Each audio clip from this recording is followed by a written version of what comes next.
1. Chapter 1. Big Easy Witch. It's beginning to look a lot like Witchmas. Everywhere you turn. Do you mind? What? You're humming. I was not. You were. You were humming a Christmas tune. It's not Christmas. Elvis curled his lip as well as his namesake. That's not the most annoying part.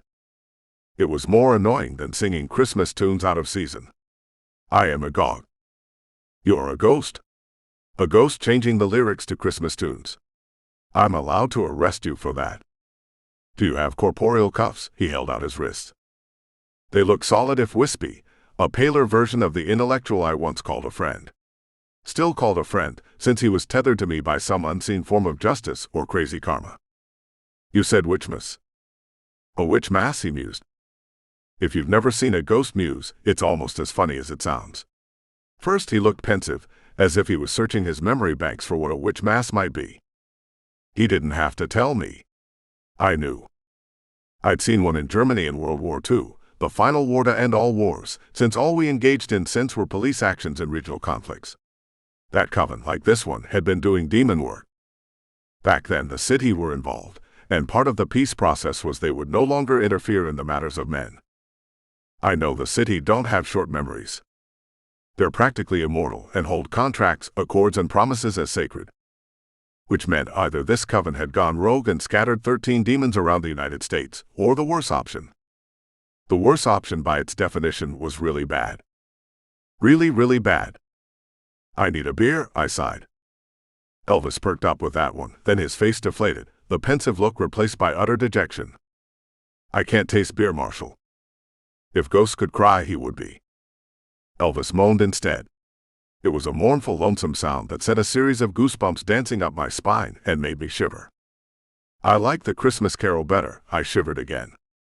Sorry, he said. I would tell you it's all in your head because it is. Literally. We're connected now. You'll have to tell me more about it later.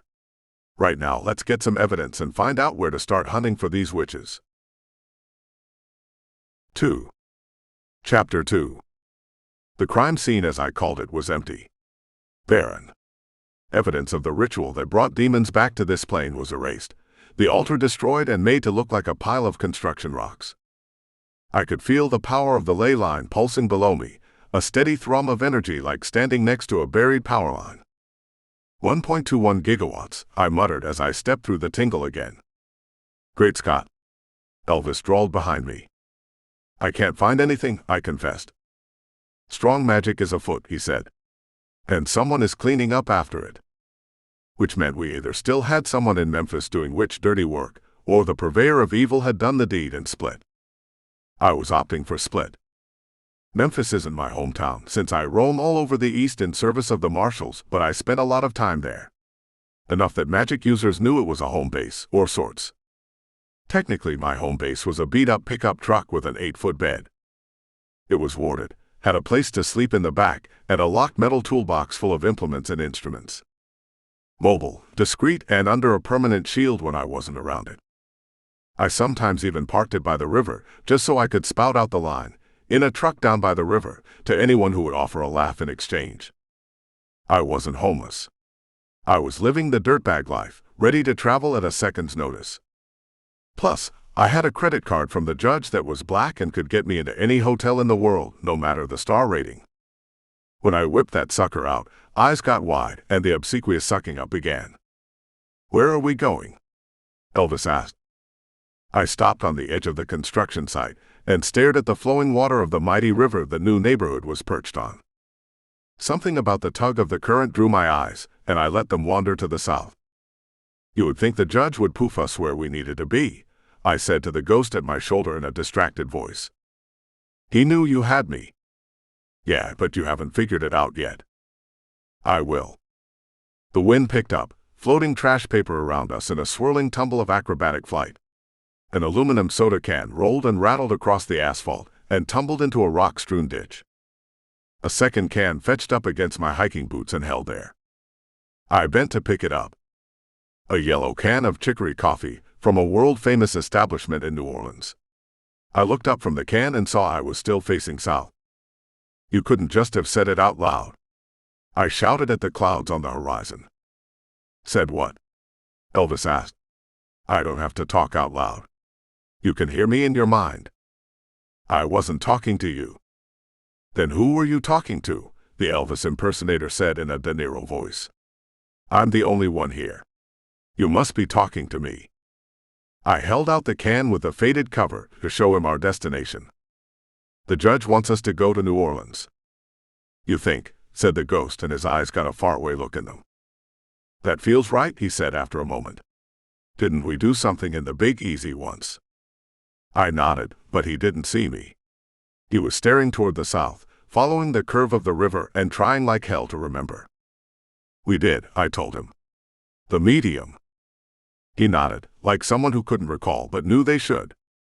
It's getting a little misty up here. He tapped a long, slender finger against his temple. But Hannah is still there, right? Hannah can help. Hannah wasn't the medium, but she could help. At least he remembered her name.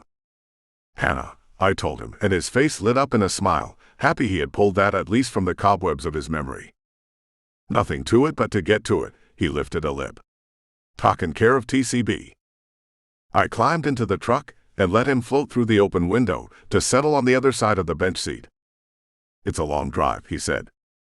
I fired up the trusty old straight 6 and dropped the gear shift on the column to D. 9-hour drive or 5 hours on a train, I told him. We'll take the city of New Orleans to the city of New Orleans. That earned another tight ghost smile. I sighed. What good was a watcher without the knowledge they provided? Pretty soon Elvis would just be haunting me, and I needed to find out how to stop it. The haunting and the memory loss. 3. Chapter 3. I felt a subtle tug of magic. I blinked. He blanched. Neither of us were supposed to be able to do that. My beautiful new friend was a vampire, and I just caught him trying to entrance a human. Not just an offense, but offensive. I slid the coat open to show him the badge on my belt. That what you're talking about? You can't smell him. I sniffed. The air smelled like spices and sand, cinnamon and cardamom, an exotic blend that was sweet and cloying and at the same time covered the stench of something dead. People smell it all the time and mistake it for roadkill. You can. Ghosts can't smell Marshall, Elvis explained. But he doesn't have an aura. I blinked into magic sight, that tiny shift in the spectrum that lets magic users see things most normal humans don't. Pardon me, the vampire begged in a cultured voice. He could have been from Georgia the state or Georgia the country, but either way he was far from home and riding a train to New Orleans. I didn't realize you were the marshal. I tilted my head to one side and studied him. If I had been human, you'd be feeding right now. Technically I am human, but who shares that sort of intel with a bloodsucker? It's a habit, he offered a hand. Hello, Marshal, I am Claude. A pretense of peace. Vampires have been around pretty much since the beginning of time. Some folks debated that they were aliens, sent here to feed on the human cattle, and at one time had been the overlords of fallen empires. If that was the case, those empires might have declined because their rulers were eating them. Some debated that the vampire was created by Jesus when he resurrected Lazarus. I'd have to ask the judge since rumor held he was around at the time. As far as I knew, vamps had been here forever. They worked with the city a long time ago and announced their independence millennia ago. Still, they weren't supposed to feed on unwilling humans. There were laws against that. I wasn't going to partake, Claude said. Call it my predator nature. I cannot help it. It was trying to hypnotize me. I wasn't sure I believed him. Why are you on a train? How else would one travel? He looked around the empty car. We were the only 2 passengers in this section of the train. The seats around us emptied due to a low-level vibration I cast that made people uncomfortable, so they would give me room. I should have noticed when he sat across from me. Chalk it up to being preoccupied with worse things. Thought what's worse than a hungry vampire seducing you for your blood? I don't know. Demons, sure, but they were out there and he was in here. I realized there were a lot of empty seats around us. Very private. And vampires were fast. If Claude decided to take a bite, just a nibble to see what magic blood tasted like, I wasn't sure if I could stop him. He shifted forward, and the tip of my finger sparked. I watched the glowing ring around his eyes contract, and he held up a hand. I mean you no harm, Marshal. I was sitting across the aisle from a vampire. Anyone might have guessed by the pale, almost blue color of his skin, the dark gothic outfit favored by so many, or the tips of the sharp canines that left an indentation in his purple blood-colored lips. Except me. I guessed by magic, as in the absence of his life force and the addition of a glamour. The glamour was subtle, enough to make people overlook him and pass by his seat. But it made me stare. Which he noticed. He licked his lip with a worm-colored tongue and bared his fangs a threat. I slid my coat to one side and showed him the bag. The Nosferatu don't have a panic reflex that causes their pupils to dilate. That part of their brain stops working once they die. But the skin around his eyes tightened, and the sharp intake of breath was loud enough for me to hear. Not just any geek off the street, I told him. That earned me a look from a stern-looking school marm type sitting at the end of the cart. It must have looked like I was talking to an empty seat to her. She harumphed with righteous indignation, and even though we were the only two people in the train car, she bustled out of the other door like she was late for a church meeting. She did not appreciate you, the ghost of Elvis Rodriguez said over my shoulder. Correction, only 2 live people. Now down to 1.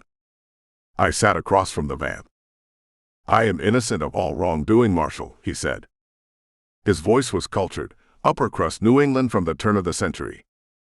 The last one, not this one. Just riding the train, partner. I wasn't a real cowboy, never had been. But the Marshal of the West had a thing about gunslingers, and I liked it too. Went with the title. At least I didn't wear a hat. Headed for the city of New Orleans, he asked. It wasn't an odd question. Quite normal for 2 riders on the train to ask of each other. But there was something in the way he said it. It's tough to read body language on bloodsuckers. Since they're dead, they tend to hold themselves still, to the point of being statues. I bet there were plenty of victims who stopped by what they thought was an interesting sculpture of marble before being turned into a tasty snack. Tone, though, can hold a world of meaning. Ever heard someone say, "I don't like your tone"? His tone sent a little tiny shiver down my spine, like it was on the verge of being a threat. One of my magical gifts is a little bit of precog, which kept me alive more times than I care to count. His tone was making my warning bells go off like the Liberty Bell on July 2nd. That's right, July 2nd is the true Independence Day, even though we celebrate it on the 4th. I cocked the tip of my finger in his direction. Vampires were lightning fast. Magic was actually lightning, though, as fast as a thought process, at least when potions weren't involved. The statue of a vamp pushed back in his seat, scooting further away from me, going out of his way to prove he wasn't a threat. You're not the first Marshal I've met, he said. Tonight. He smiled, but it was the grin of a predator upon meeting another, not a genuine emotion. Alas, this was many years ago. Your predecessor's mentor, if memory serves. Vampires didn't forget, so his memory was just fine. That meant he was a couple 100 years old, older than his accent led me to believe. What's in New Orleans? The smile dropped from his cheeks and he gazed out of the window. The soybean and cotton fields stretched out into the darkness on either side of the train, the black night and sparse landscape combining so that it was impossible to tell where one ended and the other began. I am meeting an old friend. Lestat. That book, he sighed, even though breathing wasn't necessary. Wonders for the tourist trade in an incredible town, but made a poor guide for those of my kind. He crossed one leg over the other and rested a thin pale hand upon his knee. Would that it were more than fiction. Still another sigh. It was better than what Stoker did for us. It might have been a pleasant conversation to pass the time as the train traveled south. We both had a few years under our belts, some stories to share as we ate up the miles. But it was not to be. Did you feel that? Elvis whispered in my ear. I did. A different set of bells were clanging over time, and I glanced past the vampire through the window beyond. Someone was performing a spell out there in the darkness. A nasty spell with bad intent. Your familiar is correct, the vampire followed my look. I regret we must wait until later to continue our conversation. We didn't get to talk much. Yet. Yet, I agreed and stood. Vampires could see ghosts. I'd have to ask Elvis about that one. Maybe it was stored in his watcher memories. Marshal, he tilted his head, canine still protruding. Lestat, I nodded back. That earned a hint of a real smile.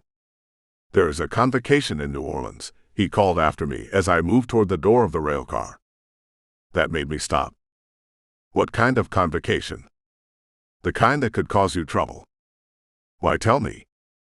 Your predecessor wasn't as kind to me as you've been, he said in a mysterious tone. The kind that sent a shiver up my spine. He meant the marshal back up the line tried to blast him. Maybe even did blast him. Since I didn't, he counted it as a kindness. Who knows, he might have even liked our conversation. I nodded. It was a very cowboy thing to do. Then I was out in the space between the rail cars and forced the door open. We were humming along at 60 miles per hour, which would have been scary if I didn't have magic to break my fall. I didn't think twice before jumping. If I had, the fear might have stopped me. Then I flicked my fingers and came to a running landing that left me up to my ankles in muck. Magic. Good for jumping from moving trains. Not so much on finding the right place to land. Elvis floated next to me, feet out of the mud and water. Smooth move X-lax, he curled his lip. I don't think that was a song of his. If it wasn't, it should have been. His eyes scanned the horizon, and I followed his look. A soft orange glow indicated where something bad was going down. We could just poof over, he suggested. But that didn't sound like the right thing to do. You don't just appear in the middle of a spell. You could disrupt it, or worse. I mean, I'm not saying that's how I turned 12 demons of the zodiac loose on the world, but mistakes were made. Still, if we were running, at least I could make it solid ground. I shot a finger at the mud and froze it all the way to where the earth was dry and hard. Then it took me 2 minutes to pry my feet out of the ice. Elvis tried not to laugh while I grumbled. He wasn't very good at it. 4. Chapter 4. There were legends of about young black men selling their souls to the devil so they could learn how to play the blues in Mississippi. But those legends had a genesis in reality. Except it wasn't the devil, it was a black magic woman, an old hoodoo priestess run out of New Orleans by Marie Laveau a few hundred years ago. She ran far enough away to be safe and start up with a new community in the cotton fields close to the Big Muddy River. I could feel it as we jumped off the moving train. A ley line ran through here, north to Memphis. Scientists called it the New Madrid Fault because their logical minds couldn't wrap around magic. Tell them about atoms, and they would salivate. Give them a conversation about quarks, and they would dry hump an encyclopedia about the so small sparks of life that made up atoms, the tiniest piece of matter that we could measure. Mention magic, and all that goodwill energy would evaporate like a raindrop on the dry delta soil. Scientists didn't believe in magic. They needed facts. Give them a fact that a ley line was a magnetic river of energy from where the tectonic plates shifted together, and they would accept one part of the equation and dismiss you as an idiot with the other. You feel it? Elvis shivered next to me. I told myself ghosts didn't shiver. Nothing to be afraid of once you're dead. Didn't change the fact that his moaning voice sounded scared. I wasn't going to ignore what was in front of me. I'm no scientist. It's bad. Can you tell what it is? He shook his head and had to repeat it when I looked over because I didn't hear him answer. There's history here, he told me. Watchers. He was my watcher from Memphis, at least until I got him killed. Funny thing about his ghost was another fact I couldn't miss. Most ghosts who die traumatic deaths get tethered to a house to a grave. This man was killed by magic, and the trauma tethered him to me. It told me a little something about the way he died. He had been thinking of me. Cursing my name. Not a great way to die. And for me, not a great way to live. I had to do all my business with the ghost of an Elvis impersonator running color commentary. It's nice to hear the word impressive when you go to the bathroom for the first time, not so much when he makes fun of you for sitting down to pee. I watched the watcher's face crinkle in concentration. Another side effect of being dead was memory loss. I figured it was the way of the dead moving on, forgetting about their life on this plane as they shift to the next. For a ghost who made his living through knowledge, it was hell. Or purgatory, since he was tied to me and I needed what he knew. And he would have to watch me replace him, watch another watcher take his place. It wasn't going to be fun or easy for both of us. A witch, he said, and I tensed up. Couldn't be one of the 12 I was chasing, since that was a new phenomenon, but he also said it like it was something I should have been familiar with. Which witch? He curled his upper lip. I told you about her, but you haven't been here. Elvis told me a lot. Even as a watcher, he was also my friend. One of my only friends. All right, my only friend. I'm not a loser, just a little older than most of the people around me. And more interested in magic than I am in whatever passes for news. Or more interested in protecting people from bad magic, since that was my job. With the occasional wit pro thrown in. But if he told me about a river witch in the cotton fields, she wasn't doing enough bad magic to get my attention. Until now. There was a shield across the ley line. A dome of energy designed to mask, diffuse, and redirect anything that happened inside. Crap, I sighed. The river witch was not the old crone image I had built up in my mind. She was gorgeous and powerful and right in the middle of sex magic, riding on top of a young black man lying in the dirt, a grimace of agony on his face, one hand gripping a battered blues guitar. Sex magic was some of the most powerful magic in the land. It also sent a small surge of jealousy through my gut, because it had been a while since anyone had pulled a pony trick on me. The man was screaming, but it wasn't in pleasure. That kind of magic pulls out the life force. Maybe even pulled it out through his dingus, hence the open mouth and thrown back head. You think that's why most blues players are so unlucky? I asked the ghost, as we approached the shimmering dome of energy. They give up their life so they can get famous playing guitar.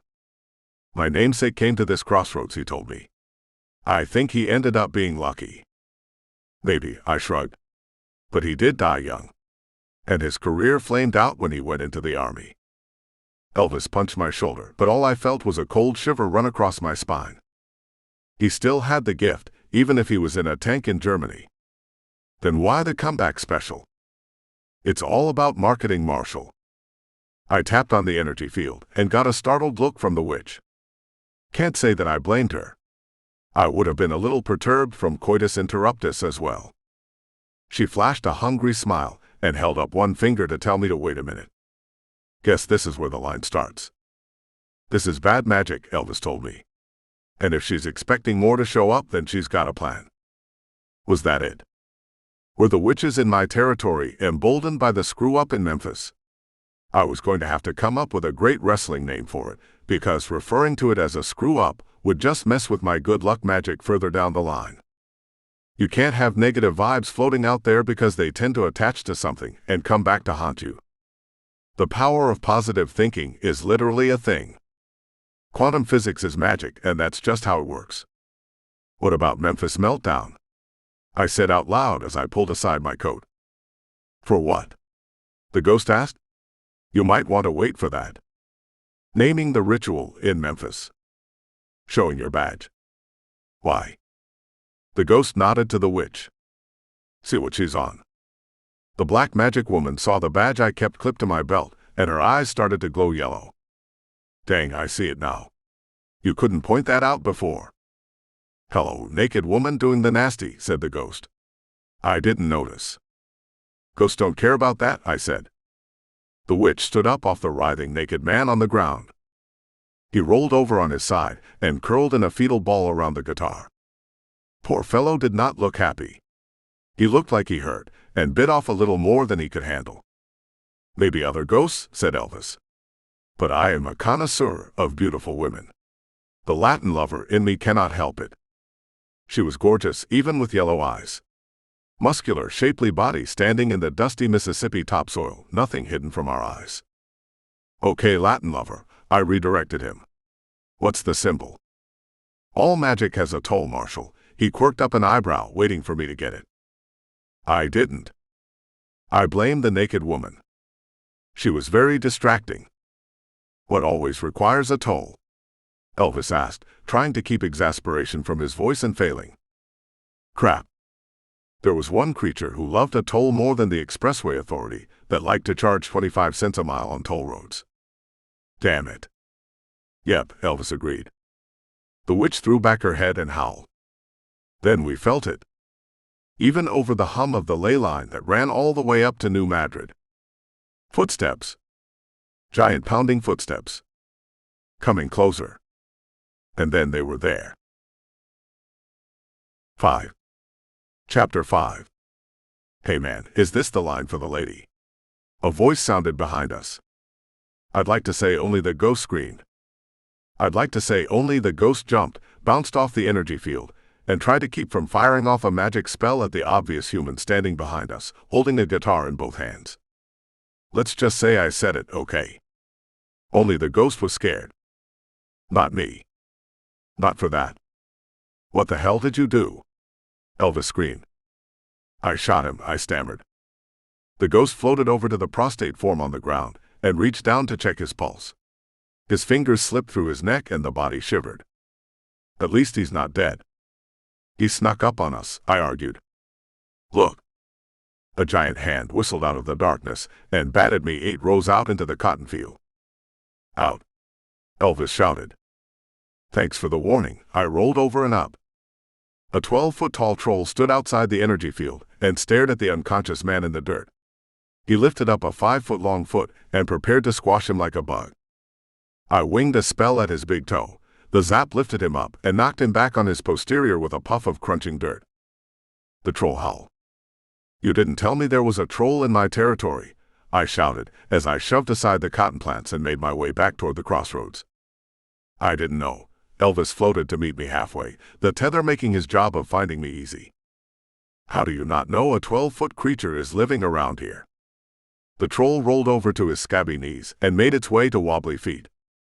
I grabbed the next in line guy and dragged him on the other side of the shield, trying to keep him out of harm's way.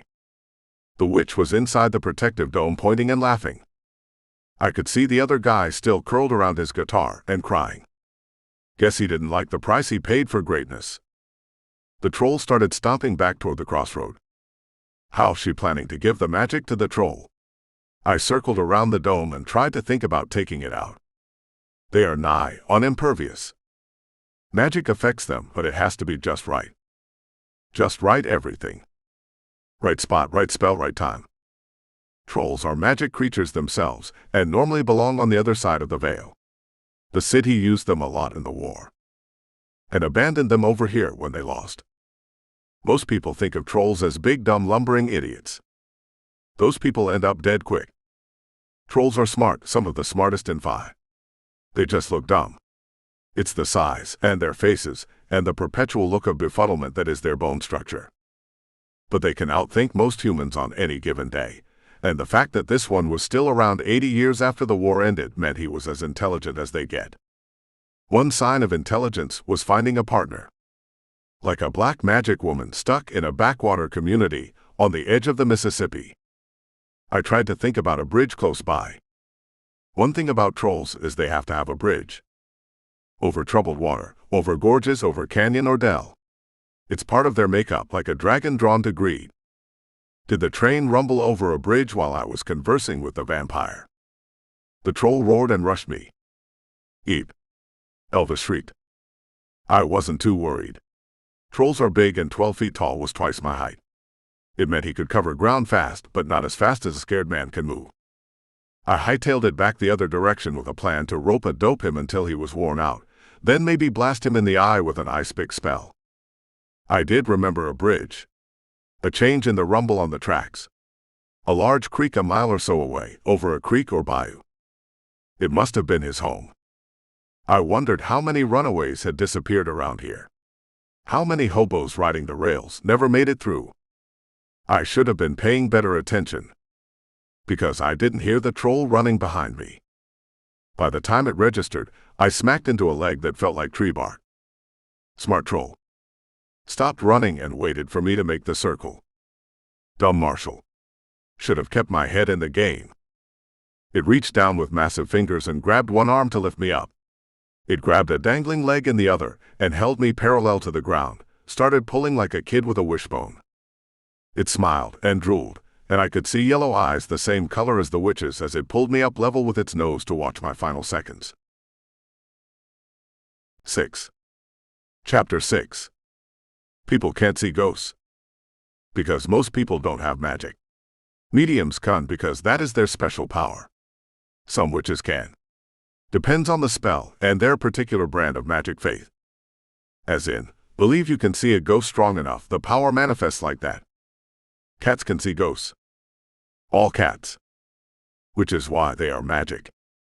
And of course other magical creatures can see ghosts. Like trolls.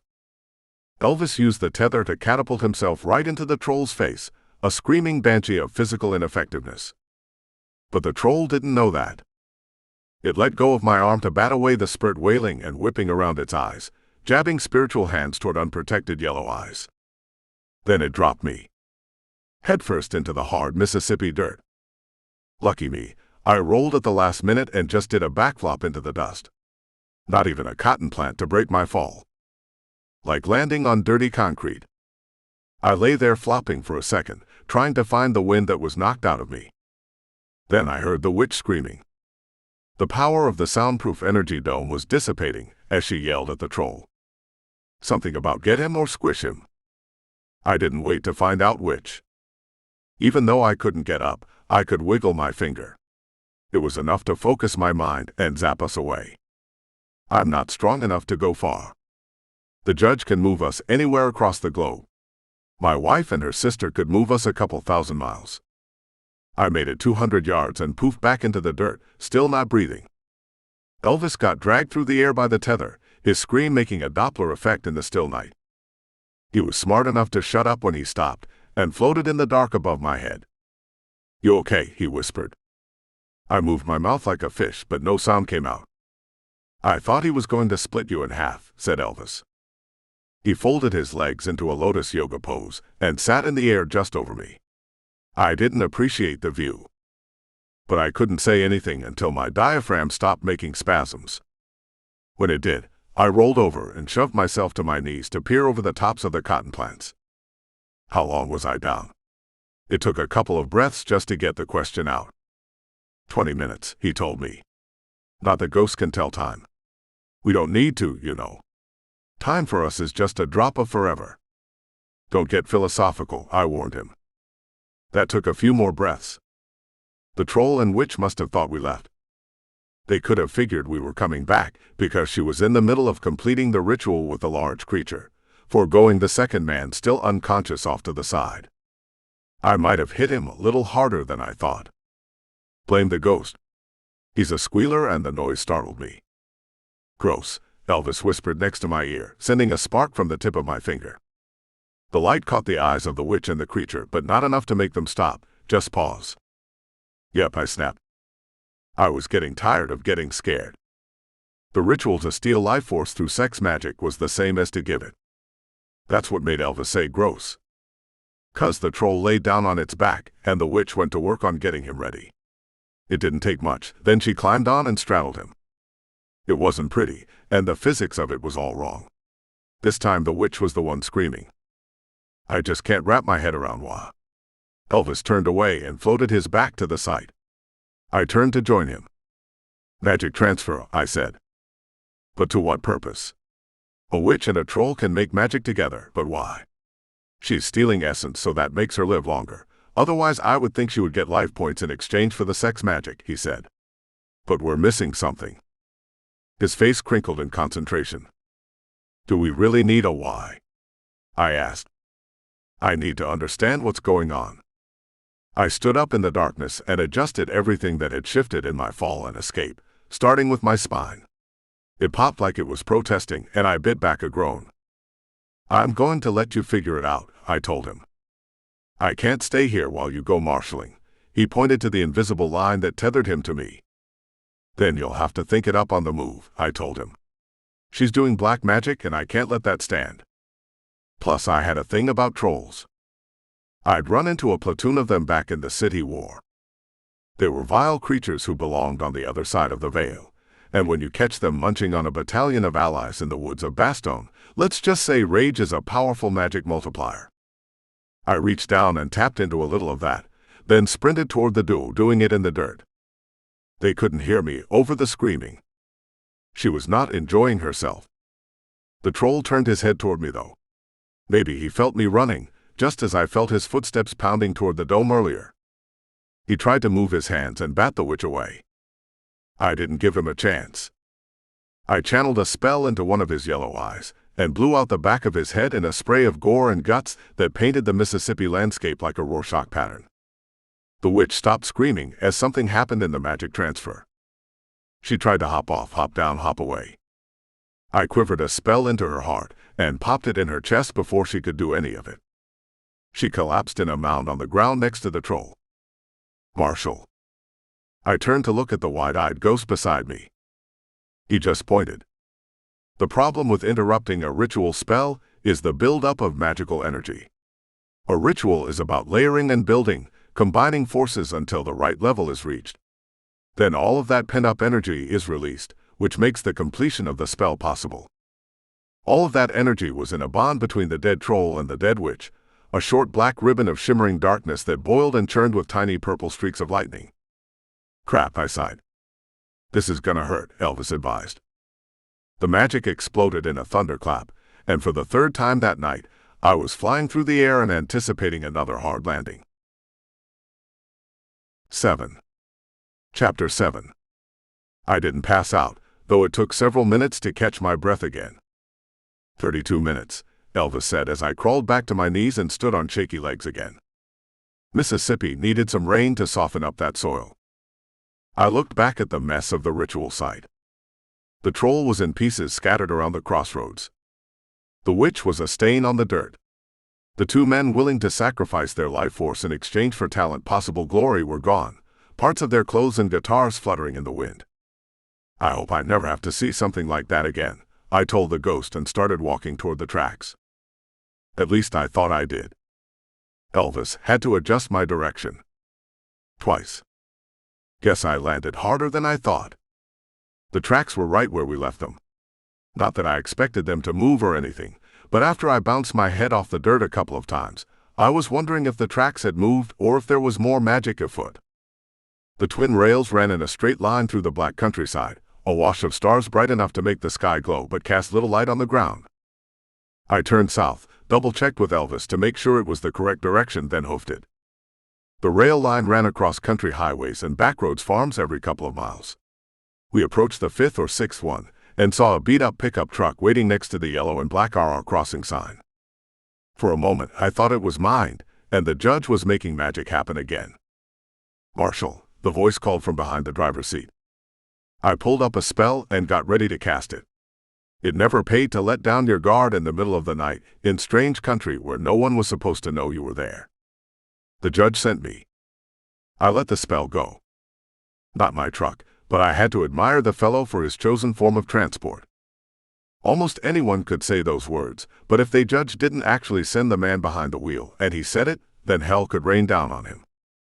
Literally. The judge was that strong. 8. Chapter 8. I opened the passenger door and slid into the worn seat. A handsome man with rugged Nordic features nodded as I buckled up, then dropped the truck in gear and rumbled across the tracks. Eric, he held out a hand. I twisted to shake it, surprised when he moved his grip to my forearm and squeezed for 3 shakes. It was an old-fashioned warrior handshake, and gave me a tingle of the magic coursing through his veins. And something else. A possession. The man had a spirit inside of him, not a demon but a tag-along, something he was born with. He let go before I could get a full impression, but he smirked as he did so. The Viking knew what intel he was sharing with the handshake. My shield wall ran into a nest of biker vamps in Louisiana. I lost my hunt and had to go make a report to the Jarls. Jarls. A word I hadn't heard in years, not since my time on the border in the City War. Earls, he Americanized it for me. Our wise leaders. Someone could have hung a coat on the sharp way he said wise. Eric wasn't impressed with the Jarls, or one of them at least. One of them told me to be on that crossing at midnight and wait for you to show up. He glanced over at me. They had the timing right. Biker vamps. I tried to change the subject. My jarl told me to tell you the judge sent me. Who's that? I glared at the black sky through the open passenger window. No one of consequence. You're going to pay for that, said Elvis. He sat on the seat between us, paying extra attention to keep his non-corporeal thigh from touching the driver, lest he shiver like a ghost ran across his grave. Which pretty much put him in direct contact with me, making me shiver like a newborn in a snowstorm. Eric reached up and turned the heat over all the way, then adjusted his vent so the blast turned away from him. What did you fight back there? He was a warrior. I could tell by the scarred hands, the thick shoulders, the look in his eye.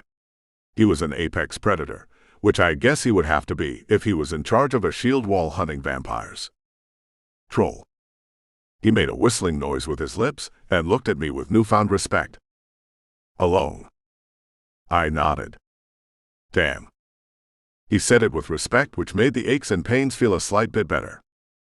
I knew marshals were tough, but a troll alone. That just means you're crazy. A voodoo witch was trading life force with it, I said. A witch and a troll, he scoffed. You've moved past crazy and over into insane territory.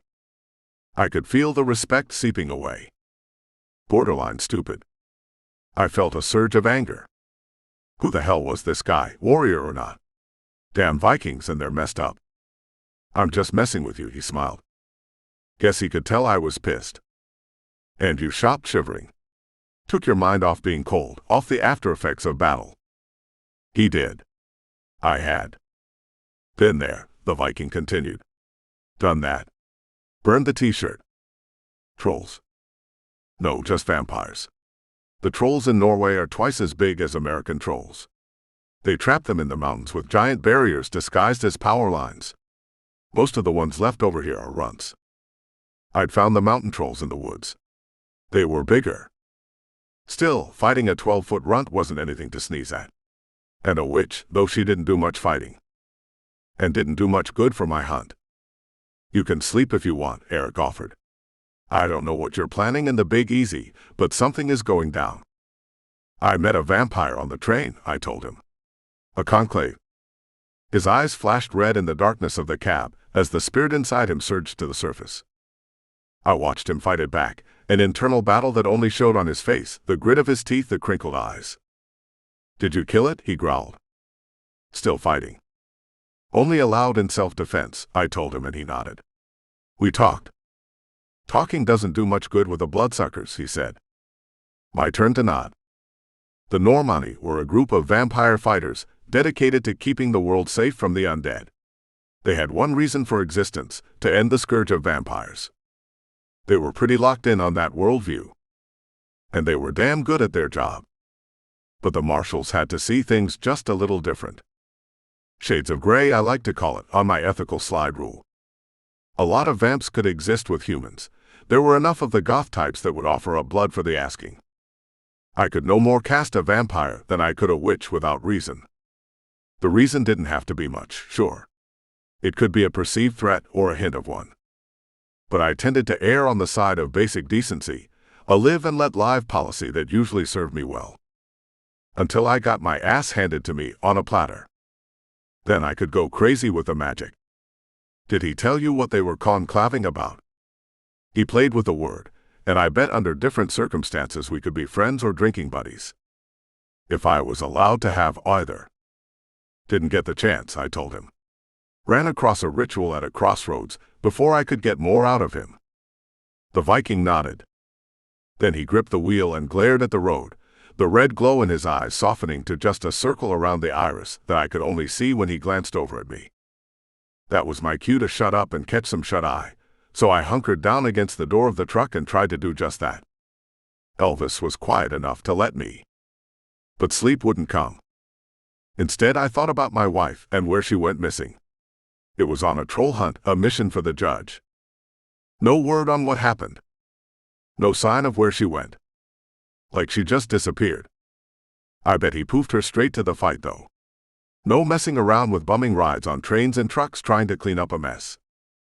That was part of his way for punishing me, I bet. And with that thought, I drifted down into a nap. 9. Chapter 9. The Viking dropped me off on a corner where the trolley tracks crossed the road, just as he had picked me up near tracks a few hours earlier. Dawn gathered on the horizon, ready to assault the morning and wash the city with daylight. "I'll be seeing you," the Norseman promised as he rumbled away, and I gave him a small wave he could see in the rear view. "Does she know you're coming?" "Usually I tell you, and you would do whatever it is that the Watchers do to prepare the way." "So you didn't tell anyone?" He hung there 6 inches off the ground with a very judgy look on his face. "I should know. I'd seen it on the judges often enough." "I told you, didn't I? I don't have access to the resources I once did." "But you could put it out on the Ghost Network." "I could," he agreed. "But this Watcher would have to know a ghost and talk to a ghost, and so far as I can remember from the archives, this isn't normal." He waggled one ghost finger between him and me. "You're an Elvis impersonator, Elvis," I told him. "There's nothing normal about you." "We could try calling." "Does she own a cell phone?" "Hannah." "That's who we're talking about." "How would I know that?" "Watcher Rolodex?" He patted his pockets. "Must have left mine in my other coat." "Smart ass. Ghosts. Can you find a ghost neighbor and do the network thing to get me to his house?" "That? Sure, I can do that easy." He floated to the end of the tether, which was about 15 feet when he stretched out with his toes pointing back at me. I could see animated hand gestures at a patch of air that was completely blank. For all I know, the ghost was making it up. But after a moment, he came back with a smirk on his features. "Follow me," he said in a very lurch-like voice. At least he still had jokes. "The game is afoot," I told Elvis as we started walking. "You think you're going to Sherlock Holmes this?" "No, man, I think I'm walking." It beat waiting for the trolley. I wasn't sure what I could figure out anyway. The witches and the vampires making a move around the same time hinted at bigger forces involved. Bigger forces made me think city. And if the city were making a play to get back into the world, everybody was in a heap of trouble. We beat them back in WW2 when the Nazis aligned with them in a domination attempt. They almost established a foothold at Dresden, Germany, but I was one of the wizards there that stopped them. It destroyed the city. The Allies took the brunt of the heat for the destruction, claiming it was a bombing that got out of hand. I could see the judge's hand in that. No need to put the blame on the back of a young wizard just coming into his power. And I'm not even a fire mage. I just popped some magic into the wrong munitions bunker, and then things got out of hand. "You're shivering again," Elvis said, and floated a little bit of distance between us. "Sorry." "Wasn't you," I told him. "Just remembering." "Wife. Witches. War." Elvis nodded. "You were in it right." Still guessing. It must have been the worst kind of torture for him, a man who relied so much on his mind and memory to suddenly start to lose access to it.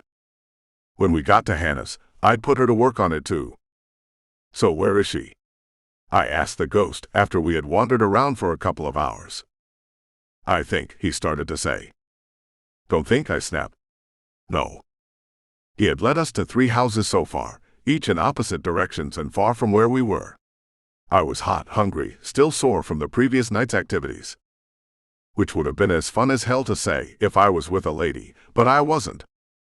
Or technically, I was with a witch and a troll, and they were doing it, but I was trying to stop it. Not in a prudish sort of way, because hey, when in Rome, but we were in Mississippi, not Italy. I put a stop to it and paid a price. The bill was coming due. My head hurt. My feet ached. And I wanted food in my belly. Now, we were on the fringe of the 9th Ward, the district that suffered the most during the destruction of Hurricane Katrina. I was still passing scars from nature's battle, bald lots between refurbished houses, a few remnants of shattered homes still lingered, and an oasis on the boulevard. A cafe. Not the cafe that brought us here, but another, just a tiny little mom-and-pop grill, soda signs in the windows, 4 metal tables out front, and what I'm sure heaven must smell like filtering through the smoke from a vent in the wall. I made it to the table and sat to wait for service. An elderly black man with white hair stuck his head out of the door and gave a friendly smile. "You got to order in here," he said. "But I'll bring it out when you're done." I shoved out of the chair and moved inside to the counter. It was an old shotgun house, converted to commerce after the hurricane, and serving up some fine cuisine to the locals. One side was reserved for the grill and galley kitchen. 6 tables ran down the opposite wall. Everything scrubbed and polished and cared for. My kind of place. I studied the chalkboard menu and opted for a burger, loaded, and an ice-cold bottle of Turbo Dog. "Go on out front," said Mr. Friendly. I paid him with a black card. He twisted off the top to the beer and handed me a stack of napkins to carry out with me. I sat in the midday sun and sipped my local beer, letting the brown ale bite a little from the cold. It felt good. Normal. Not at all like a man on a witch hunt. Then he brought the burger. Hand-patted, hand-sliced onions and tomatoes, butter bun made at a bakery across town. I scarfed down 3 bites and notices Elvis slobbering as he stared at me. "Would you believe that's so good even I can smell it?" He leered at my sandwich. I nodded and wiped the mayo-mustard combo from the sides of my mouth. Then the beer hit the taste remnants on my tongue and I moaned. The ghost moaned with me. I was really hungry, or it was that good. I voted for the latter. Hannah showed up 10 minutes after I was done, a second beer in front of me, belly full and as content as a newborn sucking on a bottle. I had even tipped triple on the second beer, just to piss off the judge. "I got a call to come pick you up." She settled into the seat across from me. "Why didn't you just come to my place?" I pointed to the chair beside me. "Someone couldn't remember your address." Her eyes drifted over to the empty seat and back to mine. "How many of those have you had? You're talking about yourself in third person." "She can't see me," said Elvis. "Can she hear you?" "Are you drunk?" Hannah asked. "You're doing that talk to yourself thing now." I grinned. "Nope, not drunk, not off 2 beers, but mellow for sure. Too tired to worry about it." The aches were disappearing as the food and alcohol worked their magic at the molecular level on my system. "I've got a lot to tell you," I told her. "And I've got a lot to tell you. There's something big going on." Her brown eyes grew wider, either in excitement or fear. Maybe a little of both. I finished the bottle and let her lead us back to her place so we could talk in private. 10. Chapter 10. Hannah had a shotgun-style home between 2 empty lots. She did the rehab herself, down to the plumbing and electric, then put a fence around all 3 to create a hidden oasis off the road. The yellow siding looked like a splash of Caribbean lemon against the cool blue metal roof. A wide porch stretched across the front. It looked over green sod and a ground deck that was almost as long as the house, extending 3/4 of the way down one side. A well-used fire pit occupied the center of the deck, and even from here, I could sense the wards and spells. There were protection spells interwoven with the fence, and ritual carvings etched into the deck wood. More lines sparkled in my mage sight as I studied the spells, for safety and comfort, for peace and knowledge, for serenity. "Smart," Elvis observed. "I bet this neighborhood has the lowest crime in the city." "Try no crime," said Hannah. "Doesn't that attract attention?" We had to wait for her to invite us to slip past the wards. "Are you kidding? The NOPD want to give me community leadership awards. I'm tempted to take them, but no room on my shelves for baubles." She led us into the door, past more wards than I felt pop over my skin as we pushed through, like walking under a layer of humidity. The living room had plank floors, plank shelves, a rock fireplace, and books. Everywhere. All the flat surfaces were covered with them. Paperbacks, hardbacks, research tomes, and pulp novels were stacked on the shelves, the table, even the arms of the long sofa. "Been doing some research." She grinned and shoved some aside so I could sit. She perched in the overstuffed leather chair angled on the fireplace and stared at me with glistening eyes, pert and alert. "You heard about Elvis?" I said. "It happened quick, but word traveled at the speed of light in our paranormal world." She nodded. "Comes with the territory," she said. "He shouldn't have gone in the field with you." "He didn't." She didn't know the details. "He was locked behind his wards at his home. The witches got in." She sat a little straighter and didn't look nervous or scared like I expected. She looked excited. "You brought him here before," she said. "I just assumed he got killed following you. You know, once more into the breach." "I can think for myself," Elvis spat. Hannah shivered. "Are you cold?" she asked. I can start a fire. I shook my head. A fire and this sofa on a full belly would make me lazy.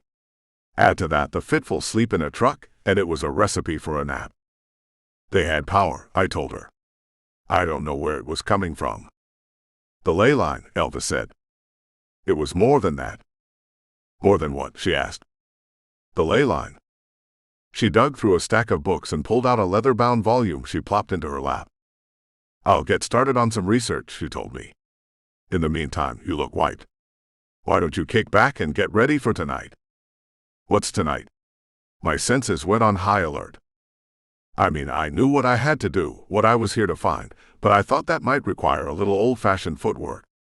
The paranormal community in the Big Easy was spread out, with different communities operating on various levels.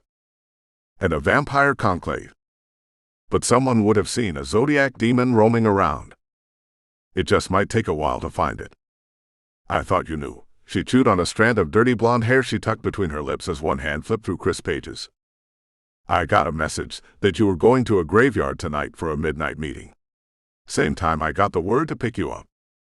No one told me. She shrugged her bony shoulders. Guess I was supposed to. She tucked the book in on her lap and buried her chin into it, eyes skimming as she searched for knowledge. I searched the room to see if I could help, but decided everyone would be better served if I grabbed 40 winks. So I lay back on the couch and don't remember passing out. 11. Chapter 11. Marshall. Yeah, Elvis. Am I the only one who thinks meeting this person in a graveyard is creepy? Nope. But this is a cemetery. The ghost screwed up his face in concentration and tried to figure out the difference. You were the one to tell me, I reminded him. That made it worse. His eyes squinted closed as he tried to force his mind to sift through whatever was going on up there and pull that memory to the front. It made me feel sorry for him, but I couldn't say that, since that would make him feel worse. Nobody wants to hurt a ghost's feelings. Instead, I looked away and tried to make it sound like I was just thinking out loud. A graveyard is just where they put bodies. But a cemetery is a celebration of life. You told me I could tell by the monuments. And mausoleums, he added. That's right. I remember, he said in a sigh. I did tell you that. Since you told me, I figure this is a cemetery and not just a boneyard. I feel like there are ghosts all around us. Watching. Watching, agreed the watcher. There are. Elvis shivered. You're kidding me, right? I shook my head and tipped the hat back. A Stetson would have been overkill, especially for that whole cowboy fetish the Marshal of the West and I had going. So for me, it was a trucker cap from a small company in Arkansas that said get after it. I never asked what ID was, but it seemed like good advice in a general sense. I don't know much about the ghost realm, I told him. It's there next to ours, the same but different. You just described every place in America, he hiccuped. I almost asked him if he was hiding a flask, and if so, why was he hiding it when it would be much easier to share? But we were on duty, and though magic marshalling duty was very different from normal law enforcement, it probably wouldn't look good to meet the woman we were supposed to meet with the smell of whiskey on my breath. Unless she was into that sort of thing. A shadow stepped out from behind one of the crumbling marble mausoleums. Elvis chirped out a scream. It made me jump and flick a finger in its general direction. Sparks bounced off a protective shield and splattered into the black dirt of the cemetery. Stop, said a high-pitched voice with a nasal quality. That tickles. And I was transported back. A few years ago, Elvis and I made the trip down here to help find a watcher when the old one moved on. Nothing nefarious about it, the guy was just old. He lived to 84 and had a good life. The Marshal of the West was on assignment, and the judge suggested the Memphis watcher and I make the trip. We got into some trouble with a small medium at large, when a psychic gnome masquerading as a fortune teller went up against the Dixie Mafia for something she saw in her crystal ball. Like they say in the movies, it was the start of a friendship. Nothing beautiful about it though, for two reasons. First, we hardly spoke since then, because she was west of the river, and it would better for her to work with the marshal on this side of the muddy water. Second, she wasn't beautiful. I'm not trying to be cruel. She may have been once. There were even hints of it in her playful eyes. But now she was a mass of wrinkles and lines, gray hair like a helmet on her tiny head. New barely topped 4 feet, all arms and elbows, knees and shins, with little meat to her torso. And she was literally a gnome, one of the ancient creatures of Phi, left here on Earth and surviving alongside humanity. Often hidden. Or like this one, hidden in plain sight with a shop off the French Quarter and a steady stream of clients ready to part with silver in exchange for a glimpse of their future or lost loved ones. Sorry about that, I called out to the dark shadow next to the crumbling marble wall. Katrina did a lot of damage to the cemeteries, and rehabilitation dollars were more focused on the living than the monuments to long-dead men and women. The last man to pop off that fast was so glad to see me. She scrunched up her face in a smile, showing still really strong white teeth. What's your excuse? I'm glad to see you too, I sputtered. I forget the medium could have a dirty mind. All right, infant, she chided as she picked her way through the monuments and statues to where Elvis and I stood. I forgot just how prudish American minds can be when it comes to something so natural. I've heard your dirty talk, I reminded her. Nothing natural about it. She snickered into the back of her hand, then threw her arms around me for a long hug. I've seen you, Hun told me. There was a whole world in those words, and the sadness in her tone made me feel like sobbing. Who knew comfort could come in fun-sized packages? Asshole, she batted my chest and stepped away. Stop reading my mind, I told her. Stop being so obvious. She told me once that reading minds takes little effort, so some of her magic goes into blocking off almost all of it. Touch made it harder to block, which is why she normally kept her distance. That's no pistol in my pocket, I winked to let her know I was glad to see her. And I could be just as far in the gutter as any other gnome. She cackled. I missed you, Marshall, she said. Who's your friend? She nodded over my shoulder. My watcher. Taking his job a little too literally, she said in her accented voice. She never told me where she was from, but gnome meant old country Germany or Ireland back before they were called Picts and Gauls. He's tethered to me, I told her. Her eyes grew wide in the dark. Tethered to a human? That's not possible. I indicated the ghost hanging around over my shoulder. It's never happened, she muttered. Did you tell your judge about this? I nodded. And he didn't say anything, did he? I shook my head. No need to talk if she can read my mind. Just like him, she cursed under her breath. Arrogant son of a... Whoa, Elvis interrupted before she could call down the wrath of a man more powerful than some gods on all of us. What do you mean never happened before?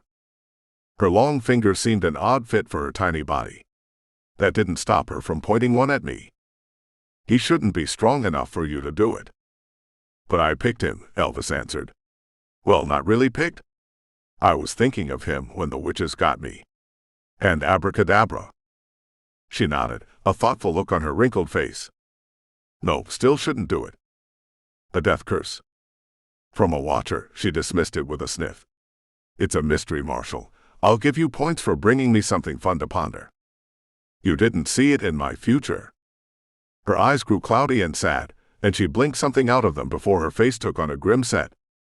It's something for me to think on while you get to work on the work that you do. Thank you for the clarity, I said. Follow me, she curled up a finger and pushed past me. Like I had a choice. I followed her diminutive shadow through the cemetery to a wrought iron fence that bordered a green space full of cypress trees that ran along a creek behind the wall. I didn't know there were woods in the city, I said in wonder. She responded by touching my chin and pulling my face to look at her. SSHH. I nodded. She pointed that long finger again. And I could see through the woods to a clearing. Not too far away, just a couple of 100 yards at most. Another altar. Another ritual. This one a couple 100 years old instead of a couple of 1,000. Break it up, said the gnome. She pressed a business card into my palm and stepped back into the darkness, so that all I could see were her overlarge eyes, glowing with a soft tint in the blackness. Find me when you're done, she said. And disappeared. You know what that is? Elvis asked from next to my ear. I tried not to jump. Mostly succeeded. I smell trouble, I whispered. "Those are witches, Marshal," said the ghost. "I think we are FUC." 12. Chapter 12. A local coven was holding a shotgun wedding. "Is this a case of wife or death?" Elvis whispered from my shoulder. I snickered, which drew all the eyes in the clearing toward me. Even the groom. Wide brown cow eyes the size of cheese Danish, eyebrows practically touching the widow's peak of his hairline. Not in a surprised way, but in a "please rescue me and I'll be your manservant forever" way. He looked rough. Ever heard the expression "ridden hard and put up wet"? He looked like twice that. Big black circles under his eyes, pale complexion and thin wan lips compressed into a tight line, as if he was holding back a scream. "Spellbound," Elvis said. "That would explain the lips."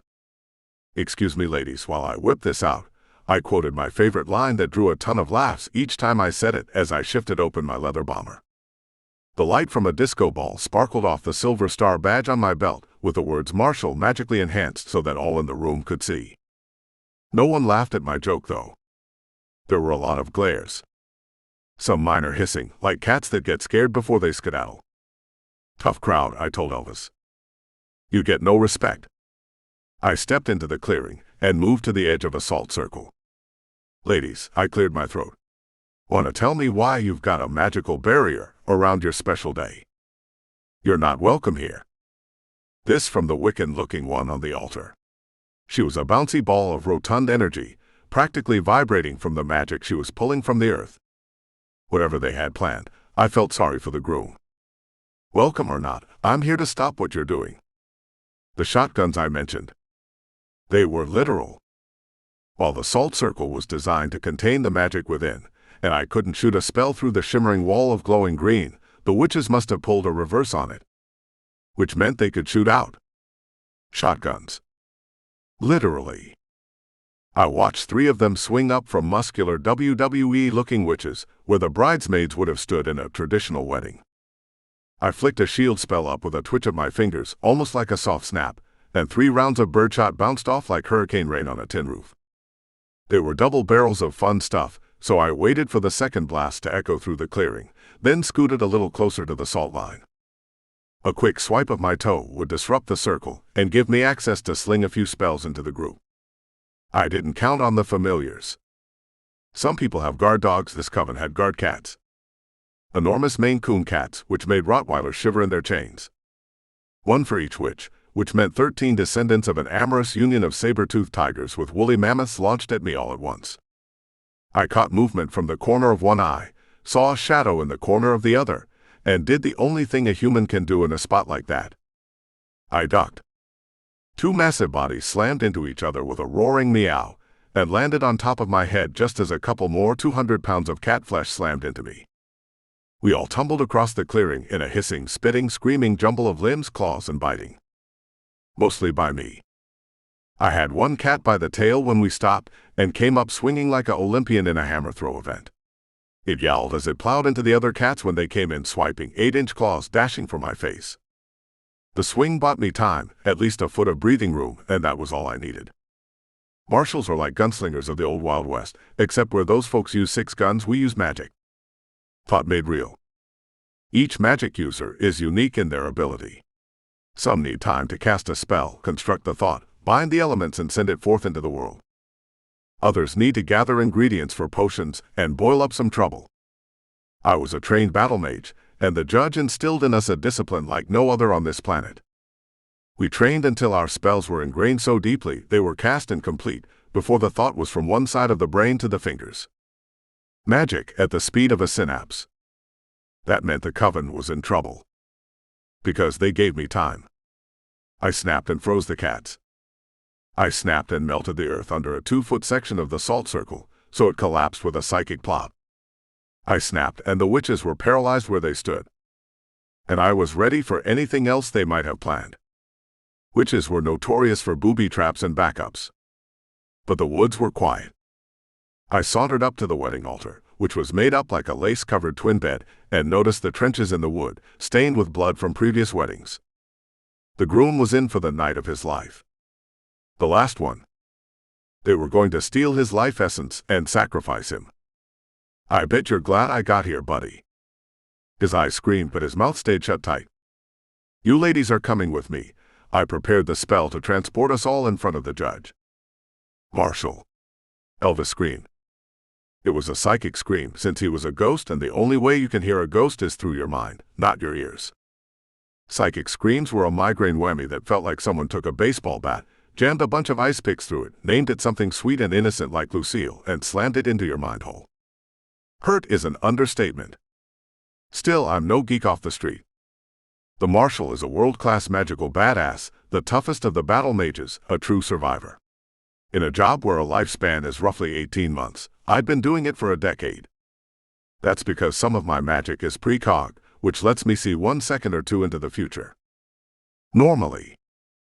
A vision that serves me really well, unless I get a warning from my ghost partner, that hits like a roundhouse from alley after a rope-a-dope. I thought I saw a shadow getting bigger. Then it hit me.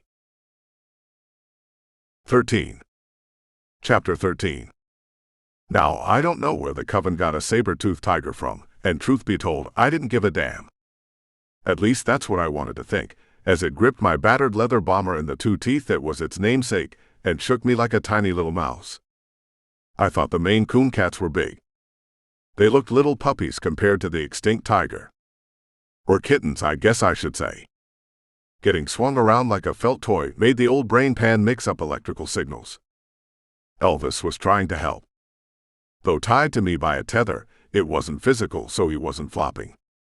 He was popping, though, doing a little dance on the massive kitty head, or dry humping it, I couldn't be sure.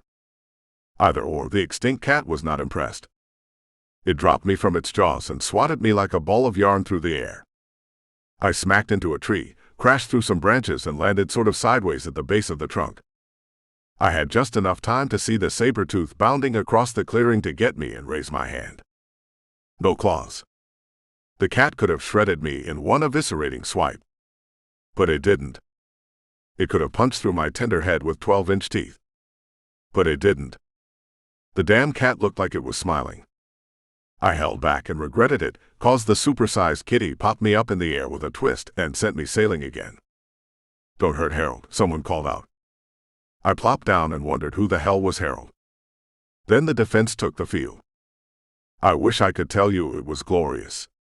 That the witches trembled in fear, and there was lots of cowering. There was. Of me under a shield, as Kitty tried to get to its new toy. I froze everyone and everything again, and crawled out of my protective half-dome like a turtle out of a shell. Elvis floated down as I stood up. Thanks for the help, I groaned and meant it. Would you look at the size of that thing? I felt it. They're extinct. He spun around and stared at me. That you remember. I stretched and listened to cracks, pops, and crackles as stuff inside me fell back in place. Laser-toothed tigers and cavemen, right? Close, I told him. Yeah, that didn't sound right. He studied the massive frozen beast in front of us, focused on the sharp pointy teeth. Sword tooth. Knife tooth. He guessed, then grinned in victory as he snapped his ghost fingers.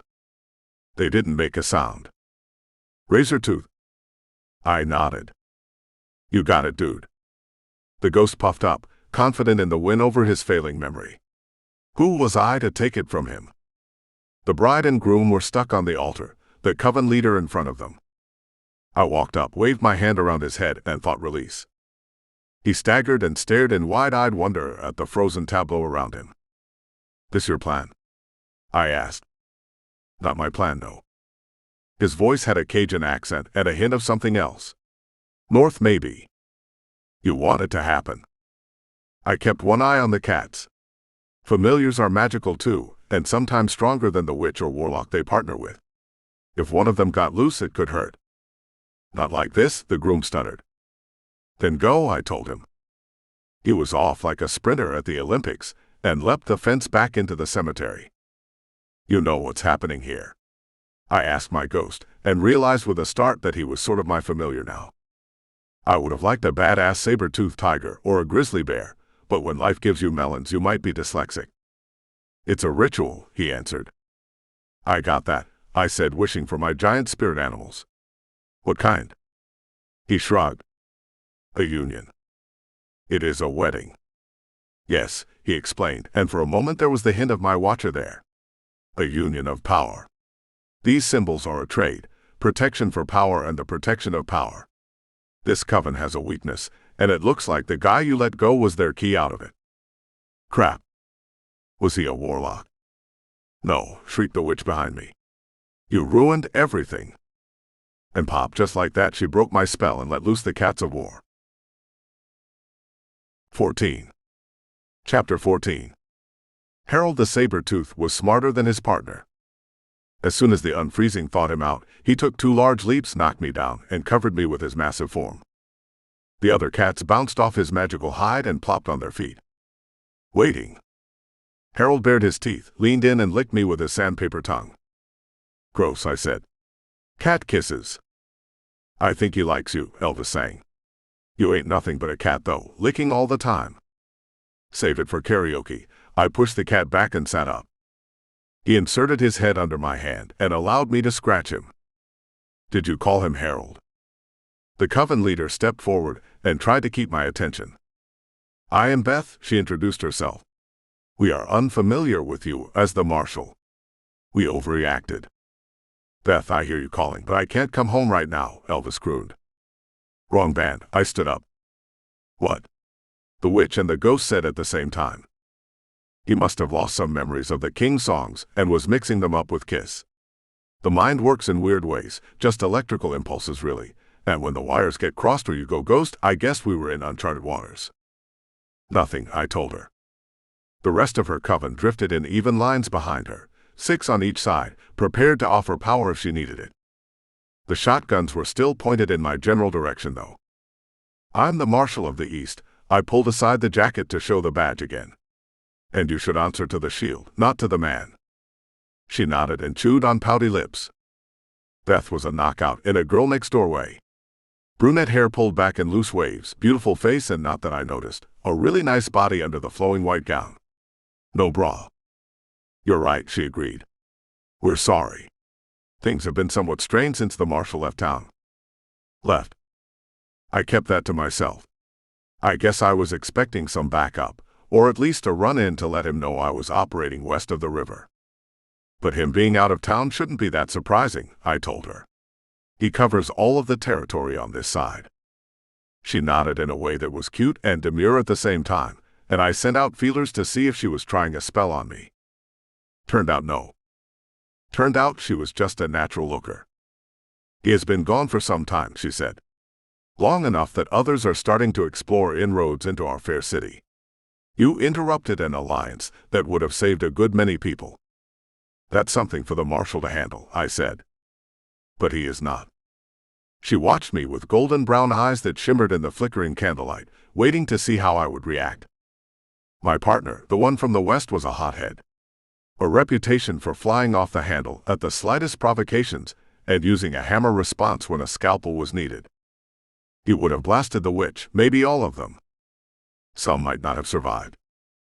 It was in our right to do so because we chased, fought, and captured the worst in the world. Black magic is no joke. But witches making an alliance was not a kill-worthy offense.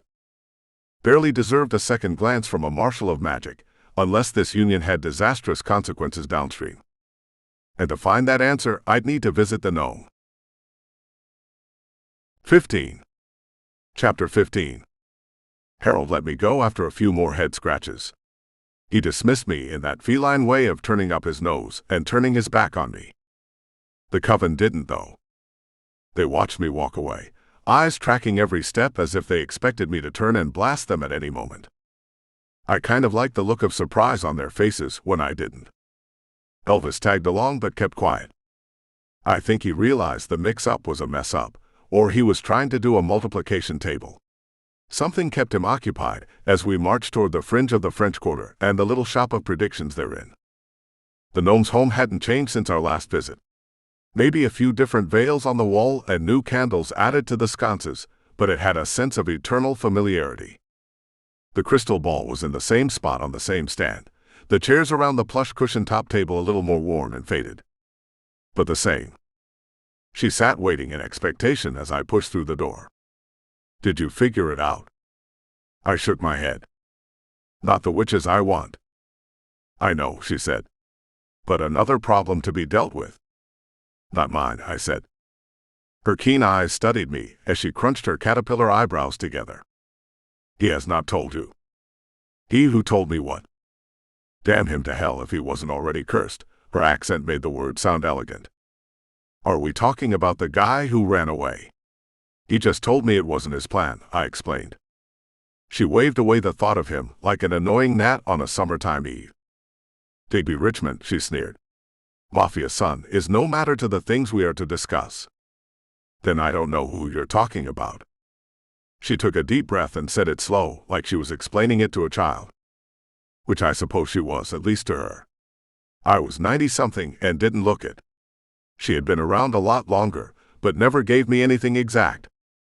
Gnomes were city and practically immortal beyond the veil. Here, they could be different though. I just didn't know how much. The judge failed to tell you the Marshal of the West has fallen, a victim of one of the monsters you created. I felt like a horse kicked me in the chest, then stomped my ghibli bits for good measure. Fallen? I asked. She could mean coma or broken ankle. Heck, he could be down a well waiting on Tommy to show up with a posse and a rope to rescue him. Or turned warlock. That thought sent a shiver up my spine. She reached under the table and set a Stetson on it. The brim was crusty with dust and blood, the shape a little ragged. No well, She shook her tiny head. I do not know why he wouldn't share it with you. I did. Magic is about faith. And confidence.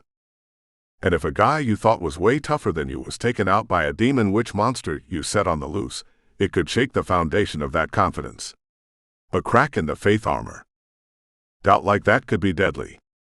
It could affect the spell, the casting, and the person behind it. The answer was simple. 16. Chapter 16.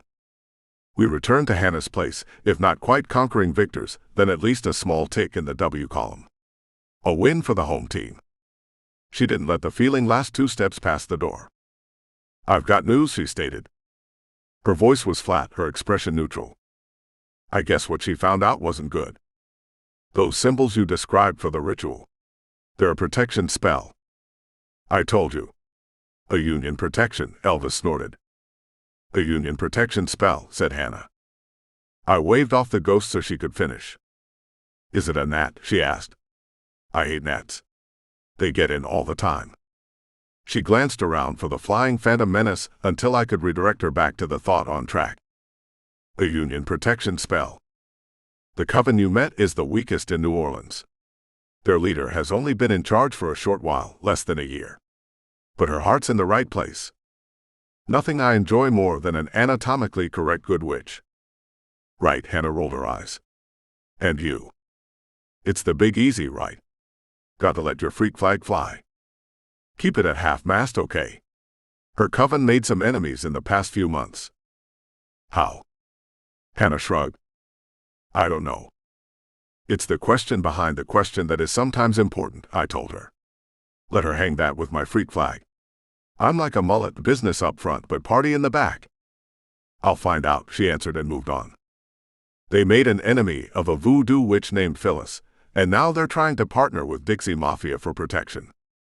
You found all of that out in one night. I've been watching, she smiled. Sort of in the job description. Where is she? The smile fell away. I haven't found her yet. One more thing to work on. She nodded, and I pulled the Stetson from under my coat, placed it on the coffee table. Hannah took a long look at it and burst into tears. No, she repeated several times. We watched her walk over to the leather chair and collapse into it, tuck her legs to her chest and bury her face in her arms. Sobs racked her body. I glanced at the ghost, who shrugged his wispy shoulders. Would you react like that if I died? I asked him. No, Hannah sobbed. I barely know you. We've met twice. I'm sorry. Her shoulders heaved. It's just not a nice way to find out your lover is dead. Well, love me tender, Elvis crooned. Lover. He was your boyfriend. She swiped the back of her hand across the tip of her nose to catch whatever might be clinging there, and pawed at her swollen eyes. Lover, she corrected me. 2 consenting adults who agree to a physical relationship. You wouldn't understand. She said the last part with a sneer that kind of hurt my feelings. Did she think I was an old man? Or was it a Nola culture thing, a French influence lingering in the swampy air? I let her cry as we watched, and after a few moments of the sounds of her sobs filling the air, they dried up. Hannah excused herself to the bathroom, blew her nose, and came back a little more composed. She shifted a book to one side, picked up a notebook with a pen attached, and began scribbling. I assumed his affairs were in order. I shrugged. Are yours? I nodded. Then we can assume his were as well. You're in the same line of work. Were, she sniffled and fought back a fresh round of tears. Do you have a replacement in mind? I just found out tonight, but our employer might. Expect him or her to knock on your door. When? I don't know. Are you the only marshal in the States right now? I don't know. Who's watching out for the paranormal community while you're off on this witch hunt? I don't know. What the hell do you know, Marshal? She snapped. Then the tears were back. It made me wish someone would cry like that over me when I was gone. Maybe my wife would, if she could sense it wherever she was in the cosmos. Help her, Elvis said. How? I mouthed so she wouldn't overhear me. Give her your shoulder. Huh? Again mouthing. A shoulder to cry on. I nodded. Okay. What? Hannah looked up through tears as I approached. I was just saying okay. I wrapped my arms around her and pulled her in for a hug. There, it's going to be okay. What are you doing? Letting you cry, I told her. She tried to push back, and when I turned loose, she gripped me by the lapels of my jacket and jerked herself back into my chest. She buried her face against my shirt and started crying more. Youth. She was in her mid-20s, close to the age of my now expired counterpart. Both of them reasonably good-looking. Both of them fit and young, and given how much time they spent together, it really wasn't a surprise it turned physical. Like me, he'd probably pulled a night or two on the couch, and perhaps one fire, one bottle of wine, one case to research had turned them onto and into each other. She leaked her grief into my shirt, tiny shoulders quivering under my hands. And I did what Elvis told me to do. I let her cry on my shoulder, and I kept my mouth shut. 17. Chapter 17. She wasn't quite cried out, but composed might be a better word for it. That's the way grief works sometimes. Go through a tearful jag and end up at a place where work is the focus. I had no doubt there would be more tears, but an hour and a beer later, we were back on the streets hunting for a voodoo woman. Hannah drove. She had a blue VW Bug with a green passenger door from a prior accident she refused to fix on principle, she told me. The car puttered up and down the streets of the French Quarter as she searched for free street parking, and a space opened up 2 blocks from where she said we needed to go. It was a nice evening for a walk. The sun was setting, the twilight time one of my favorites. It was happy hour, which didn't seem to matter much in the tourist traps that dotted the French Quarter. Every hour there was happy hour, and the libations flowed freely. Hannah fell in step beside me as we made our way to a small voodoo shop that occupied the front of a craftsman-style home that looked like it had been there for a couple hundred years. It had. A plaque on the brick column that held one side of the metal gate said, "Built in 1846. That was a lot of surviving to do, for a simple wood structure with a recessed porch and lead-pane windows. 1,000 footsteps had worn the stone walk to a polished sheen, testament to her effectiveness and power, or the power of her marketing that made people believe. A different kind of faith magic, but given almost 200 years, enough time for it to start working. Add to that some real mojo and the voodoo could be the hoodoo she does so well. We watched a woman scurry past us clutching a red bottle to her ample chest. She refused to make eye contact. "Love potion," said Elvis. "Number 9, Hannah spoke in my other ear. Guess it was a watcher thing. We opened the door, and wood chimes announced us with a clickety-clack instead of gongs. A young black woman with a tight afro stood behind the desk and smiled in greeting. She had a flowing peasant dress and a red bandana around her neck, along with leather thongs and some brass figurines. "Welcome," she purred in a coffee-rich voice. "What can I help you find today?" "I'm looking for Phyllis," I answered with a smile of my own. Hers vanished. Faster than any magic could make it. "What do you want with her?" The eyes were guarded now, not so welcoming as a second before.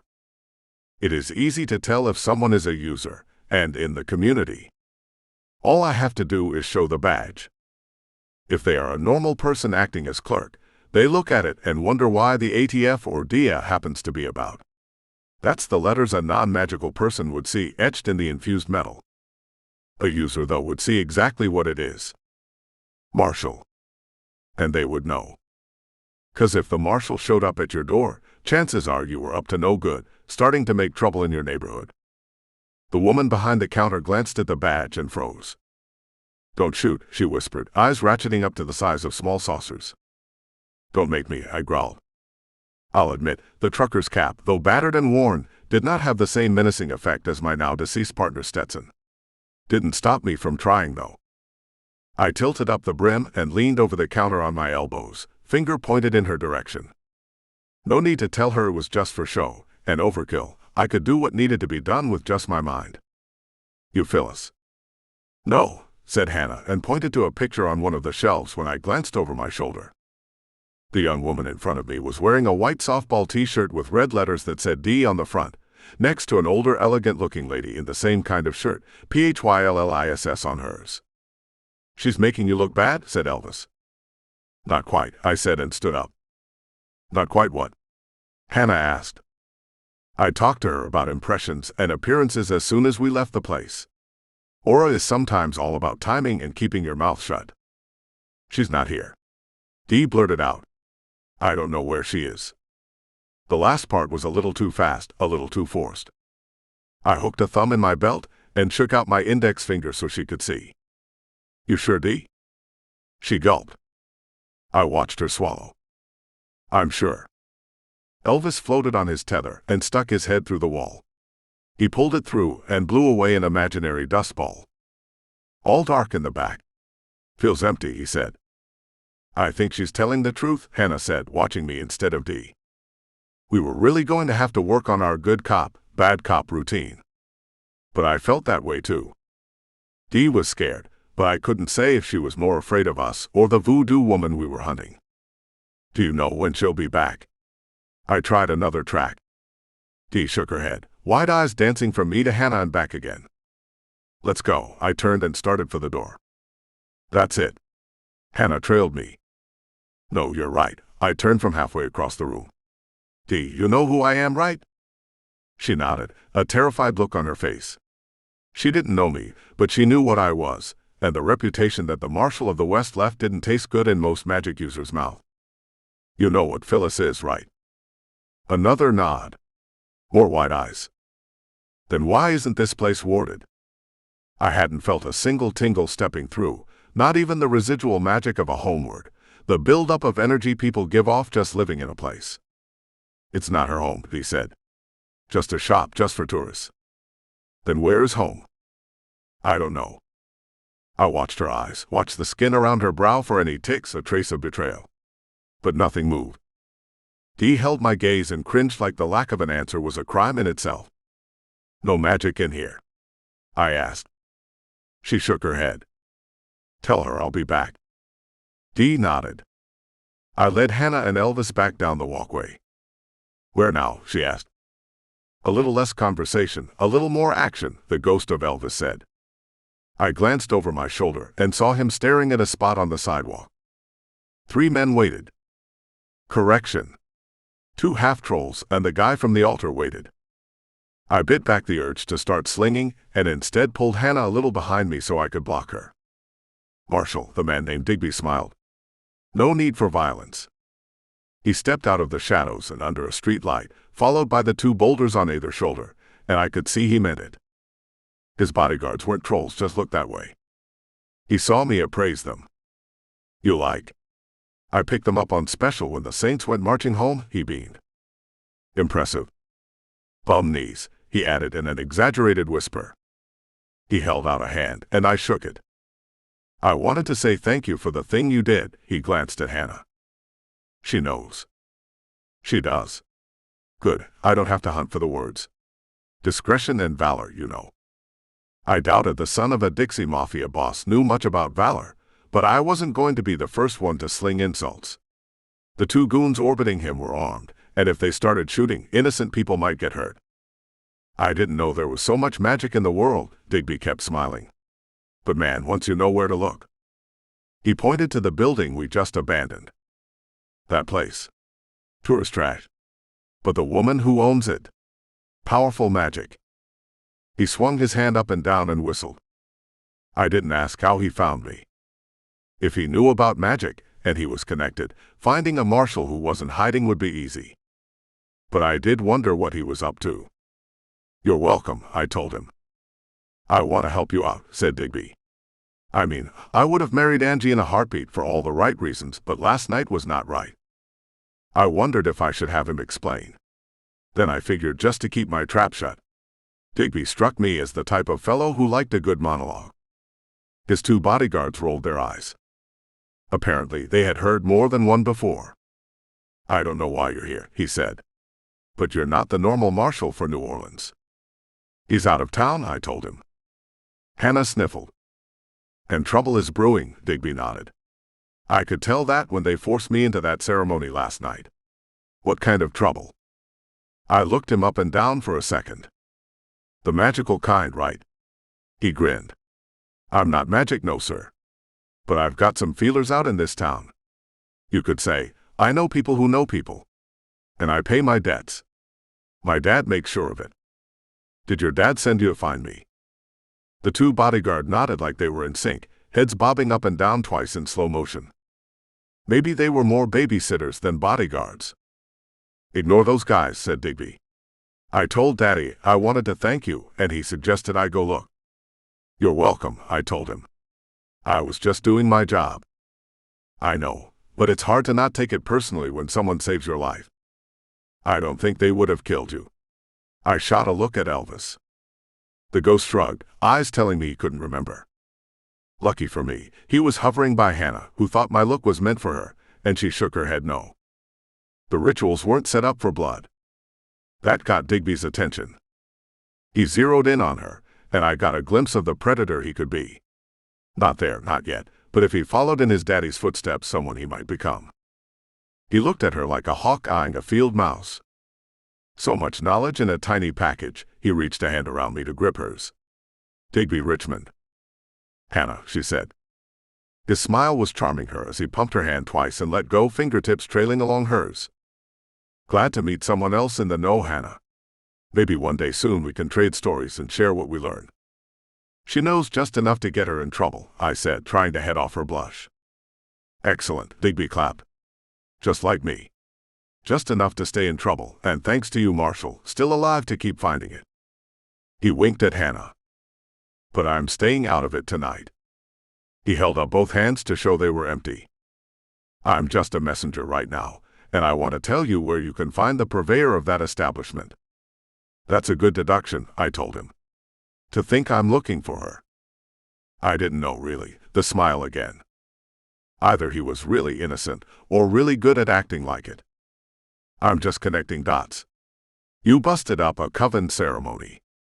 You go into their enemy's headquarters. I know you don't work for the voodoo woman, so I'm just assuming you're looking for her.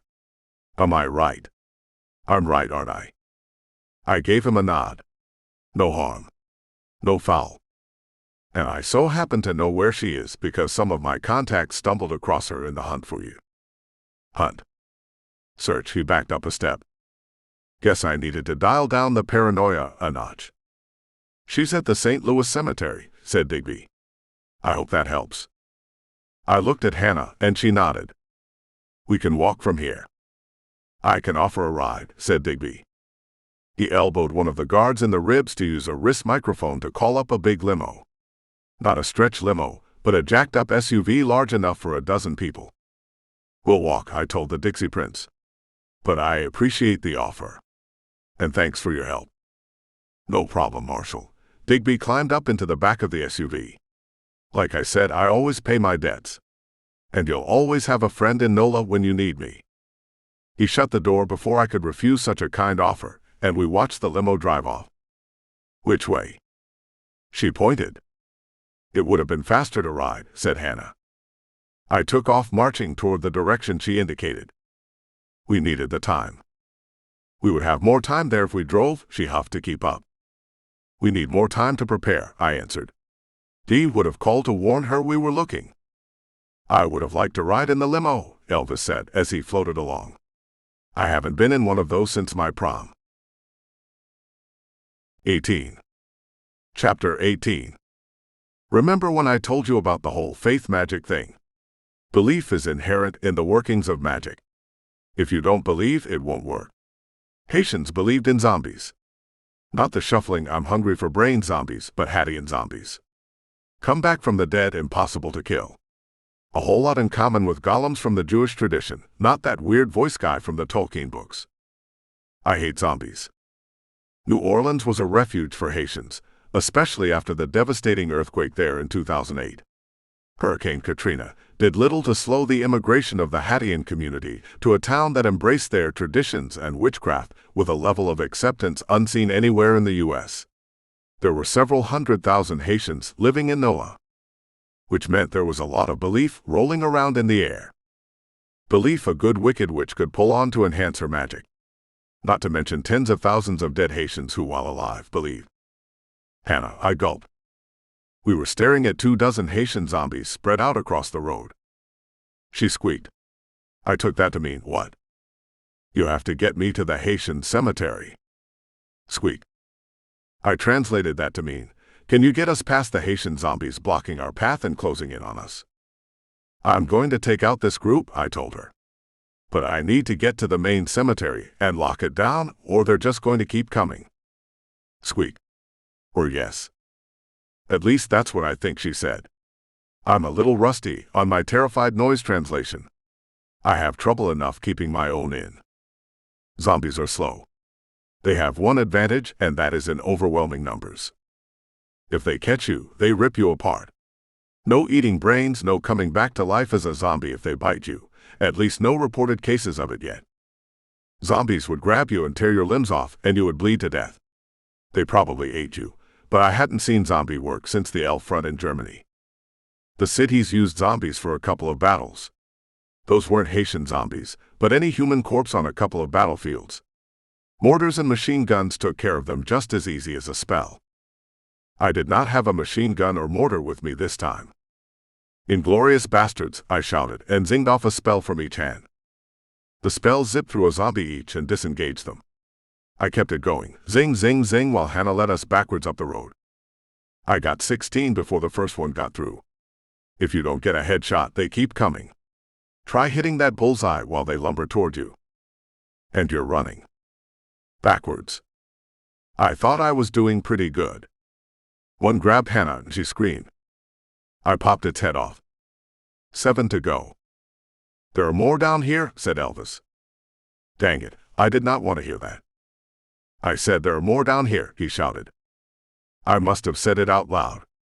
I popped off a couple of more heads. Hannah, I screamed. Get us to a trolley. She rushed us up a side street. My precog kicked in. I ducked and rolled as a spell ricocheted off the iron fence beside me. I heard the witch cackle but couldn't see her in the dark. Down, down, I shouted. Hannah flattened to the ground. Elvis threw himself on top of her, lot of good that it did. It was a noble gesture from a ghost that had no impact other than to tell me what kind of man I let die under my watch. That made me want to save Hannah even more. I had a new rule. No more good people die while I'm around. I heard the witch shuffle up ahead in the darkness, and the footfalls of the Haitian zombies as they trudged up the street. I drew in a deep breath, thought the spell, one in each hand, and let fly. Raging Bull. A force of will shot in each direction of the alley. I heard the witch scream before she threw up a counterspell. The zombies had no protection. My will disintegrated them, leaving only the dusty bones of their feet on the road. The witch had disappeared. I limped over to Hannah. Are you okay? She shivered as I lifted her through Elvis. Sorry, I said. That tickled, Elvis told us. I'm okay. Did you get them all? She looked over my shoulder at the 14 feet planted across the asphalt. That's going to cause questions, she said. We'll have to take care of it later, I told her. First, get me to the cemetery so I can shut it up. And then. Then we find the witch, stop her monster, and kill the warlock hunting for us. Tuesday, said Elvis. We call that Tuesday. 19. Chapter 19. The trolley dropped us 3 blocks from her beetle, and they stumbled along the sidewalk just as millions of other NOLA revelers before them. I held up Hannah with an arm over her shoulders, partially to help her straight and partially to anchor her to reality. It's not every day an academic goes up against a horde of zombies and lives to record the tale. It shook her up. I could tell. She was literally shaking in my arms. That was intense, she said in a low rasp. Maybe more stirred up than shaken. It usually is, I answered. They kept coming at us, and you were blasting and zapping. Is magic always so silent? It can be, I said. The more you train, the quieter you can be. He made noise, she said. And he had a wand. I knew both. Even though the judge trained us to use our minds, it wasn't always easy. Part of the training is learning to ignore a million years of evolution that has kept humanity surviving. Things like fear, and the adrenal dump that goes with it. The heart rate pops up, pumping blood where it needs to be for flight or fight. Eyes go wide, so you can better take in your surroundings. Limbs twitch because fear makes you want to move, a primal urge to instant reaction. It's why so many people jump when they get startled. They scream to warn others. All built into our DNA, and the judge thought it was his job to recode it. The old Marshal of the West was still learning. I had a couple of decades on him. But his wands were awesome. 2 of them built into the barrels of antique Colt revolvers. Show off. A shadow detached from a wall as we approached, and sparks drizzled from the tip of my finger. Old Marshal, said a voice I recognized. Claude stepped into the glowing light from a street lamp and held up both hands. I come in peace, he said. I squeezed Hannah's shoulder and shifted her half behind me, out of the way should anything happen. Skulking in the dark, I said to him. Kind of a cliché from the book Lestat. He smiled, humor making his pale face incandescent in the solar LED. That damn book, he snickered. Fun reading, but I shall send you something more substantial to expand your literary horizons. Thanks, I told him. How's the conclave? He glanced at Hannah, then shrugged. The hawks call for war, the doves sue for coexistence. It is as it has always been. Which one are you? I couldn't help but glance over my shoulder to search for threats. The first batch of zombies might have been gone, but Phyllis was still out there. I am a realist, said the vampire. As real as one can be, having lived as long as I have. You're a vampire, a voice squeaked from behind me. Hello, my dear, Claude vamped up the charm. We haven't been introduced. Stop it, I warned him. Claude sighed. I am afraid it is a defense mechanism, Marshal. On my honor, I mean neither of you harm. I'm the Watcher, Hannah chirped, emboldened by my defense and the blood still racing through her veins. I bet it was practically singing to the vampire. That is a good thing to mean, I said. Let me return the favor. I caught a ride with a Normani into town after I left you in the train. His sharp intake of breath spoke volumes. The Northmen are here, he seemed distracted. This puts a new spin on the chatter I am hearing. I could have asked for more. Hell, if I wasn't on a witch hunt, I would have. But vampires conclave a lot. The infighting among the clans is legendary, and creatures of immense power were always jockeying for more. Half of being a vampire that survived was learning the politics of it. Probably more important than blood. Then let me repay the kindness of your warning with one of my own, he said, dark eyes glittering. The monster you seek has joined the witch you fought. You know they are in New Orleans, but do not know where yet. I will discover this and share it with you. That is a kindness, I told him. You have given me information far more valuable, he said. I only came to warn you of their partnership. Now I must do more to even the scales.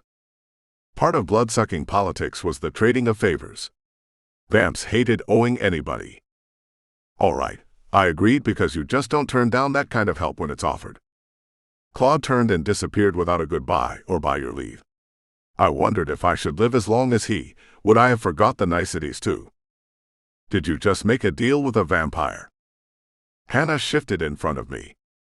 Wait until we get to your place, I answered. I wanted the wards between us and what else might be out there. And a beer. I really wanted a beer. Kicking zombie butt and politicking with vamps was thirsty business. 20. Chapter 20. Hannah parked her Beetle in the covered garage, accessed through an automatic gate. The previous marshal did good work on the wards. The car slid through with just a small stutter in the engine. Some of the patterns made more sense now that I knew he had a relationship with this woman. She kicked off her boots as soon as we stepped through the door and returned with two Abita. I took one from her, twisted off the top, and drank a couple of sips before plopping on the sofa. Got any aspirin? She nodded and smiled, disappeared into the rear of the home. I listened as she moved from room to room, lights clicking on and off. If you can't find some, never mind, I called out and used one foot to shuck off a boot L, then the other. I nudged them under the sofa and she returned, dressed in PJs and a robe. She held out her hand and dropped 4 white pills into mine. I found them, she said. I just wanted to get more comfortable.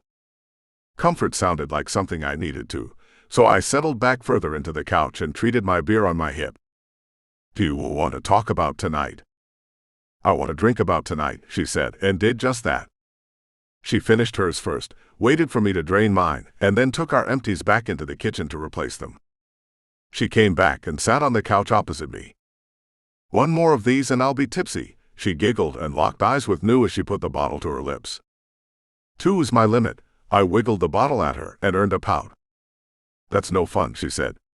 Doesn't almost being killed make you appreciate being alive? I do, I took a sip. I am. Good beer. Good company. Good fire. I drilled a shot into the kindling under the stacked logs in the fireplace, setting a small blaze crackling.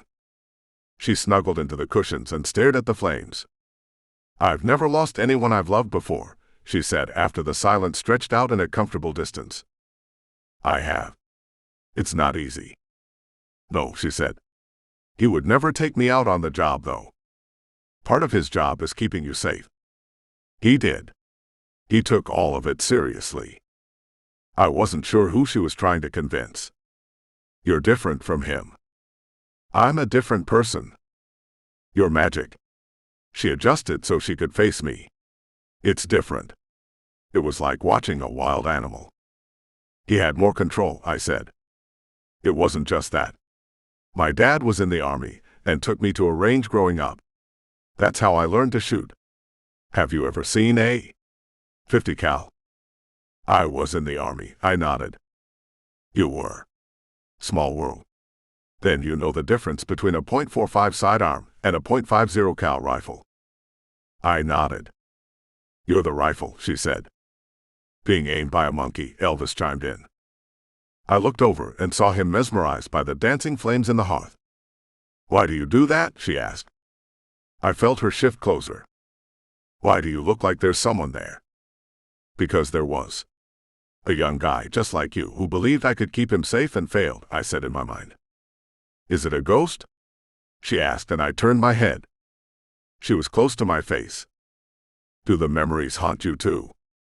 She leaned in and kissed me. Just for a moment, I almost let her.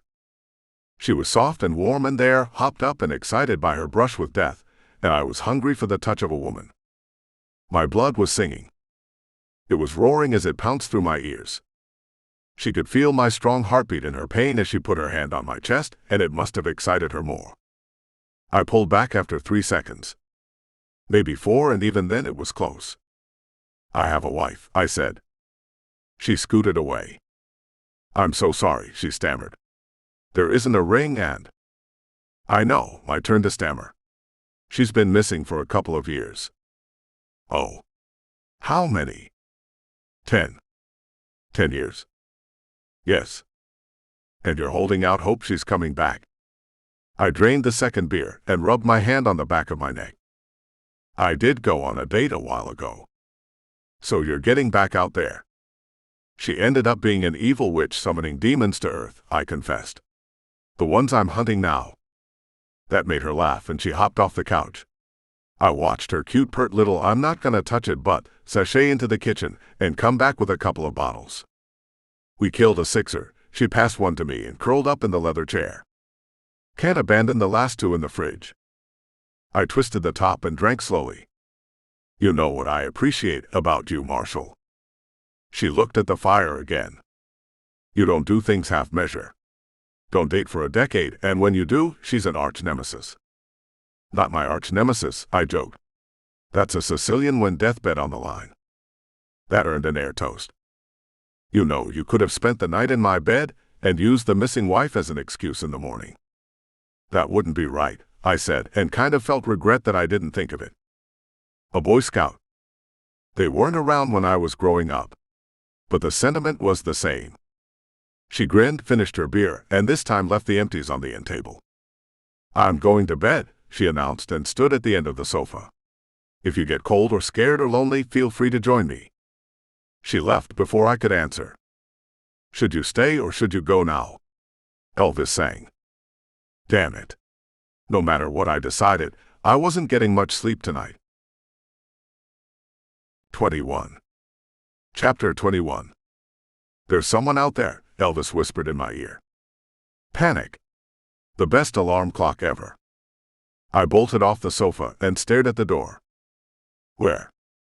The embers from last night's fire still glowed in the hearth, a soft red glow leaking across the floor and casting weird shadows from the stacks of books.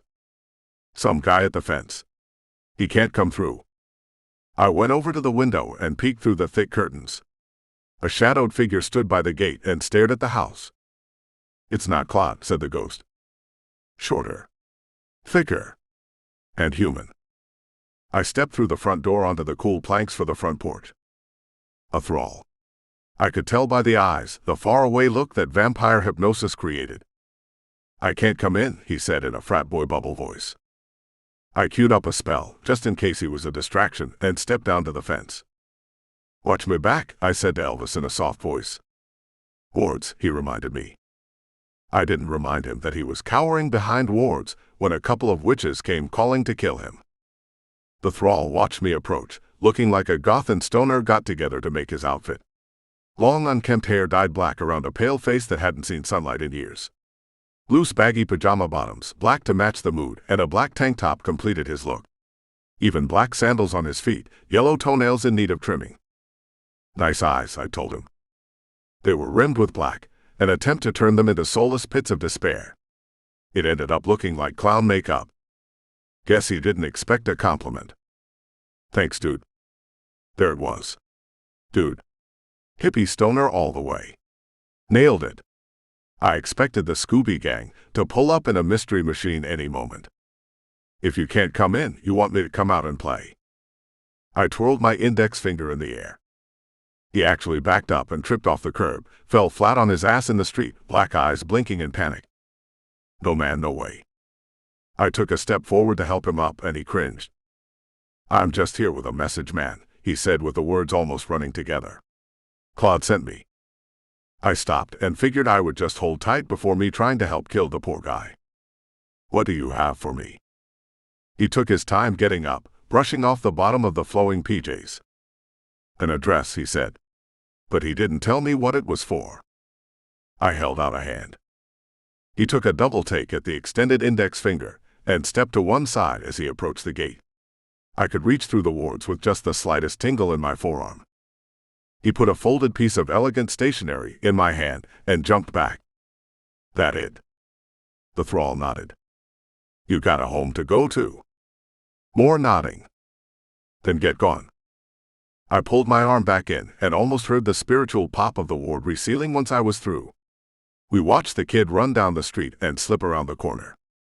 Do you think it's the blood that makes them cattle, or is it the drugs that make them easier prey? Elvis observed from above me. I turned and found him floating head down.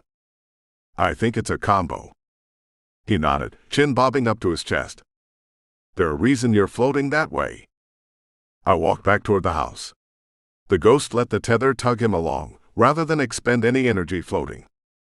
The vampire thrall has me thinking about blood, he said. If I hang upside down, the blood will rush to my head. I paused on the porch and stared at him. Do ghosts have blood? He screwed up his eyes and lifted until we were eye to eye again, his mouth talking into my forehead, the bells of his bell-bottoms disappearing into the wood slats of the roof. I don't know, he answered. If you cut me, do I not bleed? I can't cut a ghost. Not even with magic? I shrugged. Never tried. I can't remember if I ever read it. He took a deep breath, held it and shot it through his nose. I didn't feel a breeze, nothing. Ghosts don't really breathe. Elvis was just mimicking the memory of what he used to do automatically. I don't know if I knew it before and can't recall it, or if I never researched it in the first place. Have we dealt with ghosts before? I shook my head. Not many, and I never asked you to look that up. It wouldn't have crossed my mind to search for ghost blood. He rolled around in the air and floated back to his normal spot, just a little taller than me because his feet didn't touch the ground. It was a long shot, he said. I dragged the sad, pitiful spirit into the house. Hannah waited, a steaming mug of coffee in each hand. She passed one to me. Nectar of the gods, she grinned over the rim and sipped the clarifying liquid. If you only knew how right you were, I said, sipping my own. I have a passion for craft beer, but coffee is an addiction. The love affair went back to my youth, when work on the orphanage farm was expected if we wanted to eat. Back then, coffee and kids went together just as well as adults, without all the annoying lectures from medical establishments about the effects of caffeine on growing bodies. The father liked his coffee black, strong enough to eat a hole in the stomach, and hot enough to keep the local fire brigade on standby. It was like pouring electricity in the vein, and allowed a group of kids to get a lot of chores done before lessons. I carried that addiction through the army and the city war, and every morning I was able since. She made a good cup. Black like I liked it, but there was a hint of something extra. Chicory, she said as she noticed the appreciation on my face. I gave her a grin and finished half the cup. Coffee was a gift from the gods, I told her. If I hoped to impress her with my smarts, she wasn't having it. She probably was 1 cup ahead of me on the Joe anyway, because if I had a full cup of that chicory-laced delish in my belly, I would have realized she was a reader, and the tomes scattered around the room covered a lot of different topics. One of the legends of Prometheus is he stole coffee and gave it to man, not fire. Her eyes sparkled in mischief. Coffee is fire in the veins if you do it right, I shot back. This weak stuff you serve is good for you lightweights. She smirked in mock irritation and slugged my bicep, spilling coffee onto the folded stationery in my hand. Oops, she said. She reached out and took the coffee mug from me. If you don't like it, there's a shop up the street. Serves mud, but if you're like my dad, that's what you army guys like. I flicked my fingers and magicked the cup back into my fist. I'll finish this first since I'm your guest. It's only polite. No fair, she swatted me again. This time, I managed to keep the coffee in the cup, then in my mouth as I carried it and the paper over by the fireplace. I put the mug on the mantel and unfolded the sheet of thick paper. It looked old, fashionable when Dickens was using the inkwell to tell tales of 2 cities and paid £1 per word. The script was neat and elegant. Penmanship is a lost art, Elvis sighed as he read over my shoulder. What does it say? The watcher asked me from the other side. Do you feel a draft in here? I can stoke the fire. I'm fine, I told her. It's just an address to check on later tonight. The vampire. I nodded. Do you trust him? I had to think about that. Trust was a funny thing when it came to the spirit world. In most instances, someone's word was law, and promises irrevocable on pain of intense retribution. And vampires had the whole favor layer factored in. Trust. I waved my hand back and forth in a seesaw motion. But verify. A sealed envelope slid under the door with a slight scratch. We both stared at it for a moment, shocked. The wards, she said. I ran to the door and yanked it open, a spell ready to blast whatever creature had managed to make it through her protection spells. But the porch was empty. So was the yard. And the street beyond. Hannah bent to retrieve the paper, and I stopped her. It could be cursed, I said, and sent a feeler toward it. There was a hint of magic, but like a dusting left in someone passing. The envelope itself was not inherently magic. It's clean, I said, and snapped my fingers. The envelope floated up on a breeze and I caught it. Cool trick. I pulled the wax seal, holding the edges together. Nola was full of mysteries, the least of not which was how were so many still using archaic traditions to communicate. 2 missives scratched on stationery, one hand-delivered by a messenger, one with a wax seal I didn't know delivered by a mystery. It was from the gnome. "New wants to see me," I told Hannah and handed her the 2 words scratched on a cream-colored cardstock. "It just says come." I get the point. I went back to the sofa and fished out my boots to slip on. Hannah refilled my coffee in a to-go cup. "Want me to drive?" I shook my head. "The walk will do me good." I took the coffee from her, but she didn't let it go right away. "I want to thank you for last night." She ducked her head, a blush creeping up her cheeks. "We didn't do anything last night." "Yes, but I wanted to." "I know it's not very ladylike, but," she chewed on her lip, "I was lonely and wanted to feel something, and my mom says I've got this whole power thing fetish." I didn't know what to say, so she kept going. "You could have taken advantage of the way I was feeling, and I wanted you to, but I'm glad you didn't. Does that make sense?" I shook my head. She harumphed. "I know, it doesn't make sense to me either. To want something and to be glad it didn't happen. But there it is. And well, I just wanted to say thank you." "You're welcome. If you come back tonight, I'll try not to be so bold." I waved the vampire's note in hand and stuck it in the pocket of my bomber as I slipped it on, juggling the coffee. "Meeting tonight. Need me for backup?" "Watchers need to be protected," Elvis said. She shivered. "I'll get you if I do." Hannah curled her arms around her shoulders and squeezed. "I'm going to have to check for leaks in the doors and windows today." She shivered again. "I think it's going to get warmer today." "Might not matter," I told her, trying to save her some time. She leaned in, kissed me on the cheek as I walked out of the front door and popped through the wards at the fence. 22. Chapter 22. The thrall showed up before the sun did, which meant I was out of the door and heading toward the gnome's place as the sun rose. It was one of my favorite times of the day, and the walk was pleasant through the stirring streets of a city with over 200 years of history. I remembered legends of New Orleans from my youth, jazz clubs and razors in boots, Cajun prostitutes and a melange of different cultures washed up on the muddy banks of the Mississippi River. I could see hints of it in the architecture, each block influenced by a different time and place, and some of it so modern it created a bridge to the past. By the time the big orange ball dribbled in the horizon and sent blasts of burning magic across the landscape, I was in front of New's shop. The door was open, and she was waiting for me. "You didn't bring me any," she indicated the cup. I turned it upside down to show her it was empty. "You took long enough to arrive." She shut the shop behind her and led me back into the street. "I came as soon as I got the note." She snorted.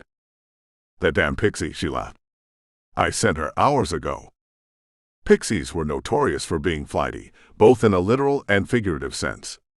Give a pixie a task, and if they stayed on it, the thing could be done in a flash. Send that same pixie past something shiny, and you could lose your timetable just as fast. The gnome knew how her messenger would react. Probably even did some scrying to see when the note would pop under the door. "I had a visit from a thrall before sunup," I told her, even though I would bet she already knew. The pixie was playing it safe. "Meeting at midnight?" She said it as a question, but it was more like a confirmation of something she had seen before. I nodded. "It's not going to be easy," she warned me, and said as much as she dared share. The problem with the future for someone who knows it is easily summed up with the story of the merchant in a Middle Eastern bazaar who sees death near his stall. Death reacts, startled to see the man, and so to escape his fate, he takes off on a horse and rides it to death to another city. That night he sees death in the city and says, "I can't escape. You've got me. But tell me why you reacted at my stall." And death answered, "Because I had an appointment to collect you here tonight, and I was surprised to see you there." Or, as I like to put it, there is no fate but what you make. If you know what you're doing. The trouble was, no one really knew what they were doing as far as the future was concerned. A good intention today turns into an unforeseen repercussion downstream. Prohibitionists wanted to save America's soul and created a gang war that built the mafia and killed hundreds of thousands in the decade since. Good idea. Bad execution. Scratch that. Anyone who wanted to outlaw beer was a soulless demon, probably in the employ of the city. So bad idea, worse execution. But I would bet every single one of those hypocritical teetotalers would have said, nah, forget it, if they knew shoving their morals down from a high horse would kill so many people later. Or maybe not. People were strange. Easy like Sunday morning, Elvis hummed. Reminds me of something, I told New. Heard of any way to help a ghost keep his memories? Your friend is slipping away. There might not be any hope for him, I said, glancing at him. But I thought I'd ask. I'll look into it, she said, and kept striding for our destination. Gotta have faith, faith, faith, sang Elvis. New took us to one side of a famous cafe that bypassed the tourists and knocked on a window. It slid open and she passed a tin through, got 2 large cups of coffee in return. Locals only, she winked and passed me a cup. We carried them to Crescent Park on the edge of the Mississippi River and sat across from each other at a picnic table as the morning kept waking up around us. She let it be pleasant for a few moments, then took a deep breath, a sip of coffee, and we got down to business. 23. Chapter 23. I'm going to tell you something, and it's going to blow your mind. Hole. Her eyes sparkled across from me at the picnic table. We could see tugs and barges chugging past from here, the noise abated by the distance, and some strategically placed reeds along the banks that acted as sound absorbers. The morning sun was bright, but we could see ugly gray clouds squatting to the horizon, the threat of a tropical storm churning off the coast. Bad juju, I knew. Something was stirring up the water. My mind hole is ready to be blown, I assured her. After our last adventure together, when I saved her from mortal mafia assassins, I chalked New into the friend column, which was surprisingly light. I could tick off her, a Valkyrie and the dead ghost hanging out by my shoulder in that category. The not friends column was a whole lot longer. The world of magic is a lot different than you think, she said. I nodded. I was a young pup in the world of magic, only almost 100. I bet this tiny little woman had me by a couple of centuries. She smiled, and the skin around her eyes crinkled. 10 times that, she said. That kinda did blow my mind a little. I had to remember she could read minds if she wanted to. It was part of her act in the French Quarter, but all of her magic. At least the part one knew about. If she was a couple of thousand years old, there was a lot I didn't know. It also meant I was sitting in front of some super-duper power in an itty-bitty package. You don't look a day over 1,000, I said. Her pupils widened a little, and a real smile slipped the crease on her cheek, revealing strong teeth, even if a little yellowed. She cackled. I didn't see that coming, she slapped the table. No wonder the judge likes you. He doesn't show it, I said. She glanced up at the storm clouds. He wouldn't. The smile slid off her face, though traces of it made her eyes twinkle in the twilight-colored air around us. You would be surprised at how old I truly am, and yet I am young compared to some. It's all relative, I told her. No, I'm not related to anyone, she shot back. No one left alive, at least. I almost told her I was joking, but Elvis saved me. She's joking, he whispered in my ear. She saw the goosebumps tickle the skin on my arm from that side of my body and snorted. The ghost is giving away all my good stuff. He's always been a little quick on the uptake. When he can remember. I recall, she said. Now as to the knowledge that will blow your mind, give me your hand. I reached across the table, palms up, expecting her to take a look at my lifeline. There were scars on the skin of each, cutting through the lines in several places. As I expected, she studied them, then placed her hands in mine, intertwining our fingers and clamping tight. People might think we're going steady, I grinned. I'm a bit old-fashioned. Out of time and place, she nodded. Welcome to the life I live. Her grip grew tighter and hotter where our skin touched. Under different circumstances, I would have tossed up a shield and a lightning bolt, but like I said, I knew this gnome from a long time ago. I trusted her. Your world is going to shatter, she warned me. There is great pain coming for you. Fantastic. Nothing works up the old confidence level like prognostications of doom. The things you think you know are wrong. The things that you must learn are false. And when the time comes, you must decide. She relaxed her grip but didn't let go of my hands. I know that doesn't help. The future is flexible and mostly malleable. Think of all the decisions you make in one day that have an impact downstream. Turn left instead of right, get hit by a bus. Order delivery instead of going out, and you get food poisoning. There is no fate but what we make. Her eyes widen. That is a good way to approach the task before you. I saw it in a movie, I told her. Didn't want the mind reader, think I was taking credit for somebody else's bumper sticker platitude. Close your eyes, she said. I did. Are you going to kiss me? I teased. Something like that. I didn't feel warm, wet senior citizen lips on mine, though I might have liked it. What I felt was a spinning vortex that whirled around us, and though I was scared and ready to fight, I kept my eyes closed. Trust, remember. Open, she commanded. We were in a glade staring at a line of half-naked men brandishing clubs, bronze swords, and skin shields. Some were on horseback, directing the others, like generals or commanders of some sort. Not the sort I was used to dealing with. When I was in the Great War, or City War as I truly knew it, my role started as a soldier in the infantry. The generals I knew stayed way behind friendly lines, far from the fight and potential to be killed in battle. These guys did not get that memo. Their generals and leaders were not only in the fray, but at the front of it. Why are they fighting?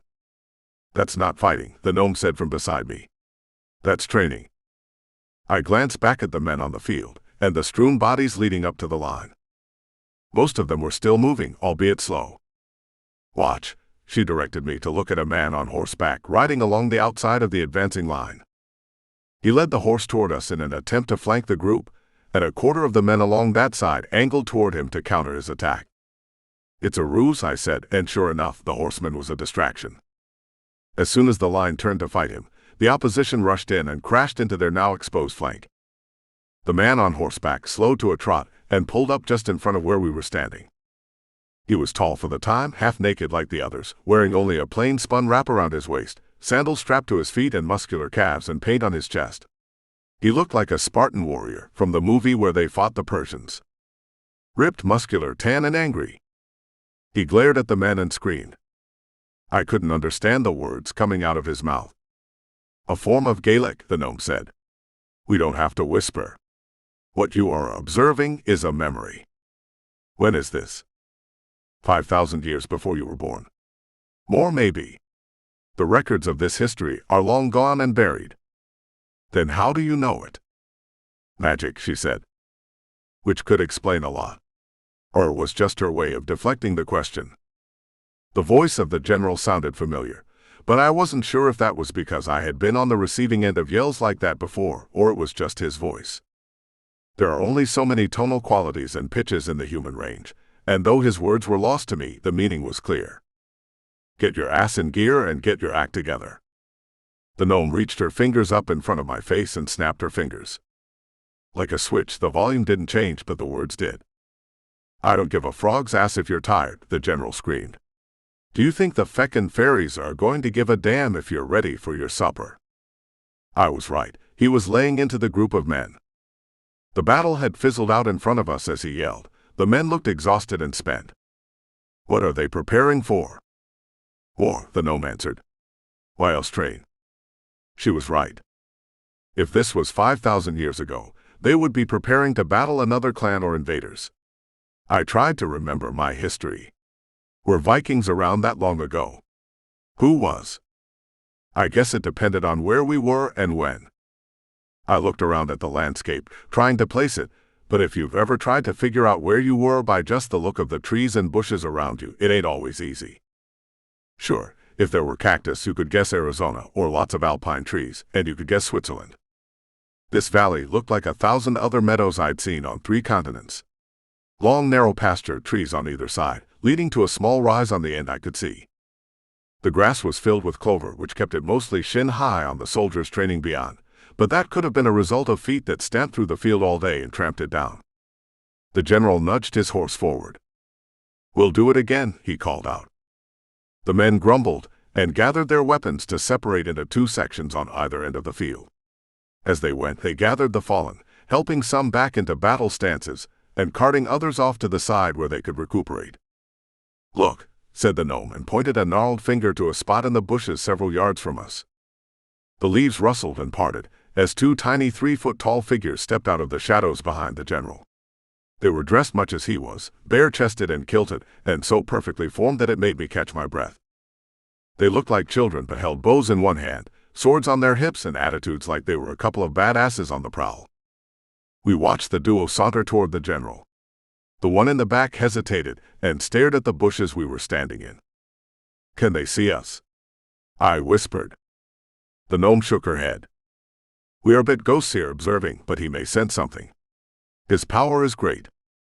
"Power," I said, and looked around for Elvis. My own personal pet ghost was nowhere to be found, and I felt a twinge. It was the first time we'd been separated since I got him killed by a couple of witches in Memphis. I knew the gnome beside me was powerful, but my estimation shot up a couple of notches. Making a memory ghost was something no one else could do. Maybe the judge. Then it kicked me in the nuts. I realized why I knew that voice so well and stared at the man on horseback. "Judge," I said.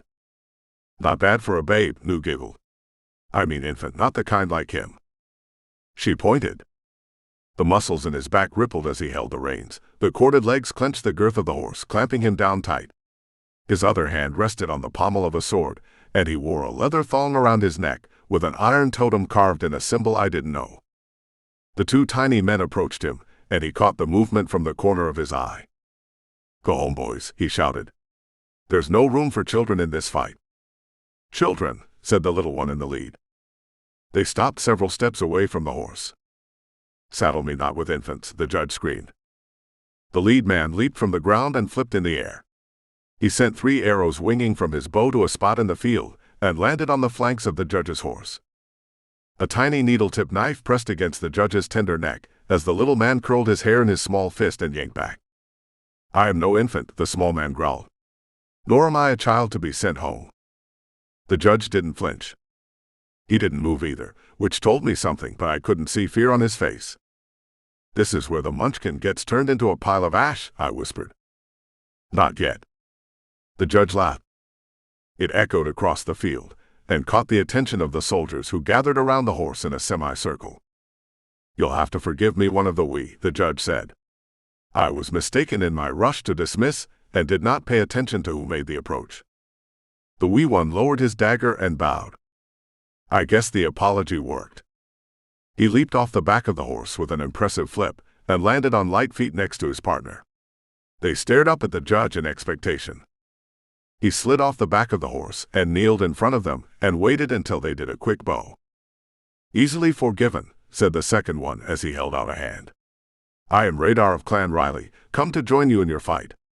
And you've met Shannon of Clan Dell." The judge glanced at the 3 arrows sticking into the 1-inch ball of iron on the pommel of the sword stuck in the ground 100 yards away. "You're most welcome in our fight," he rose.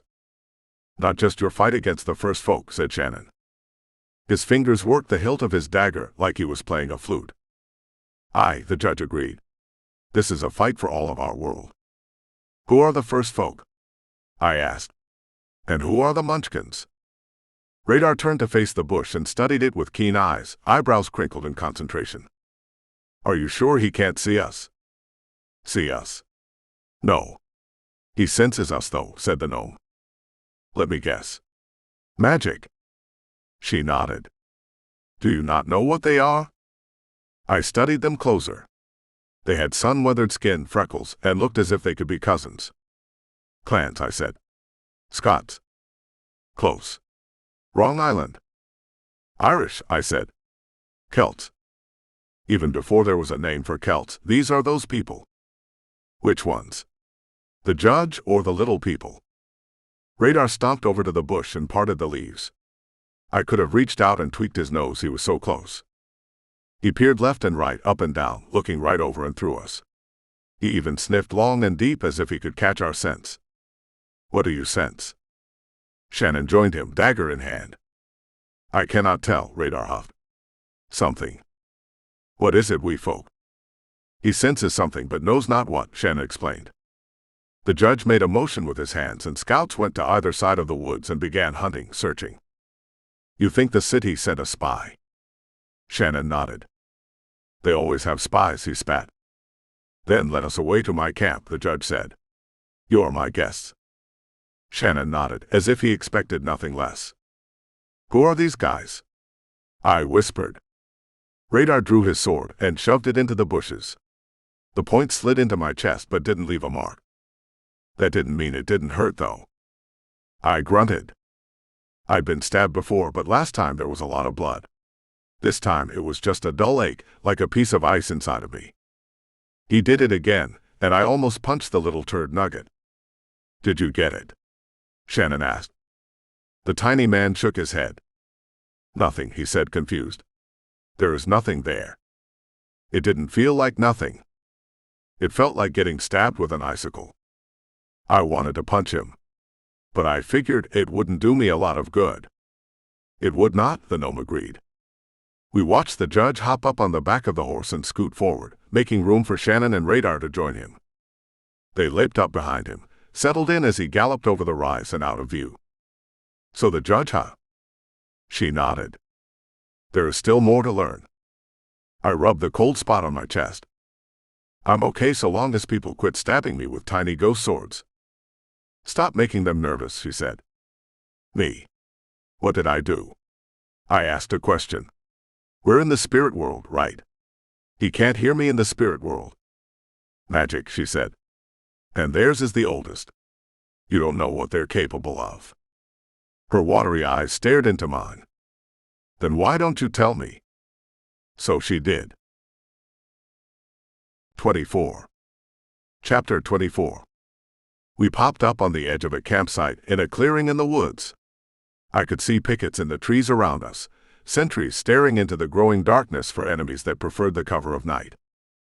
New directed my eyes inward to a fire flickering in a pit.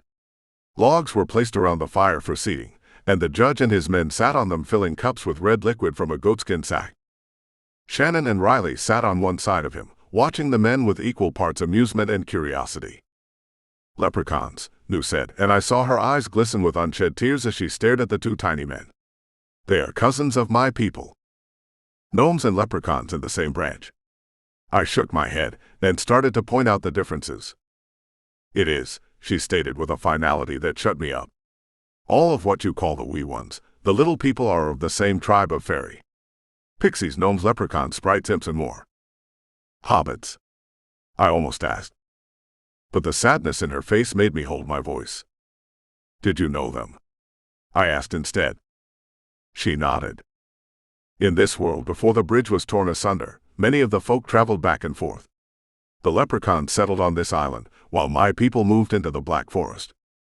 The history of our world was an evolution in information.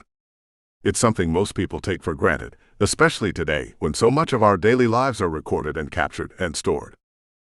People don't realize that a daily record is a relatively recent phenomenon. Newspaper dailies lasted for just over a century, and prior to that, information was done through weekly papers, and even those have only been around for a couple of hundred years before that.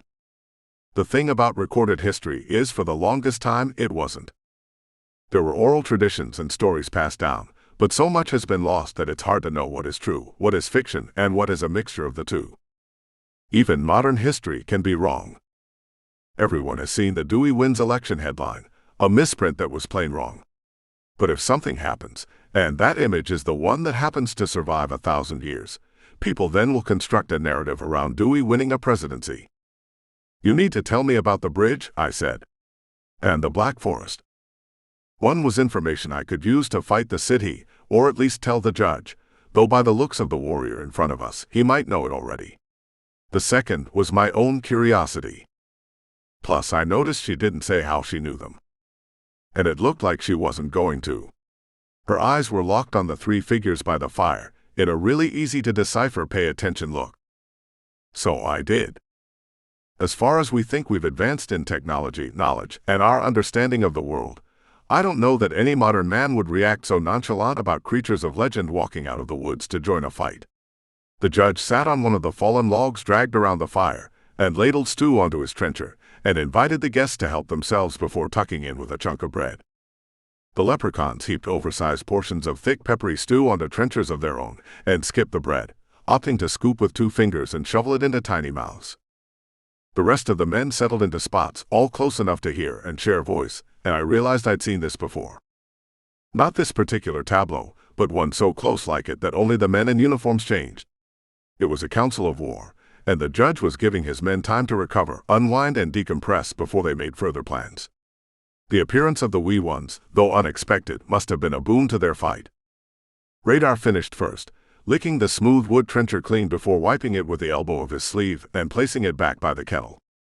He searched around for a moment, and the judge slipped a rope-knotted skin off his shoulder and held it out to him. The leprechaun uncapped it, smelled the liquid, and squirted a long pull into his mouth. He recapped it and tossed it to Shannon, who repeated the action and kept it. The judge smiled. There were obligations as host he was obliged to follow, and once the tiny warriors were fed and thirst addressed, he could turn the conversation to business. No matter that only the sounds of men smacking and knives scraping against wood competed with the crackling of the fire as the light pressed back the growing darkness. "Your magic," I sighed to Nu. "Couldn't you just have poofed us to the good part? What does their eating have to do with anything?" Radar spun around like a top, bow raised, and sent an arrow straight into my heart. It passed through me and sent a cold shiver up my spine. "Little shite has good aim," I remarked. He notched two more and let fly. All flew true and through me, 3 arrows planted in a 1-inch circle on the tree behind us. "We all do," she whispered. "What do you see?" Shannon asked. "I can't say," his partner answered. "But the spirits are out there, I think. 5 spies. None can approach." The judge placed his trencher in the pile and wiped his hands on the cloth around his waist. "The ways are warded." But he made a signal, and the men went on high alert, searching for the enemy the wee one hunted. "On your wards," Radar spat. "The city care not for such things." "I paid a shaman good wage to ward this camp," the judge defended. "His magic is strong." "Not strong enough," said Shannon. "It's why we came." "The judge isn't magic," I whispered, careful to keep my voice low. I wasn't concerned with any of the soldiers tripping around in the bushes. I was just tired of getting shot by a leprechaun. "He was not," Nu said. "But he became so." "How?" I asked in wonder. I didn't know a human could become magic, though again I suppose it's a matter of faith. Should one study the ways and believe in it enough, then on a quantum level, it could be true. And once it was true, it must always be true. Perhaps the judge just wanted magic more than anything else in this world, to aid in his fight against the interlopers. "At great cost," said Nu. She snapped her fingers again, and the scene spun out of sight as the lights winked out. 25. Chapter 25. "The city did not stop," she said. "The sun came up on a different day, with a different view. The training ground was replaced by a verdant field outside of what looked like Edinburgh Castle, high on a hilltop all alone. There was a black rent in one of the hills opposite the castle, and the field between was chaos. Men fought against creatures of myth and imagination. The city were tall and beautiful, almost painful to look upon, even in my memory state. A group of them sat on the back of giant unicorns sheathed in battle armor, their hooves pawing at the ground. 2 dozen or so were arrayed near the hole in the hill as creatures poured through. It wasn't a torrent, but a steady stream of trolls, goblins, pixies, and elves. Not the good long-haired fellows that were amazing with acrobatics and bows, but long, lithe creatures with 6-foot swords and angry red eyes. What history we had of the elvish in my day was whitewashed fantasy, tainted by fantasy authors and bodice rippers who wanted the deadly creatures to be portrayed in an altruistic light. Those same PR persons who turned blood-sucking vampires into naughty imps no more harmful than mosquitoes took one of the most deadly fighting creatures since the beginning of time, and made them cookie makers and noble creatures who followed light and justice. I'd fought a contingent of elves once in Nagasaki at the end of the city war. A platoon of 30 had broken through the veil while we were distracted in the Black Forest. The judge barely poofed 80 of us there to set up a holding engagement until help could arrive. Their numbers swelled to 90 despite our effort to inflict heavy losses. We did. So did they, taking our 80 defenders down to 2. We were able to stop them. The Allies covered it up for us with a story about a hydrogen bomb after they dropped the first on Hiroshima. But the truth was harsher than that. Elves meant bad business for Earth. The judge sat astride a stallion on the far side of the field, like a conductor directing an orchestra of destruction. He saw the elves break through and motioned a cavalry unit to flank the city. None survived. They can't win, I said to Nu. They must have, though. Because I existed in the future to fight them again, another incursion through the veil. Looking at the carnage below, I couldn't believe it was true. I must have been from an alternative reality. Some other universe parallel to this one, a place where the judge was magic, where the judge had the power to win against such odds. Nu snapped, and we popped over to the other side of battle, behind the judge on his horse. Now I could see better. Things looked worse from here. It wasn't just broken bodies, blood, the screaming of dying men. It was that there was so much of it. 10,000 men lay dead on the field, thousands more dying each minute. The city were outnumbered, but their magic and arms outclassed the judge and his human army. It wasn't even a delaying fight, unless the city were somehow inconvenienced at having to slip through the Ik and I Corps in their advance toward the castle. I called to mind a thought and prepared to fight. You cannot, Nu cautioned and touched my arm. Bullshit, I countered. Magic is thought and thought is reality. I can think myself real and give them help. She shook her head and it broke my heart. Look at them, I screamed. They're losing. She nodded. I can't help them. She gripped my arm then, and I felt her strength as I crumpled to my knees. I said, no. Size matters not. She used her chin to indicate the direction I should look, but didn't let go of my arm. I saw Shannon and Radar standing in ritual circles drawn in the dirt. None of the humans were anywhere near to keep the circle whole and unbroken. What I didn't understand was the larger circle that extended around the two leprechauns and included the judge. No wonder he was having trouble directing the battle. The son of a bitch was scared and hiding behind a shield made by the wee ones. I struggled to make my feet and Nu clenched harder. It felt like the bones in my forearm were grinding together. Don't make me bind you. I grumbled and moped, glaring at the city advance and the judge. He jumped off his horse and stripped the skins from his shoulders. He shed the plates guarding his shins and arms, dropped the round wooden shield from his back as he walked toward Shannon. The wee ones were an arm's length apart, and though I couldn't see the symbols and lines etched in the dirt around them, I could feel the waves of power radiating from their position. The leprechaun and gnome are an ancient power, Nu recited beside me, lecturing even as we watched destruction approach like a tide. Their magic is the magic of the creation of all the universes, manifested in the building of life. As such, it is the power of the gods. In a little bitty vessel, I quipped. She squeezed tighter. I whined a little bit to let her know it hurt. What are they tapping into? The ley line in Scotland. That and beyond, she said. There are nexus crossroads where the lines intersect not just here, but in multiple universes. These aren't just fonts of power, they are also where the veil is the thinnest. She looked at me as she said this. I figured she was imparting something important, so I tried to forget about fighting and focus on what she was telling me. Nexus. Doorways. Power. Got it. She nodded and made me look at the judge. He got close to Shannon, only wearing his kilt again. He can't break the circle, I whispered. Some magic is stronger than the unbroken line, Nu answered. The judge reached through the circle around the leprechaun. The field shimmered as his arm slid through. He hesitated for just a moment, just 1 second, and I saw his face. He was crying. Fat swollen tears rolled down his cheeks and trembled on his quivering lips. The judge grabbed Shannon and yanked him back through the circle. He threw him across the flat stone, yanked out a knife and slit the wee one's throat. Radar cried out as blood leaked from his compatriot. The judge moved faster than I had even seen anyone move, an athletic grace that belonged anywhere other than the battlefield. He reached out, yanked Radar through his circle and slit his throat on top of his friend's. The small circles collapsed, sending a wave of energy into the larger circle that contained all three. The blood funneled off the stone, it hit a shallow groove carved in the earth, filling the outer circle. The judge threw back his head and screamed on top of the glowing corpses of the leprechauns. A column of blue lightning arced out of the ley line, sheathing his body in electric light. I had to turn my head to shield my eyes and saw Nu staring in wonder and horror, tears leaking from her eyes as well.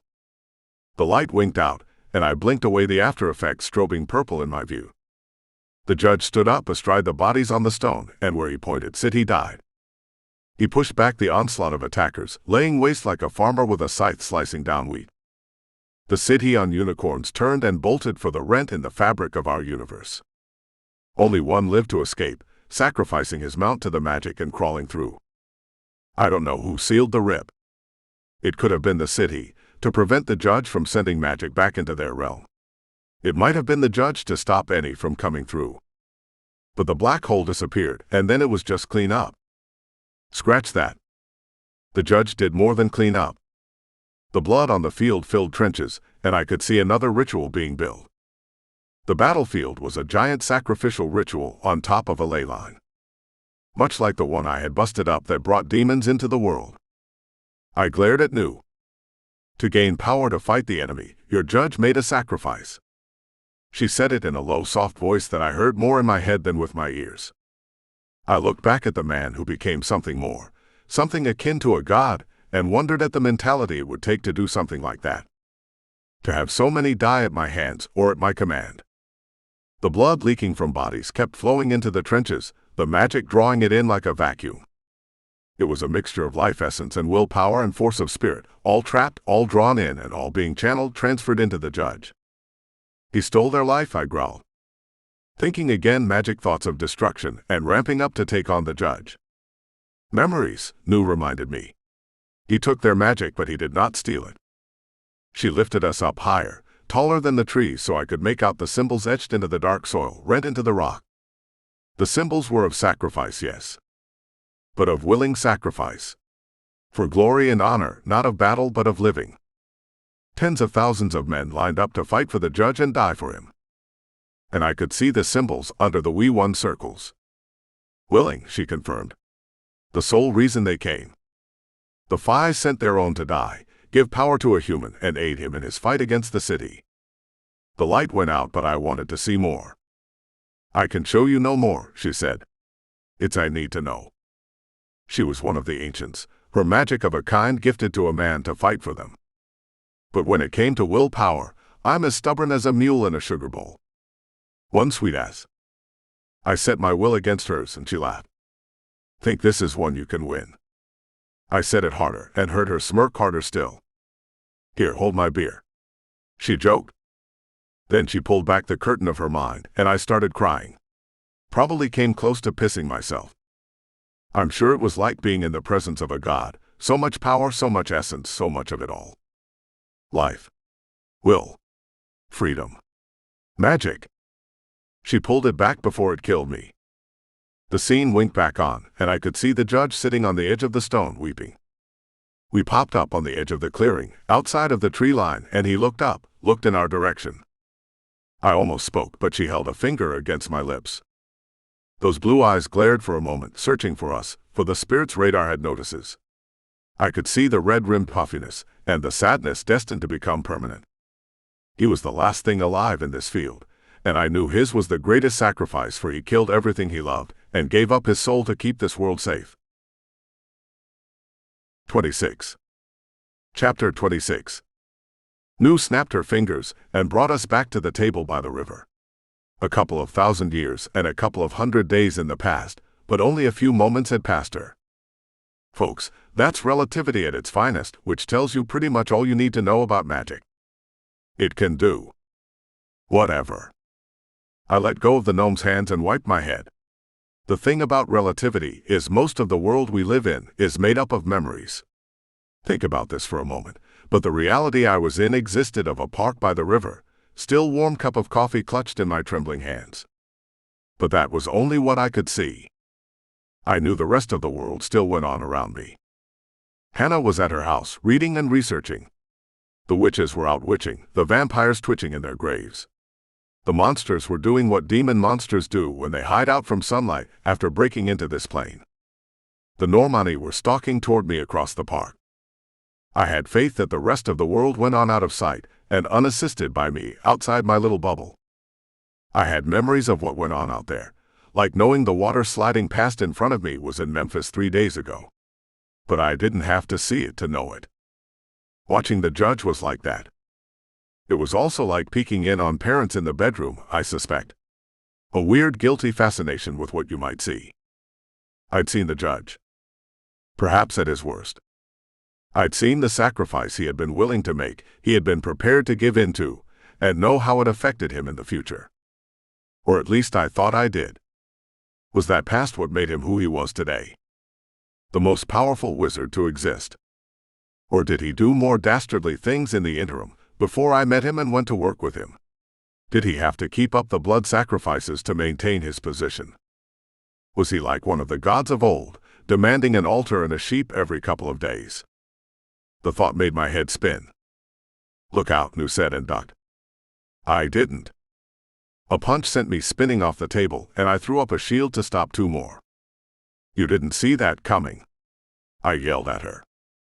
"They decided once they got here." We flicked a spell at the same time, which froze the red-faced Northmen in their tracks.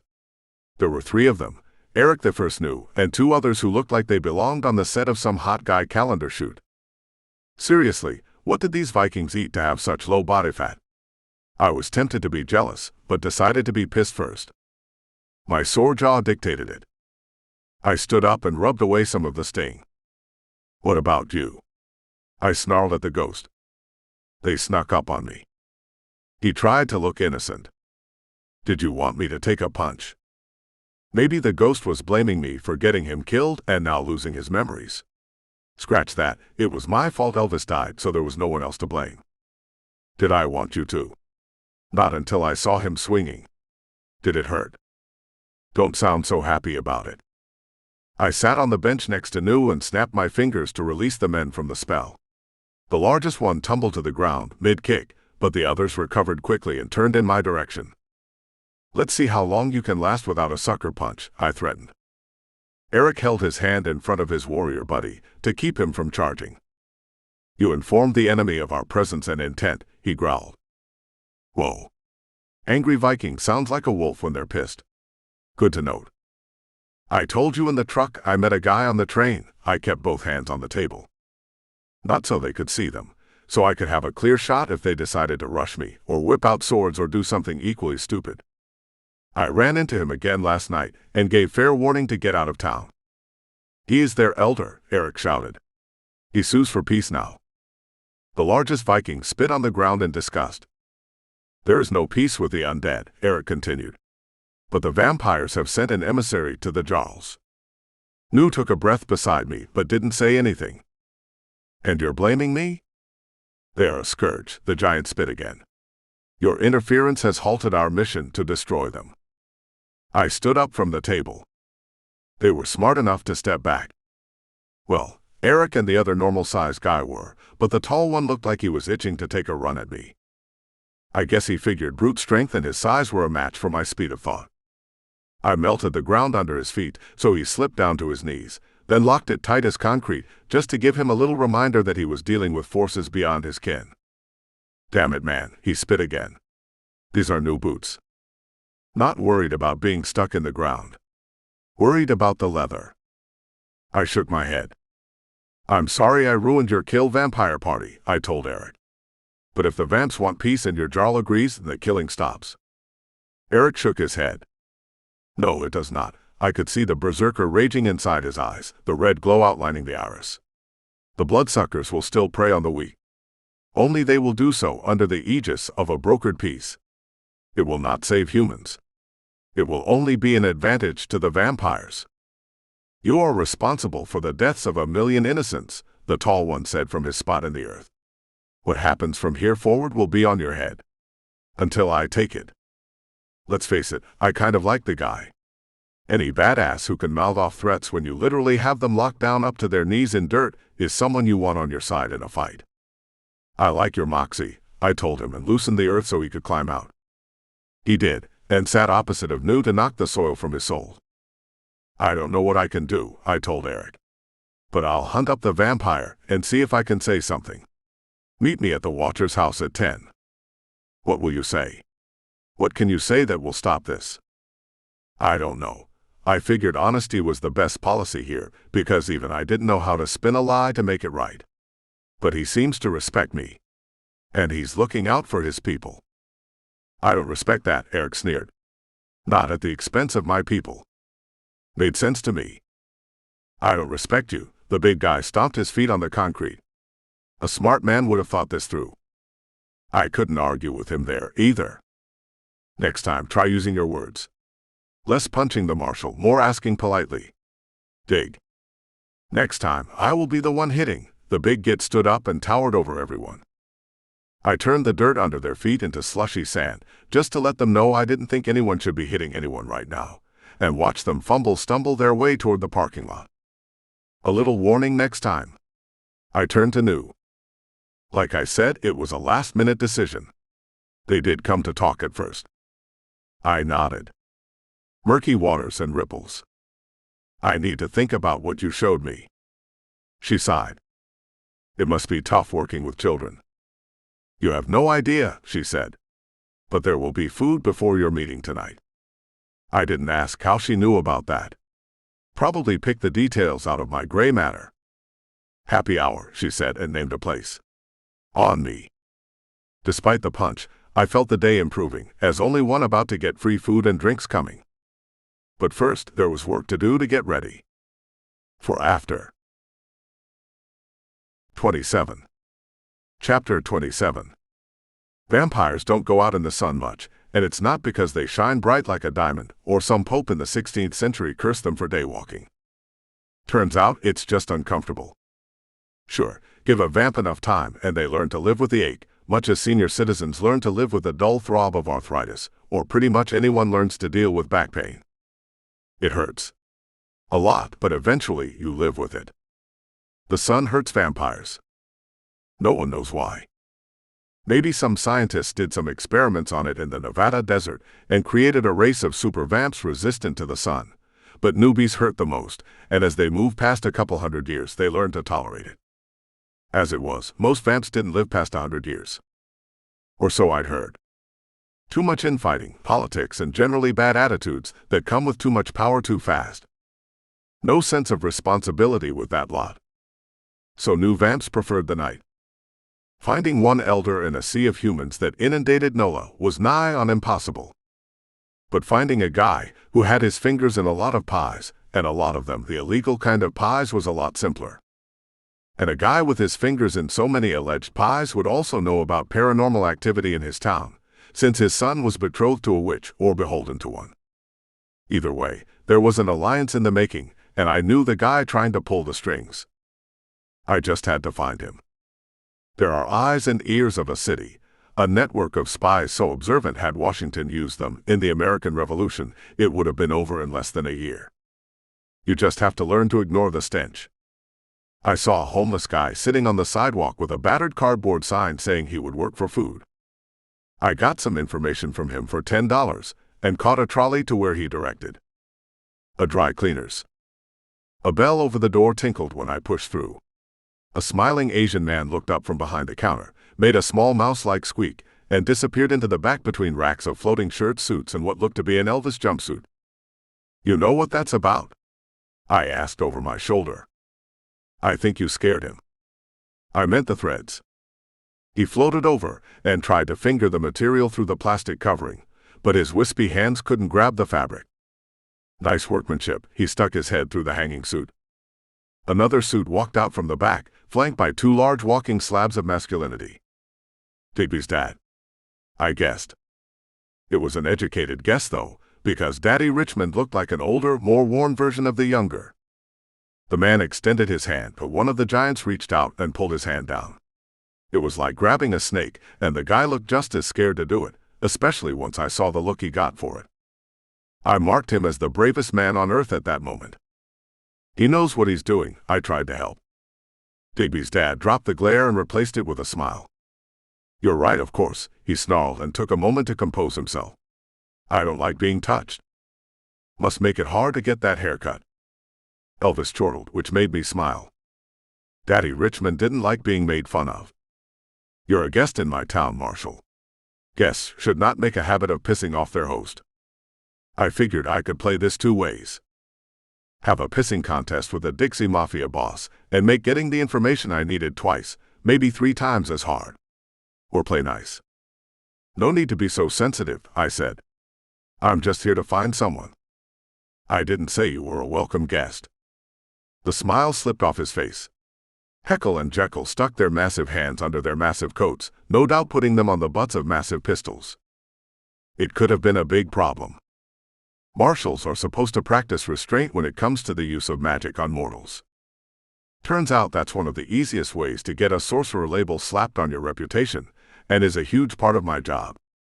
Hunting down wizards and witches who turn their magic on non-magic users for personal gain. Never pretty. I could have ensorcelled the mob boss's mind and made him do my bidding. I had the latitude to do it. And I was in a hurry. But the thing about using magic like that is just how slippery the slope can get.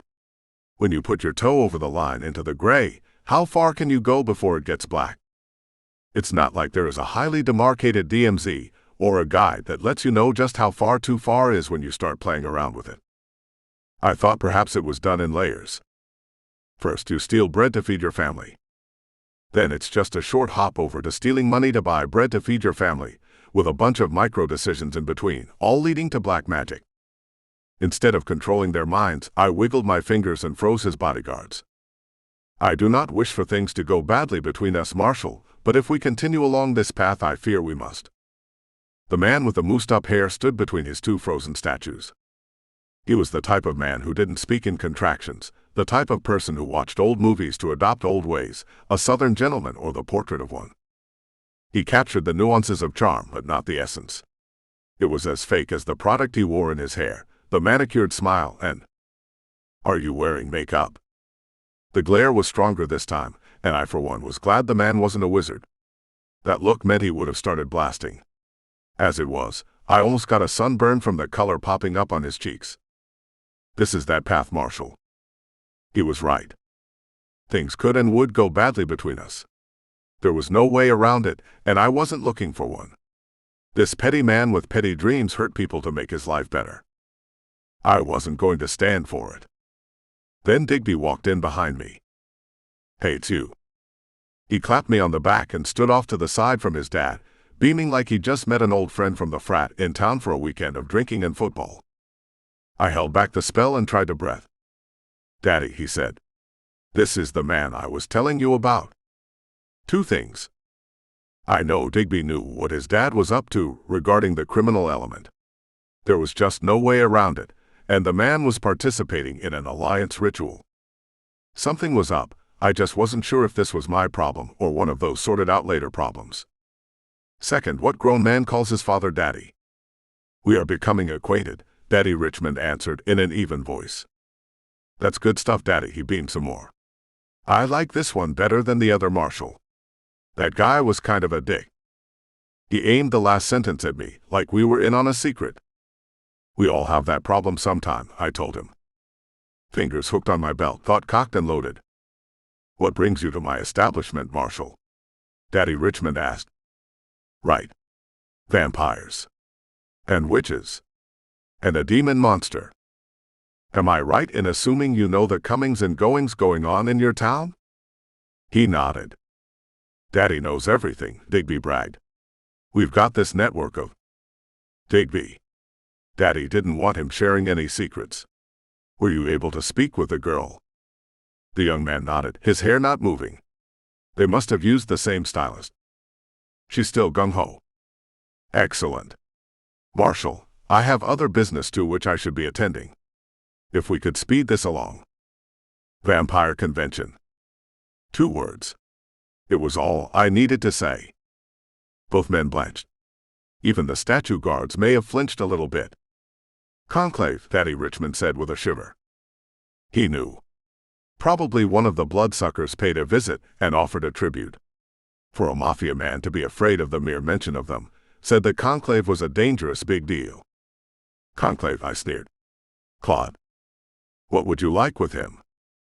"Magic business," I told him. The thing about powerful men, especially those who have risen to power through will and hard work, and probably creating ghosts along the way, is they believe in the art of intimidation. Some try it with a look. Tall guys will use their size. Small guys will use goons with guns. Daddy Richmond was a looker. Not a good-looking man, though he was that in a Southern gentleman's traditional sense. But a man who liked to enter stare contests and beat you down with his pupils. He tried one on for size with me. It didn't work. Once you've fought trolls and city and boggarts, some little man in a big town on the Gulf Coast doesn't stand a chance. Digby watched as his old man looked away, and I saw a tinge of something on the younger's face. That contest cost Daddy a little more than his pride. I wouldn't have minded staying around to watch how it played out, but he answered my question with an address. "But they won't be there until dark," he said. I nodded and looked over his shoulder at my ghost partner still floating beside the plastic-covered jumpsuit. "Got that?" "I can remember an address," he sighed. Digby and Daddy both jumped a little, not at the sound of Elva's voice, which they couldn't hear, but at the sight of a man just speaking to thin air. Always leave them wondering if you're crazy, and they would be insane to mess with you. So I did. 28. Chapter 28. Daddy Richmond told me to wait until dark, but I figured that was just to buy some time for Claude to vamoose. Or set up an ambush. The thrall answered the door and tried to slam it in my face. A door-to-door salesman told me once to always slip your foot against the frame and lean in whenever someone opens the door, for the rare occasion they tried to slam it shut. He had a permanent limp. But his advice served me well as the door raced for the frame in front of my face. I didn't need to sacrifice toes to the sales gods, though. I flicked a finger, and the solid oak slab with intricate carvings and a brass metal knocker shot back, hit with a hurricane blast of force. The thrall went flying. The door thudded against the inside wall and planted the wrought iron knob into the plaster lathing. I had to make another wave to pass through the wards and step inside the hallway. An inhuman shriek filled the air as death descended the staircase. Seriously, if you've never seen a vampire in flight, it is a thing of wonder.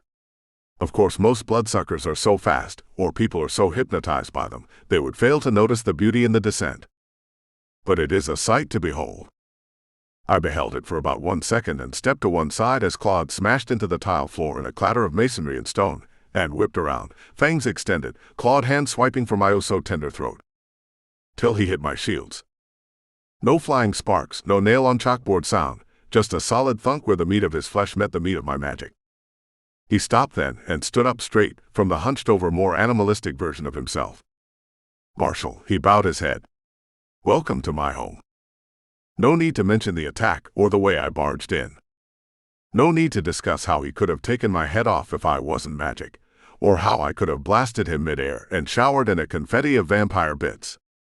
Just a couple of guys standing in the hall of a nice house on a side street in the French Quarter. "Nice place," I told him. "We rented for a month." He reached down and helped the thrall up, brushing off his shoulders and helping to straighten his shirt. "And thank you for not hurting Thomas." He ran a loving hand across the head of the shorter man standing next to him. The stoner look was still there, gazing up at Claude in ecstatic rapture.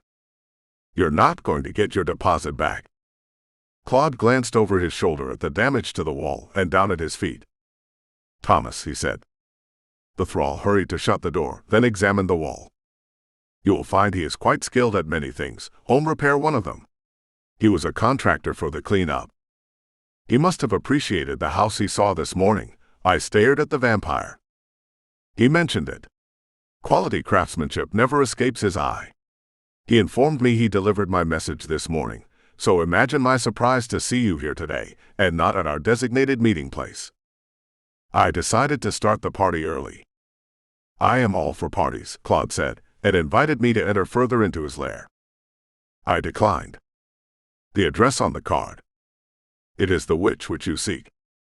"You think that's clever, Lestat?" "I like wordplay as much as playing with my potential supplicants," he smiled. The fangs were still there. "The Normandy paid me a visit today." The fangs extended, and the smile turned into something that belonged to a shark. "Shall we invite them too?" He was kidding. Partially. The Vikings could do a ton of damage to any collection of vamps, and he knew it. Which let me know Claude was up to something. I just didn't have time to figure out what right now, because I had a few more stops to make. 29. Chapter 29. I met New outside of a pub set up next to the Mississippi River, and we had the deck on the second floor all to ourselves before the crowd showed up. "You know things," I pleaded with a gnome. "We're friends. I helped you." "I cannot," she said. Her voice sounded sad, pitiful, and small. I didn't give a damn. You know where she is, I shouted. Tell me. I will not, she said, still sad, still tiny. I wanted to reach out and make her. I could. I was strong enough. My fingers twitched with a hint of magic, ready to lift her up and press her against the wall. Marshals had to be fast on the draw if they wanted to survive, and I'd outlasted almost all of them. Dumb luck mostly, but enough skill to make it look good. I pointed and started an incantation. One word. That's all I had to get out. The judge made us memorize spells until we could use them without talking, without wands, without anything but the power of our will and minds. I thought about all of this as I was slammed into the wall upside down and held there by the gnome's magic. Her fingers didn't move either. Are you done? She said. Still sad. Sad she couldn't answer me. Sad she had to swat me around a little. No, I grunted. You could have let me get something out, just to make me feel better. She nodded. I couldn't take the chance you might hurt me. On accident, she added. She was a couple of 1,000 years old, which put her high up on the power totem pole. My spell might have tickled if she let it get through. No, she corrected me. The judge chose you for a reason. That reason is your power. I'm not that strong. I waved at my boots, which were currently aimed at the ceiling. Current situation as a prime example. It's not just your strength. She twirled her finger and spun me right side up.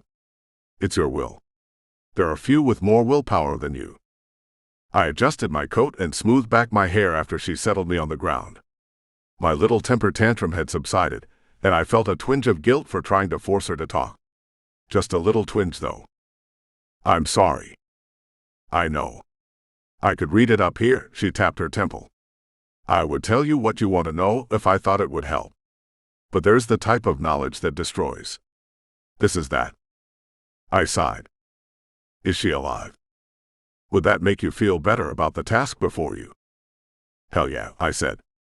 She sniffled, and a tiny tear trickled from the corner of her eye. It would save you so much pain if you could just accept that she was dead. The way she said it. She's not. The gnome shook her head. The woman who was your wife still lives. There's nothing cryptic about that statement at all, I said. I can say no more. You wish to know if she was alive. She is. But she is not who she was. I took a deep breath and let a long sigh leak out of my nose. It's future stuff, she told me. Right now, there's a witch to find in Noah. I took another breath and this time held it. She was right. I asked to know and she told me. I wanted more, but this would have to be enough for now. I turned some bad mojo loose on the world, and the judge tasked me with cleaning it up. There was also a vampire convention going on, and I needed to check in on that power struggle too. And think about everything I had learned in our visit to the past, because I felt like there were some answers in there too. Oh yeah, and help Elvis keep his memory and move on to a better place. Damn, my list was getting longer. It will get longer still, she said, reading my head. I grinned. I didn't stand a chance at getting the draw on you, did I? She smiled. You surprised me in the park. It is possible. Not likely, but always possible. I nodded. I'd have to be content with that. Right now, there was witch hunting to be done. Right after happy hour. 7 billion humans, she said and sipped her drink. There was an empty glass waiting for the waitress to pick it up, and the gnome was halfway through the second. I didn't feel so bad about my craft beer. They're killing us, you know. Killing magic. I wanted to argue, wanted to say I was human and that it wasn't true. Except it was. We were. Each of those billions have an effect on their environment, the gnome slurred. They touch on the, what do you call it? Quantum level. The atoms and things that make up this world and others.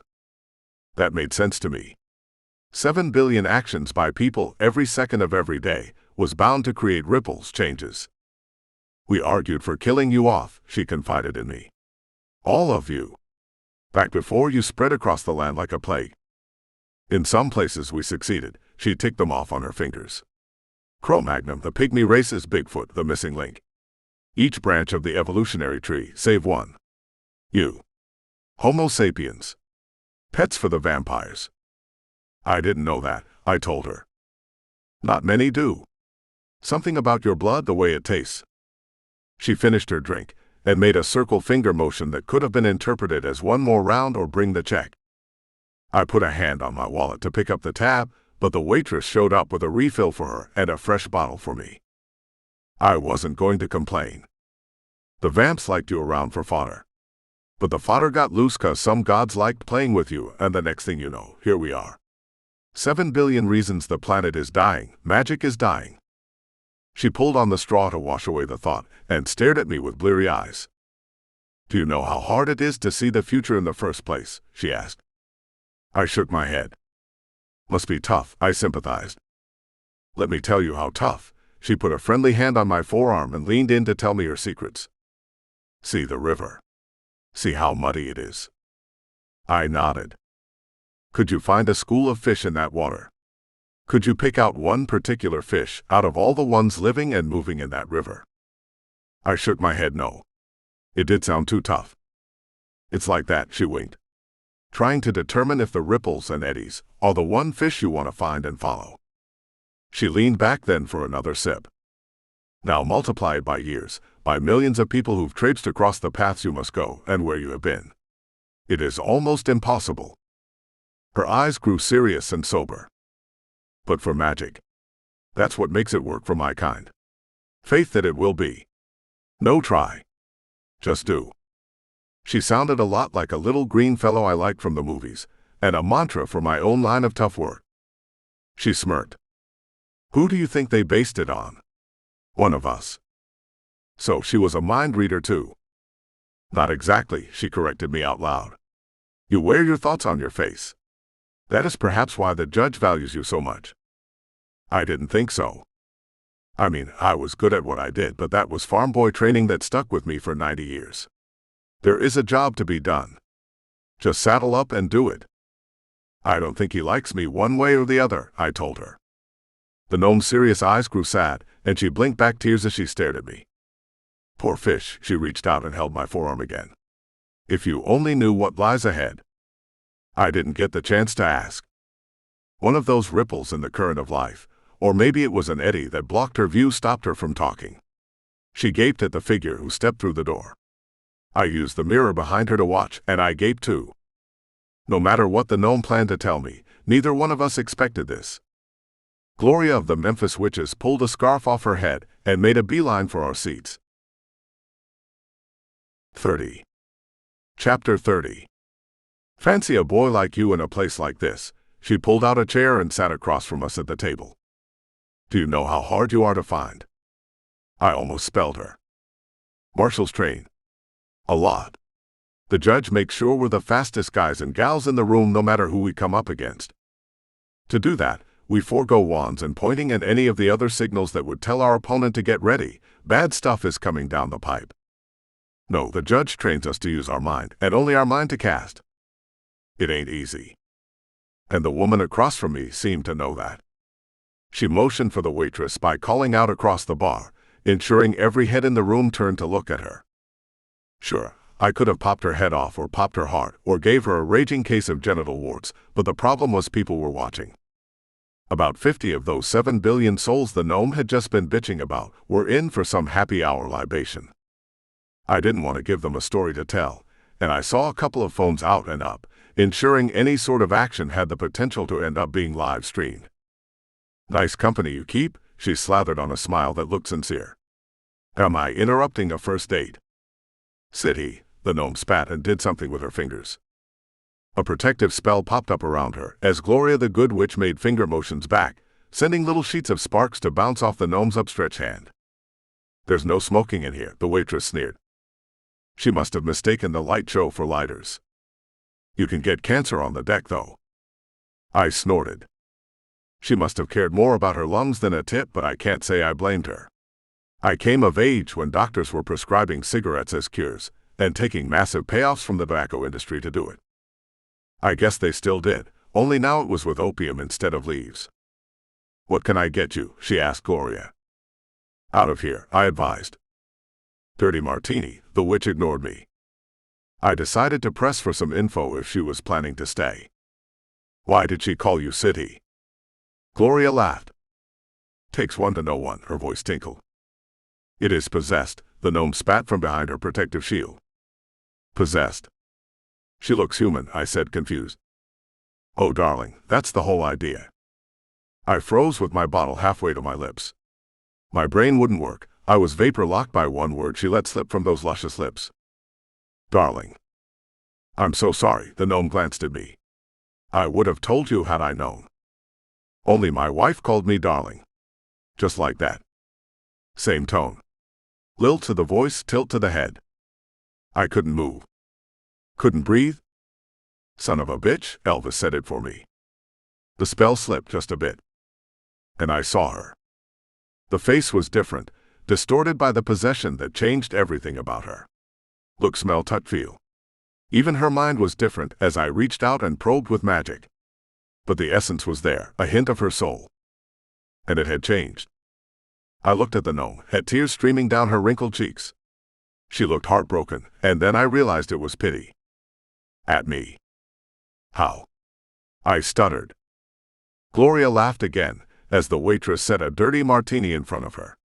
She pulled out a man's wallet and passed the girl a crisp $100 bill. These don't stop until I say they do. And one more round before they're cut off. The girl smiled and scampered off after tucking the bill in her pocket. How? Gloria took a drink and smacked her lips. She fished out an olive and popped it in her mouth. Tell him. A Sid he only takes over by invitation, the gnome grimaced. It is a union that cannot be broken. I watched her fingers twitch as she tried to scry the next few moments, few hours. She was looking for my reaction, and the actions that would have strong repercussions. Why would I want to break it? Gloria trilled. Your wife gave up her body in exchange for power. Neither of us would wish it back. I took a breath to cast. I was gonna destroy it and damn the consequences. I'd kill every last person in the bar if I had to. The gnome clutched my arm, sharp nails digging in and stopping me. The judge looked for you, I said. Even to me, it sounded desperate. It would have been better if I cast it, and damn the consequences. That old fool, Gloria snorted. He found me. Guess he didn't want you to know. The room started spinning, and I could hear the blood pumping in my ears. It sounded like the shuffling of a bull about to charge. Here you go, said the waitress, depositing another beer in front of me and a glass in front of the gnome. I reached out, lifted it to my lips and drained the bottle. What do you want? She smiled, and I could see it in her features. The city had changed the shape of her face, but it was like looking at someone who got plastic surgery. There was a hint of her sister in there, and I was going to need to contact her. I suspected she was a Valkyrie, and wondered if that was why the city targeted her. What would her sister do? I set the beer down on the table, careful of my shaking hands. Spells whirled in my head, twirled around in a vortex of rage and pain, a hurricane of emotion that needed an outlet. I want you to go home, she said. I'll even meet you there once this is all done. What is this? I asked. I couldn't let go of the beer bottle. The thick brown glass creaked and shifted under my palm. Nu put her hand on my forearm again, trying to center me, trying to keep me from reacting.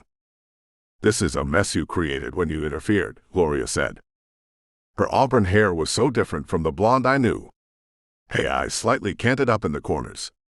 I could see the person who had been my wife, but I could also note the influence of the city possessing her. Stopping you, I muttered. It came out a little pettier than I intended, and she remarked upon it. Petty doesn't become you. If I was that dress, I'd be coming on you too, I snapped. The bottle shattered in my fist, sharp pain lancing through the skin of my palm as shards ripped it apart. The beer burned in the cuts, and the waitress shouted from across the room. I'll bring you a rag to clean up. She didn't notice the blood. The city did. Gloria licked her lips. What a waste, she purred, and reached out a finger to steal some of the crimson life on the table. Need.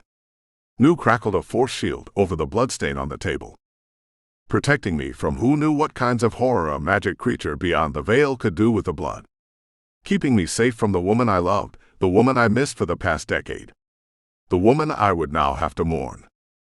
Gloria drew back her finger like touching an electric outlet and cursed in a language that hadn't been heard on Earth in 10,000 years or longer.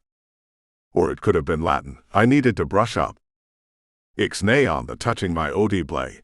I wiggled a finger in the air, making sure Gloria could see the tip of the long digit. She might be natural magic contained in a human vessel, an immortal creature who maybe even created the quantum rules by which magic exists, but I was a damn marshal.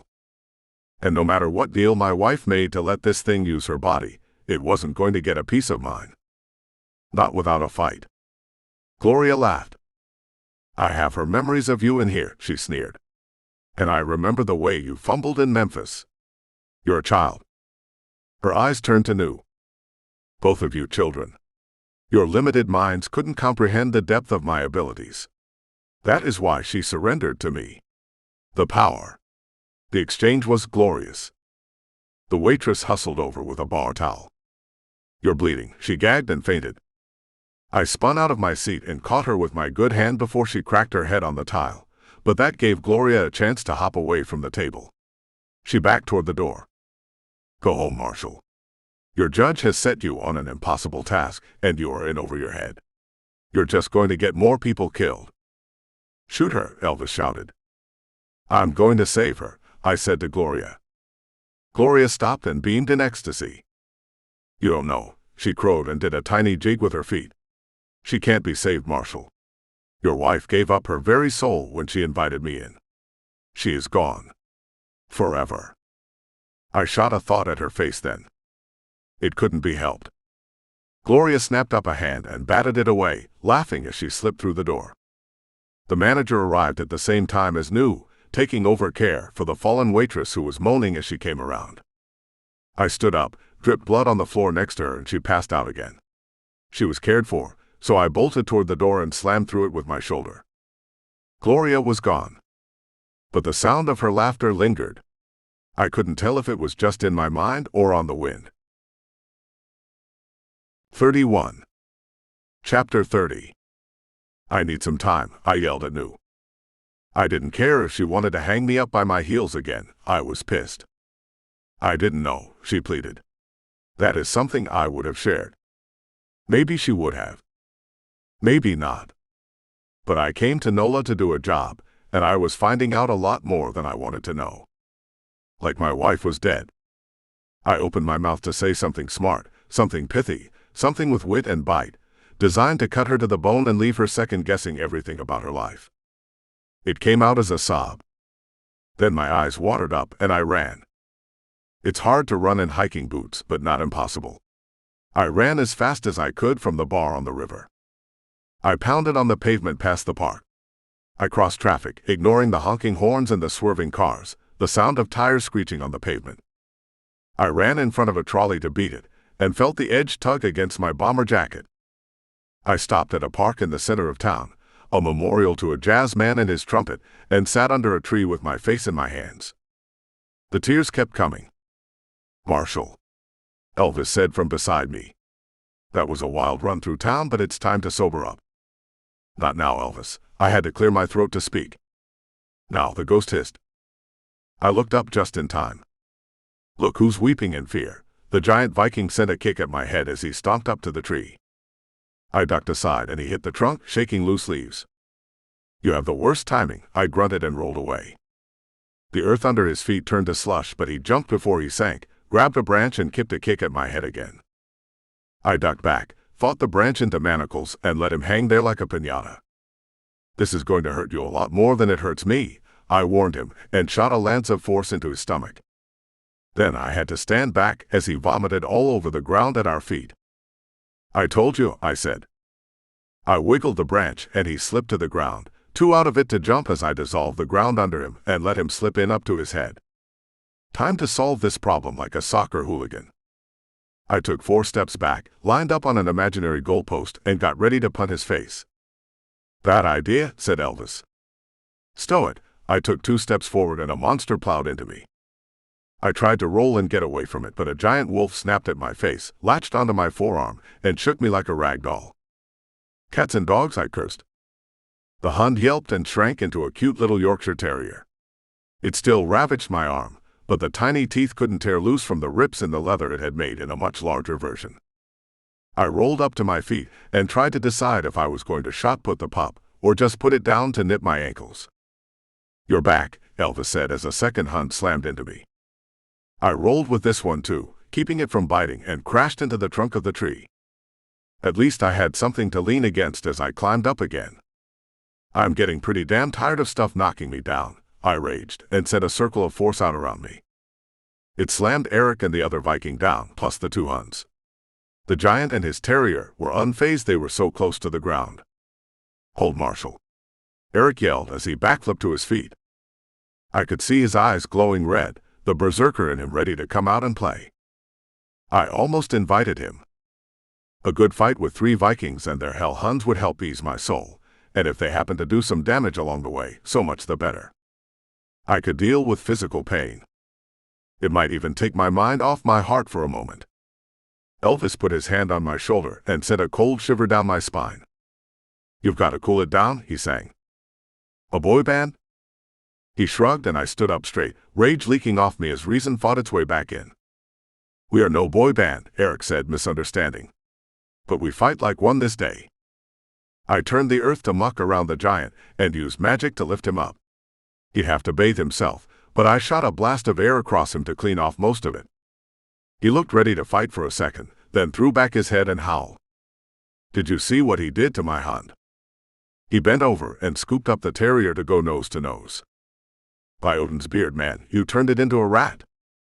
He laughed and was joined by the others, even the 2 Huns with their tongues hanging out. The terrier wasn't having it. It barked and yipped and growled, first at me, then at the rest of the group. "I can fix it," I let them know as I leaned against the tree. I tried wiping my arm across my eyes in a discreet way. The giant didn't care. "Why were you crying in the garden, Warlock?" "He's not a warlock, Rollo," Eric corrected. "He is the Marshal of Magic, and he bested you in battle." Rollo grinned. "My apologies, Marshal. I meant no disrespect. My tongue often engages before my brain can catch up." "I had something in my eye," I explained. "Both eyes." The giant bent his head down to examine my face and made a teasking noise with his lips. "Those are tears, man. If he doesn't want to share with us, Rollo, that is his prerogative." The Hun next to Eric patted over and leaned against my leg. Her fur was golden brown and warm, and she gazed up at me. I could feel her sympathy and let my hand drift over her head. "I've never petted a hell Hun before." "Werewolves," said Rollo as he held up the terrier for a more thorough examination. "Do you think if he changed back, he would be a tiny man?" "Let's not find out." Eric eyed the Hun against my leg with a strange look in his eye. I formed the thought in my head and wiggled the spell at the tiny little dog. It yelped, jumped, and transformed back into the giant Hun it had been when it attacked me. Then it plowed into Rollo and knocked him down. The giant laughed again. "Guess he didn't like being picked up," he said as he got up and dusted himself off. "I don't believe in happenstance," I told Eric. "I have an address for you tonight." He nodded and took down the numbers. "And I need a favor," I said. "A good trade. I need you to find a witch." 32. Chapter 30. I sent the Normandy on an errand to find Beth and bring her to me. She had information I needed. It had to be connected, and I just needed some quiet time to figure it out. The vampires showing up at the same time as the voodoo witch and the soul monster meant an orchestrated assault. I'd put it all on the judge, but he sent me here to stop it. Clean up my own mess, as he put it. Then my own mess showed up. He had to have known she would be here. Hell, he probably knew her next move before he did. The question was why? Why put the Normandy and me on the same path? Why put me on the same train as Claude? And why hide the death of my colleague from me in the middle of a task? How many marshals have I seen die? I asked my ever-present ghost. Seen. Too many, I confirmed. I knew it, just wanted to double-check.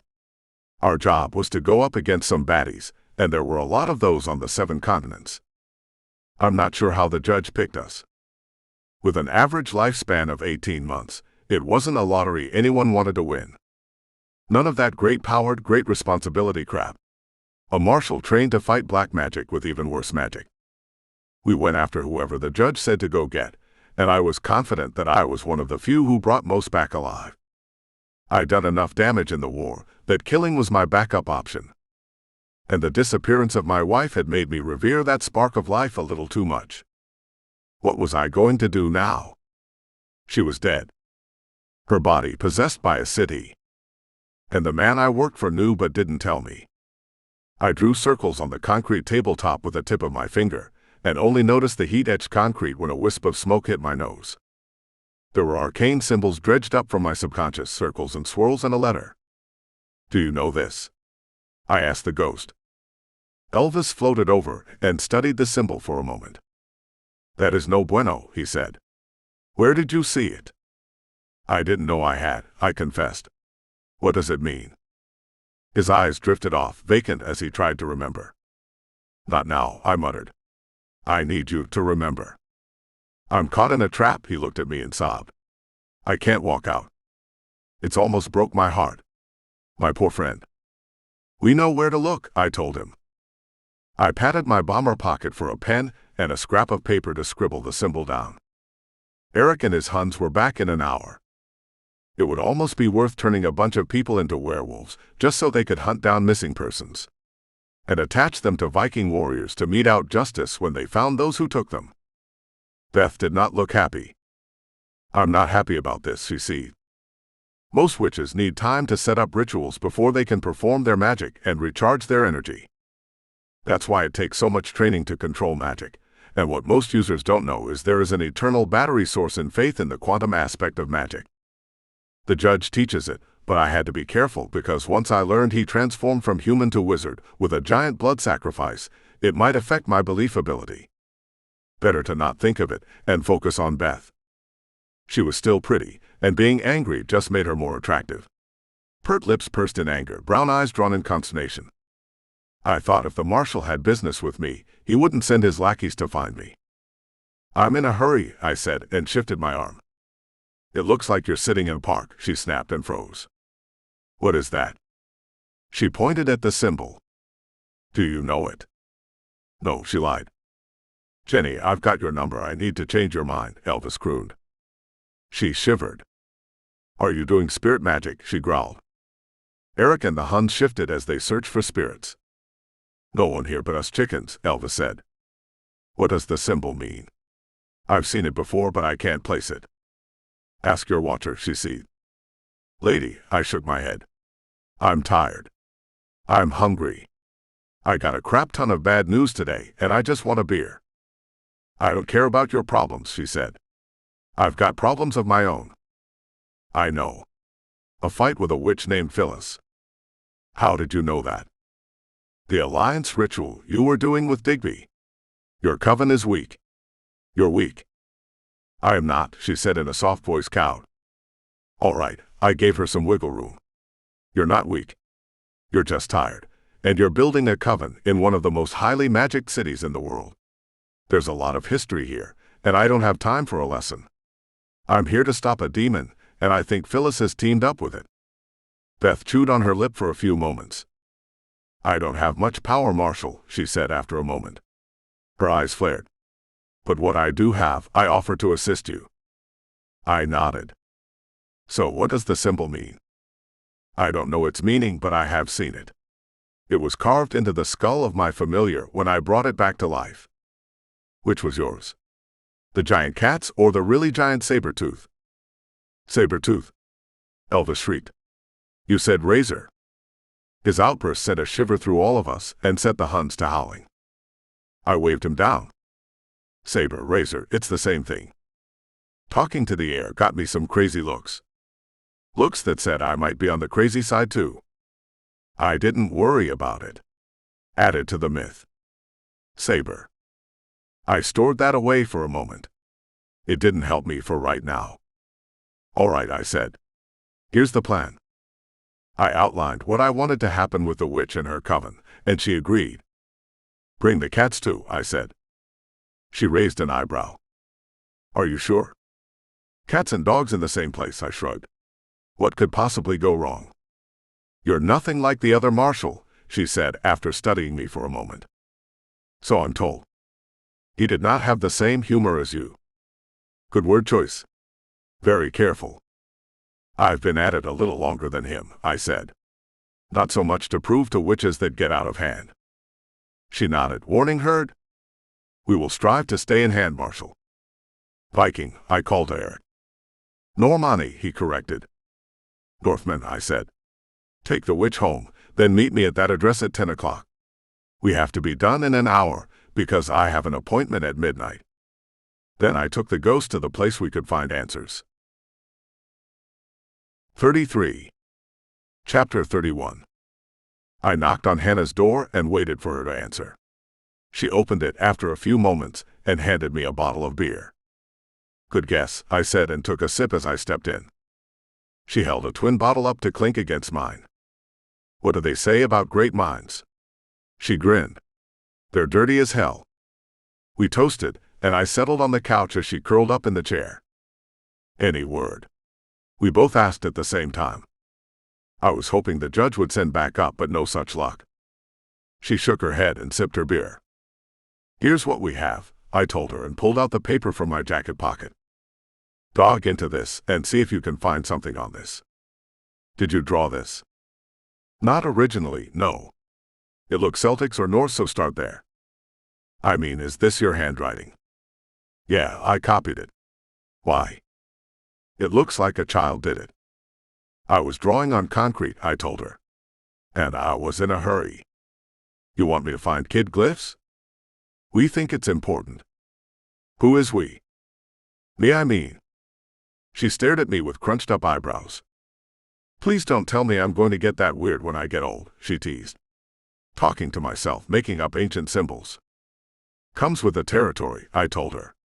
And what do you know about ghost lore? I need more than that. I sat back and took a drink, then looked at the label on the bottle. Another beer from Abita, this one amber. Darker and stronger. I sighed and relaxed into the question. Ghost history, ghost physiology. Anything we can find on ghosts and the process by which they lose memories. Seen anything like that? She put the tip of the bottle against her lips and played with it long enough to have me second-guessing my decision from the night before. Then she shook her head. I know where to start, she said. But that might take a while. Which is priority? She held up my chicken scratch drawing, which really I should have done a better job on capturing since it might be the key we needed. I glanced over my shoulder and sighed. Picture, I said. That's being generous. She shifted out of the chair and rummaged through a pile of books to start her search. 34. Chapter 32. I was never large on leadership in my army days. I had a strict doctrine of follow orders and only assume command in the absence of competent leadership until such a time as I'm relieved of duty. It happened once. I assumed command, and they wanted me to keep it with a battlefield promotion. The judge had other ideas. Turns out, he'd been keeping tabs on me since I was a kid and liked my moxie. He didn't call it that. I'm not sure what they called it when he was a kid, if he ever was one. He might have sprung full-grown from the mind of Odin or whatever Celtic god passed for the Far Walker back in his day.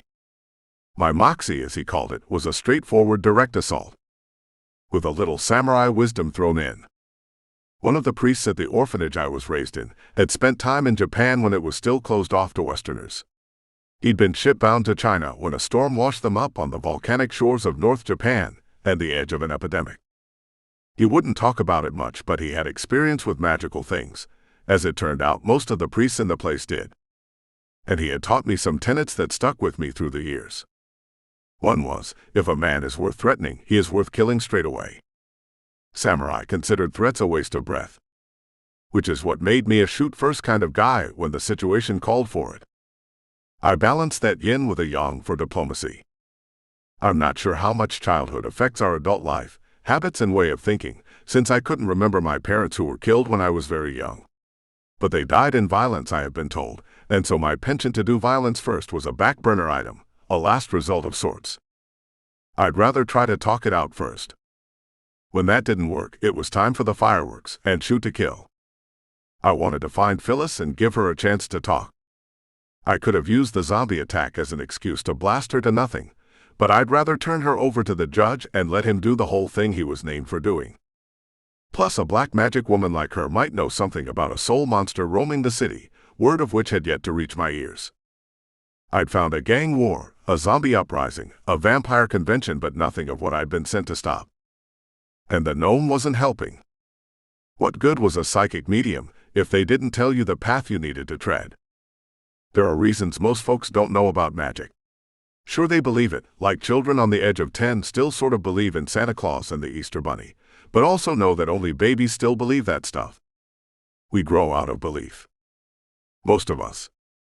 I didn't have that luxury. I was born to magic parents into a magic time just before World War II. My parents were attacked by the Catholic Church and disappeared, which happens a lot more than you think to folks with the ability. I was put in the care of a priest who led the attack on my parents, who raised me in an orphanage under his tutelage. Seriously, I didn't have any hang-ups about my parents. My childhood was mostly idyllic, or at least as sane as a kid raised in a private boarding school monastery could be. I had new roommates each year, and 1 or 2 close friends, and was always under the watchful eye of the Father. I was instructed in the rosary and confession, was denied communion until my confirmation, and that wasn't allowed until after I hit puberty. That's when they expected any latent magic to appear. The first signs came when I was 10. By the time I was 12, I knew I was different and hid it, like most boys who hide their secret longings in their heart or behind bathroom doors. My body was changing, and whenever the Father tried to question me about it, I just assumed he was referring to the hair in new places. For my 12th birthday, Father tried to kill me. It didn't take. I spent the next 4 years on the run, living on the streets of city to city, traveling the rails like a hobo. I met a bunch of people, some kind, others not. The kind ones got a little luck on their behalf in the form of magic, just whatever favor I could send their way. A farmer fed me more eggs than I could eat, then boiled 2 dozen for me to carry with me. I put a blessing on his cows and chickens, so they produced more milk and eggs that never spoiled and never went bad. A grandmother made me cookies once, and I put a ward on her home, so that bad weather and bad things just avoided it. 2 boys were traveling on horseback to New York, and shared their meager meal with me one night, and I gave them eternal safety, a personal ward that stayed with them for almost 8 decades. I won't share the details of the bad men. They were mostly men, and they are mostly dead. Men who prey on children deserve horrible deaths, and I gave it to them, and watched while it happened. The first time I felt guilty. Good old-fashioned Catholic guilt for taking the life of another. I didn't like it. I didn't like how it made me feel. Except that I knew that with these types of people gone, the world would be a better place. I sometimes think about that in the dark of the night. When I can't sleep, and I wonder about the dark side and the light side. The 2 wolves that fight inside us, and the stronger one is the wolf we feed, if you believe in Cherokee legend. I could have been a really great dark wizard. Maybe not a great wizard, but just great at being bad. Dark magic is usually used against innocent normal people, and done so, the magician gains advantage. When those bad men tried to do worse things to me, I tapped into dark magic to cause them grievous harm. I did unto their person horrors that dwarfed the acts they planned for me. And when they died, I moved on. Maybe it was the Father's influence that kept me from becoming an evil man. At 16, I joined the war. It was in the war one learned that the world was a whole hell of a lot bigger than anyone knew, and that we were under constant attack from creatures of legend. They wanted our world, and they wanted us in it, subjugated to their will and moving to their amusement. The city. Creature of fairy and fae, legend lost to modern man and slowly being forgotten, much like the magic everyone once believed in. How they hated us, hated that they relied on us to believe in them, and that their paths to our world were being severed as we destroyed the wilderness in the name of progress. The city kept coming at us, and though forbidden by an edict older than even their memory against direct interference, they still used their influence to try to usurp control of man. They wanted us to remember them and fear them. Fear their magic, which we no longer believed in. They were bad. It was one of the reasons I said yes when the judge told me I was a marshal. Justice against the bad things. And I never once considered that I might be one of them. They're late, I said, staring at the clock on the wall. Send them after me when they get here. I slid into my coat, checked to make sure the badge was on my belt, then took off to an address a vampire gave me in the dark. I sometimes wonder if I'm a special kind of stupid, I muttered to Elvis. I don't wonder at all, he answered, floating behind me. 35. Chapter 33. The dark streets of New Orleans do not go to sleep around the French Quarter. The denizens of daylight go into their homes, shut the doors, and pull the curtains to do the things that people do inside walls after dark. Dinner. Television. Some light reading. Some lovemaking. The denizens of the night come out at sunset and create a world all of their own, unlike any other. Vampires roam the city, nibbling necks of visiting tourists who flash their boobs for the privilege. Witches plied their trade, sharing the streets with pickpockets, drunks, muggers, and even priests who vied against all to save the souls of the party crowd. The vampire conclave was held at a manor home that dated back to the War of 1812. There was no sign on the door, nor a banner on the fence to announce the gathering. Just silent shadow figures moving with an unworldly grace toward the entrance. I stared at the address and tried to find the angle. Going in the front door would be suicide. I'm good, but I'm not stupid. I'd counted to 100 figures first, then gave up as even more kept showing up. Claude had directed me to smaller home next door. It was a classic Cajun structure, newer than the manor by several decades. The bottom floor covered storage and the living space on the second and third floors. A set of wide stairs led up from the cobblestone path to a wraparound porch that circled the entire structure, ceiling fans whirring in the humid night air. The sound of drunken laughter cut across the open space between the buildings, as whatever merriment went on at vampire parties carried out of doors. I imagined it involved blood. But none of it innocent. That would be a violation of the vampire agreements. They were only allowed to partake of the willing, an agreement they created and enforced of their own volition, before the judge sent in a marshal to do it for them. I hadn't had a call to fight the vamps yet. Besides, the Normandy were doing a good job of culling the herd of predators. And Claude seemed nice. I would hate to have to kill him. I counted 18 steps to the second floor and opened an unlocked door. It was one huge open space that ran the length of the home, all the windows blacked out with mirror tint that hid the light inside. A fireplace dominated one wall, but there was little in the way of furniture. All cleared out to make room for 6 dozen vampires. This was the real conclave, I gulped. There was power in this room, thrumming like electrical energy, and I fought back a shiver. Like walking into the lion's den. I didn't have a tin man with me. Every breath you take, Elvis crooned at a whisper. I'll be watching you. He was referring to the eyes of the predators locked on me, as I stepped through the door and closed it behind me. I could feel 2 dozen take my measure, heard them sniff as they caught wind of the warm blood coursing through my veins and shift closer for inspection. I slid the jacket aside so anyone could see the badge, and took some satisfaction in the change in mood. No one was very interested in me anymore. They even parted, as I moved toward the other end of the building where the action seemed centered. I came in for a closer look, until the vampire stood shoulder to shoulder like a granite wall, transfixed on what was happening on the other side. 36. Chapter 34. Venerated elder, the voice said in a used car salesman rasp. Your time has long passed. Welcome to the revolution. Who the hell is that guy? Elvis asked. Why don't you float up and see? He blew out his lips like the idea had never occurred to him, and lifted off the ground.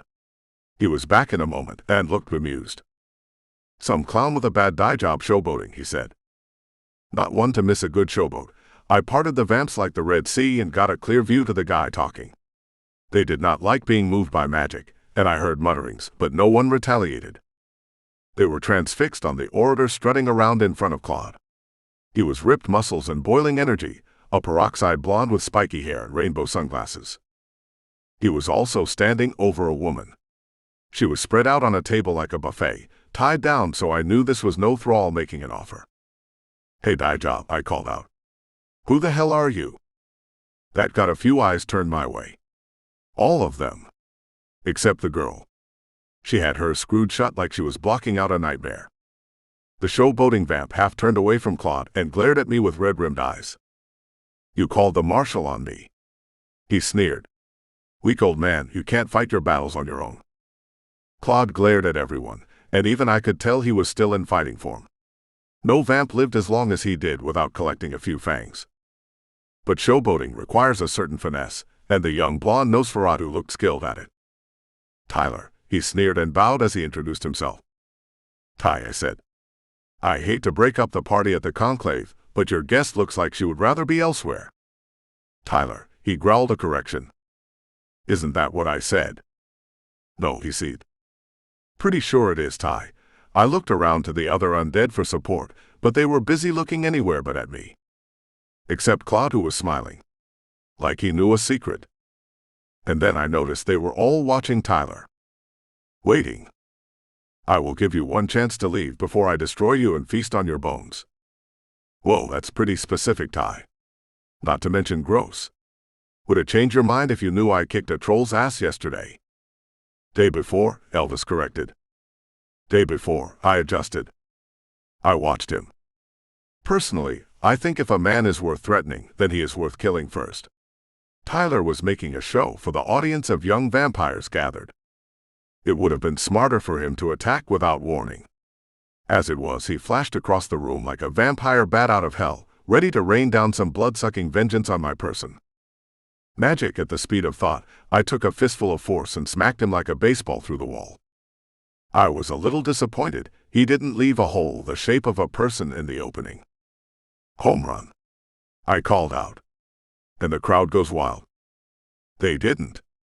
Marshall, Claude tried to warn me. Too late. Ty burst up out of the floor like a stripper out of a cake at a bachelor party. He grabbed my ankle as he passed, flipped me up and banged my noggin off the tile.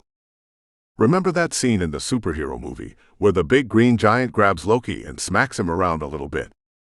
Like a doll. It was like that. And in this scene, the part of the Norse god of mischief was played by me. Except I couldn't even whimper when he stopped. Everything hurt. It was like my brain was rebooting, and each system it brought online shut down as the pain receptors kicked in. Ty crawled on top of me and licked the blood from my nose. I tried not to gag 'cause it hurt too much. You really are going to taste special, he hummed, and bared his fangs for another slick lick. Stop hitting on me, I groaned. You're making me blush. He bent in, and I shot a thin needle of force through his heart in a loud pop that echoed through the room. One of the vampires gathered shrieked like a wounded animal, and the rest joined the keening. Maybe it was me screaming too, as I shoved the disintegrating showboat off before he got ink all over my jacket and took out the rest of the group. Except Claude, who stood by the door, his hand on the handle. Thank you, Marshall, I am in your debt again. He opened the door with a flourish and sped past the Normandy crawling on the ceiling to escape into the night. Eric, Rollo, and the other one raced down the stairs, swords drawn, and stopped short as the bodies of the deceased vampires turned to ash and started drifting. You did all this alone?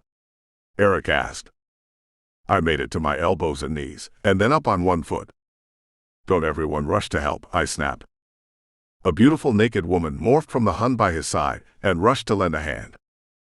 I leaned a little harder than I needed and looked a little longer than I should have, if you could judge by the Vikings' glare. I didn't care. I just won their fight and part of their argument for them. He could cut me some slack or kiss my. We went to find you at the Watcher's house, he grunted. Someone has busted the wards and taken her. I smacked my head and winced. I'm an ass. The wards would weaken with the old marshal's death, and I didn't do a damn thing to shore them up. My fault. You should have, Elvis started. I know, I waved him off. If you knew, you should have stopped it, the Viking chided. He was right, even if I didn't correct him. I should have known. Let's go, I said and hobbled out. Not before one last look at his hunt, just before she shifted to her wolf form. Eric growled, but I could swear she was smiling.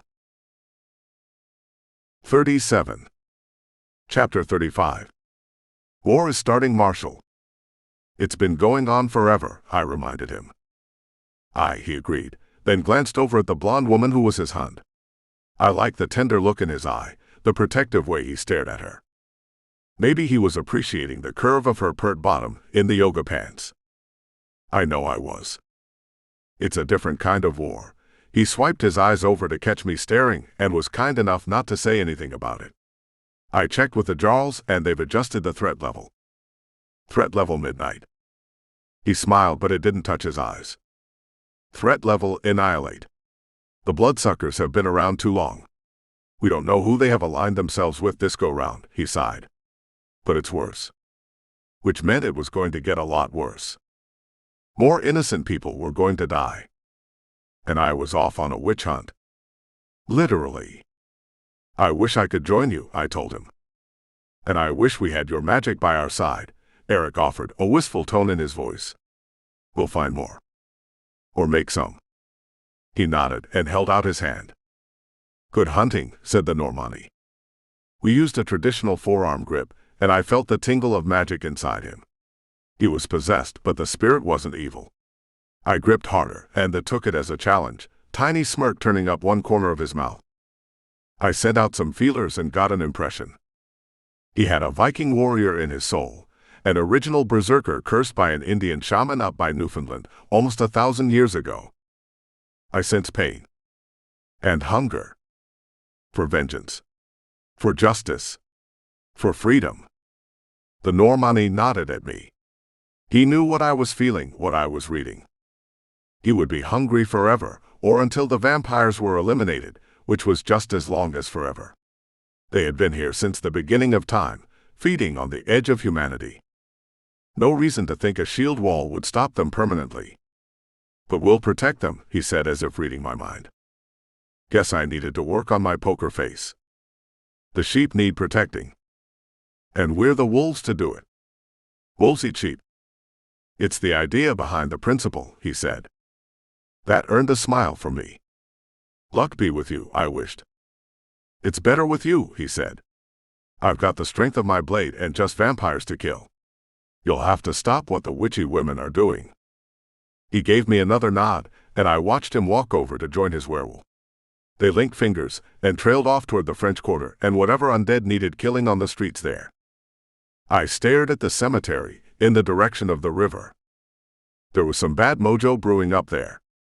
I could feel it swirling like a vortex over the city, pulling in bad vibes, bad thoughts, bad feelings. He seemed like a nice guy, Elvis whispered near my ear. I almost jumped in the water.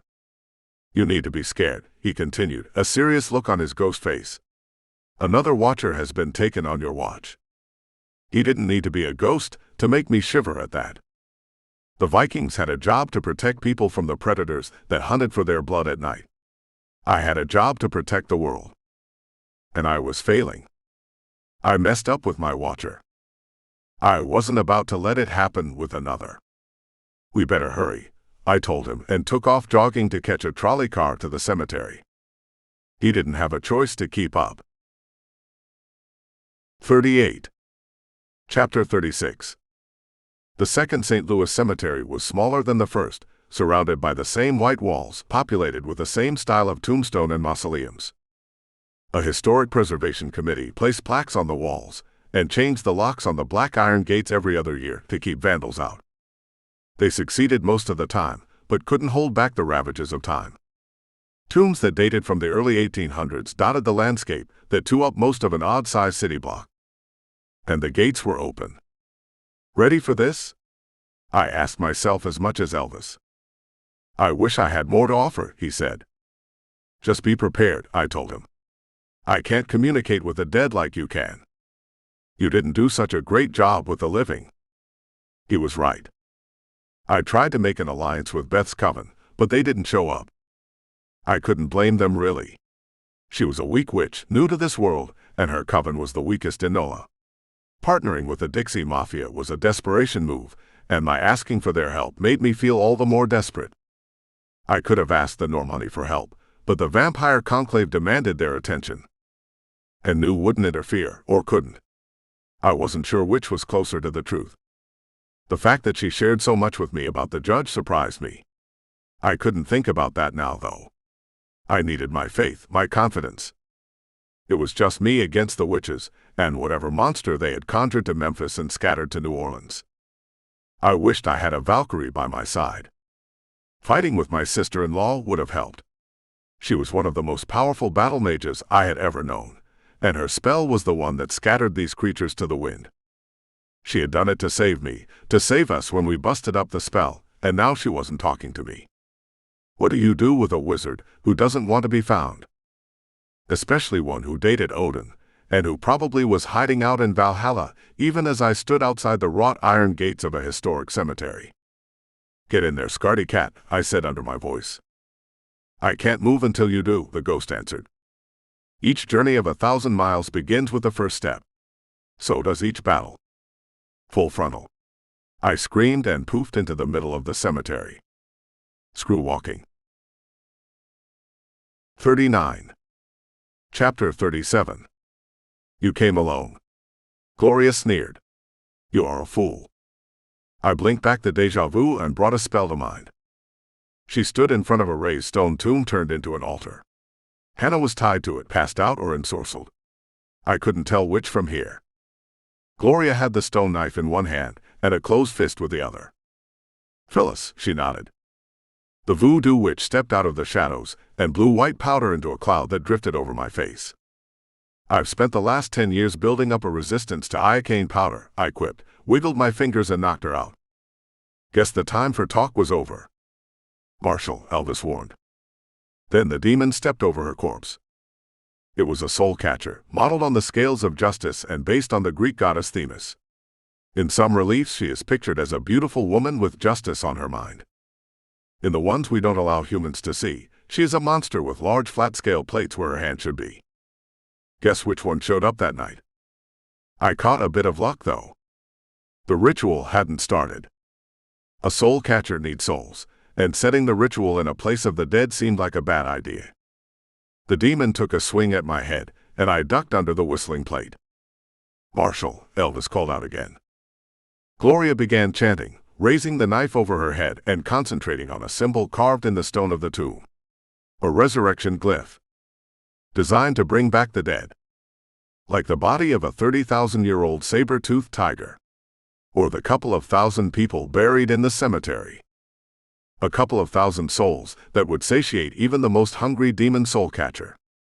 And make the witch her mastered it more powerful than ever. The powder Phyllis blew lingered in a cloud, and I could see the outlines of shapes in it. People shapes. The demon lunged forward, and I skittered a couple of force spells off its hide, which it was kind enough to ignore. Ghosts, shouted Elvis. I vaulted over a burial vault and slid behind a mausoleum shaped like the Parthenon. It wasn't lost on me that I was hiding behind Greek reliefs modeled on the monster that chased me. Gloria's voice grew higher as she started for the apex of the spell. I figured I had 10 seconds, maybe 12. Cowabunga. I whipped around the corner of the marble, shot a force of air straight into the soul catcher and knocked it back. The wind circled around and lifted up the top of a tomb, and I jumped on it like a surfboard, cruising straight for Gloria to disrupt the spell. Phyllis shot me. Literally. With a gun. What kind of witch brings a gun to a spell fight? I felt the slug pound into my shirt and heard the shot as I careened off the slab and bounced off a tomb. My divine wind died out, and the marble cracked into 100 pieces as it fell into another. Phyllis stood up higher and waved up the marble detritus and shot it toward me as I struggled to breath. Marshall. Elvis called out. You keep saying that, I gasped. I rolled down and out. The shower of razor-sharp rock pinged into the wall I was just leaning against and rained down on me. Try to say it sooner. I chastised the ghost. Like now. Now. I didn't see him nod.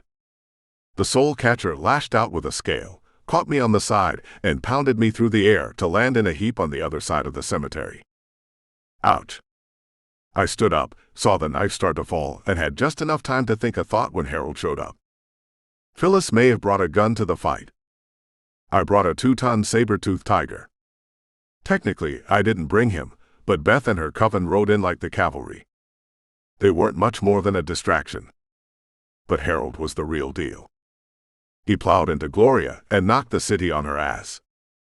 I would have cheered, but I was still having the whole trouble breathing thing. I managed to gasp though, so the thought was there. Beth, Angie, and one of the WWE women held Phyllis in a triangle of spells, each winging one at a time, while she held them off like a master in an old karate movie. At the same time, I screamed instruction. It came out as a wheeze. Softer than a wheeze. Gloria shrieked and sent a spell toward Harold. He sidestepped it, and one of the Maine Coon cats, 200 pounds of feline, slammed into her back. I wanted to cheer again, but saved my breath and poofed back into the fight instead. 3 of the other coven zapped the soul catcher with spells, but they weren't strong enough to do more than irritate it. I heard a roar, and turned to see Harold back away from Gloria with a long bloody gash in his flank. The Maine Coon cat was down, looked like he was out of the fight forever. Phyllis shot a spell into Angie and caught her off guard. The little witch went sprawling. Her collapse distracted Beth, who took a shot to the solar plexus that sent her crashing back into a marble statue. That was going to leave a mark. The glow witch let out a banshee yell and rushed the voodoo woman. Phyllis screamed and cast out more of the powder in an expanding ring of wind. It twirled among the tombs and swirled around the gathered spirits, drawing them in, until the air over the cemetery was heavy with the weight, like a pregnant storm cloud ready to downpour. Gloria backed the saber-tooth into a corner and drew back her hand with a tiny black ball of energy, a death spell. The cat was trapped. I zipped a spell and slapped her hand, caught up the black cloud and splashed it across the soul catcher. It couldn't bellow, couldn't moan, couldn't make a sound as it arched up in agony and fell toward the altar. I zinged Hannah up and away from the stone, smudging the ritual spell as I did, rendering it useless. Hannah fetched up against the side of a marble sarcophagus. Watch her, Elvis. The ghost shimmered over her to do what he could. Gloria shrieked in rage and shot a wall of force into me. I planted my feet and redirected it, added my own and scooped up the cavalry coven to lift them over the walls and out of harm's way. You think you've beaten me, human? Gloria gloated. This changes nothing. She windsurfed to the altar and whisked Phyllis up and over toward her. They reached the soul catcher at the same time. I prepared a stall and stun spell to stop her from teleporting out. She zigged when I thought she would zag. Gloria stabbed Phyllis in the heart with the stone knife and sent up a shield around them. Though I had destroyed the first ritual, the city had a backup. She drained the essence from Phyllis and tapped into the demon trapped inside the soul catcher. A sound like the wail of a woman tortured in hell echoed across the cemetery. The pain and anguish of the witch bound with the demon was heart-wrenching and soul-crushing. Gloria extracted both of their life force into herself in one huge gulp of air. "Be seeing you, darling," she called out. I sent a shot toward her, but too late. She had already disappeared. 40. Chapter 38. Nothing from nothing leaves nothing, Elvis sang. I stared at the empty space on the edge of the graveyard. Gloria was gone, and so was the body of the scales, the soul monster. Phyllis lay at odd angles, arms akimbo, head thrown back, mouth etched in a permanent scream I hope she carried into the afterlife. I'd have to take her body to the judge. Hannah hobbled on wobbly legs and wrapped her fists around my biceps. That was intense, she said in wonder, eyes glazed. We survived. Aha. She reached up and pulled my lips to hers, planted soft wet kiss on mine. After a moment she stepped back, stronger now and a little more recovered, and shook her head, like waking from a dream. My kisses can have that effect on people. No, man, she gave me a half grin. Things get crazy up in the Big Easy. A pair of headlights cut across the graveyard, a giant black Suburban that looked like a Hollywood movie version of secret government agency parking next to the gate. Trouble? I asked. Hannah shrugged. That starts with T and that rhymes with D and that stands for done, the ghost chimed in. Any luck on that memory spell? She nodded, but didn't get the chance to say what kind of luck that might be. Pointed in the right direction, cure or book sitting on the side of her sofa. Digby popped out of the back door of the SUV, flanked by a couple of walls of human flesh. Seriously, where did they recruit these bodyguards?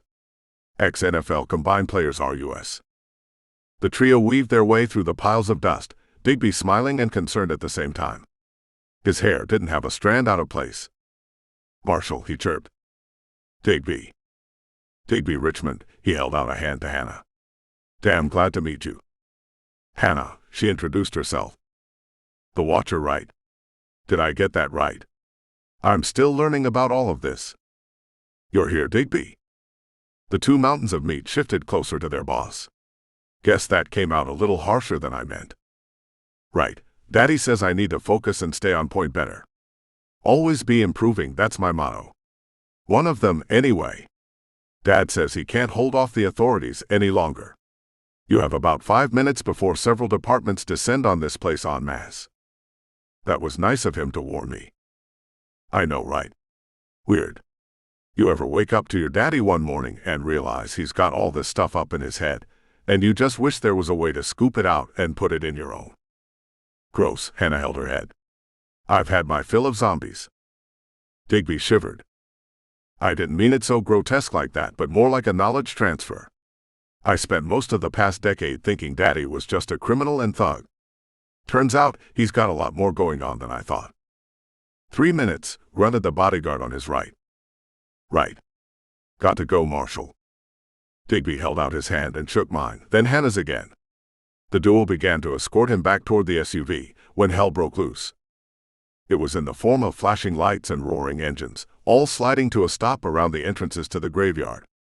A helicopter thumped in the distance, sound growing louder as a spotlight danced across the pavement, searching its way toward the headstones.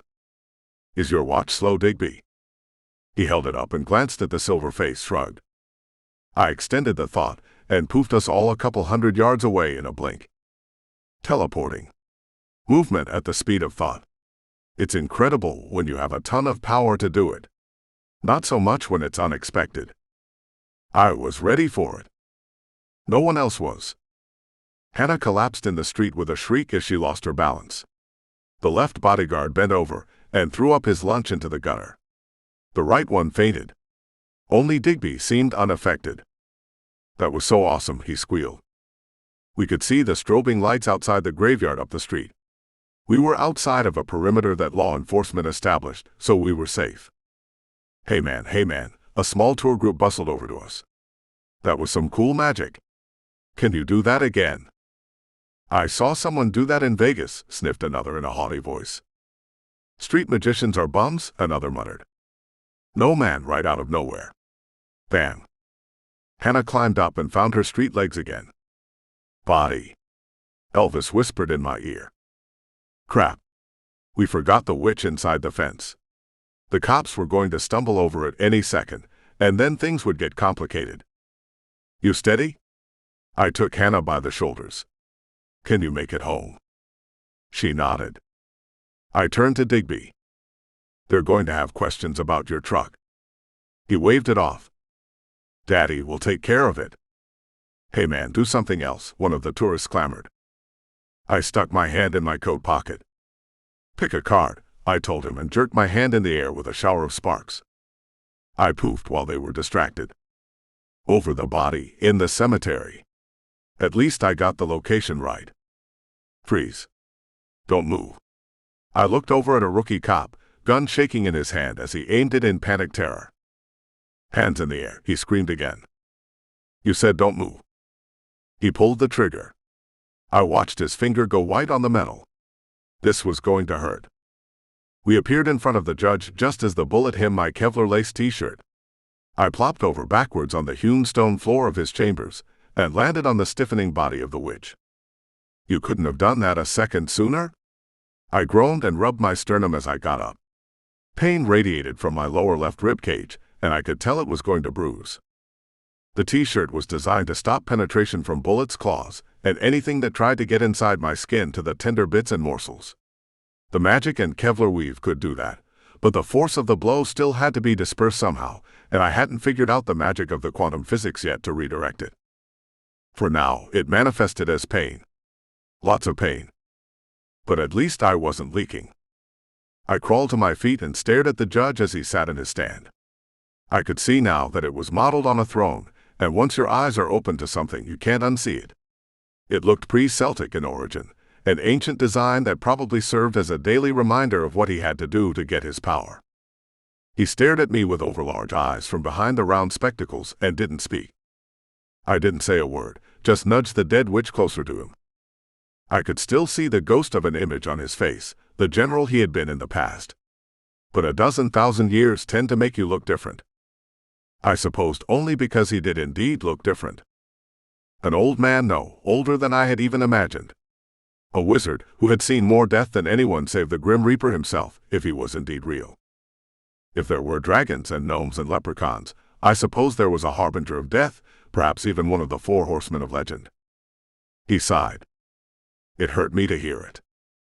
So much pain in that sigh, so much pity, all directed at me. The gnome could see the future. I suspected the judge planned it, shaped it, set the inevitable upon its course, and sat back. Not like some uncaring god playing with the lives of mortals. More like a guardian who stood at a gate, holding back the forces of evil. I'd been to war before.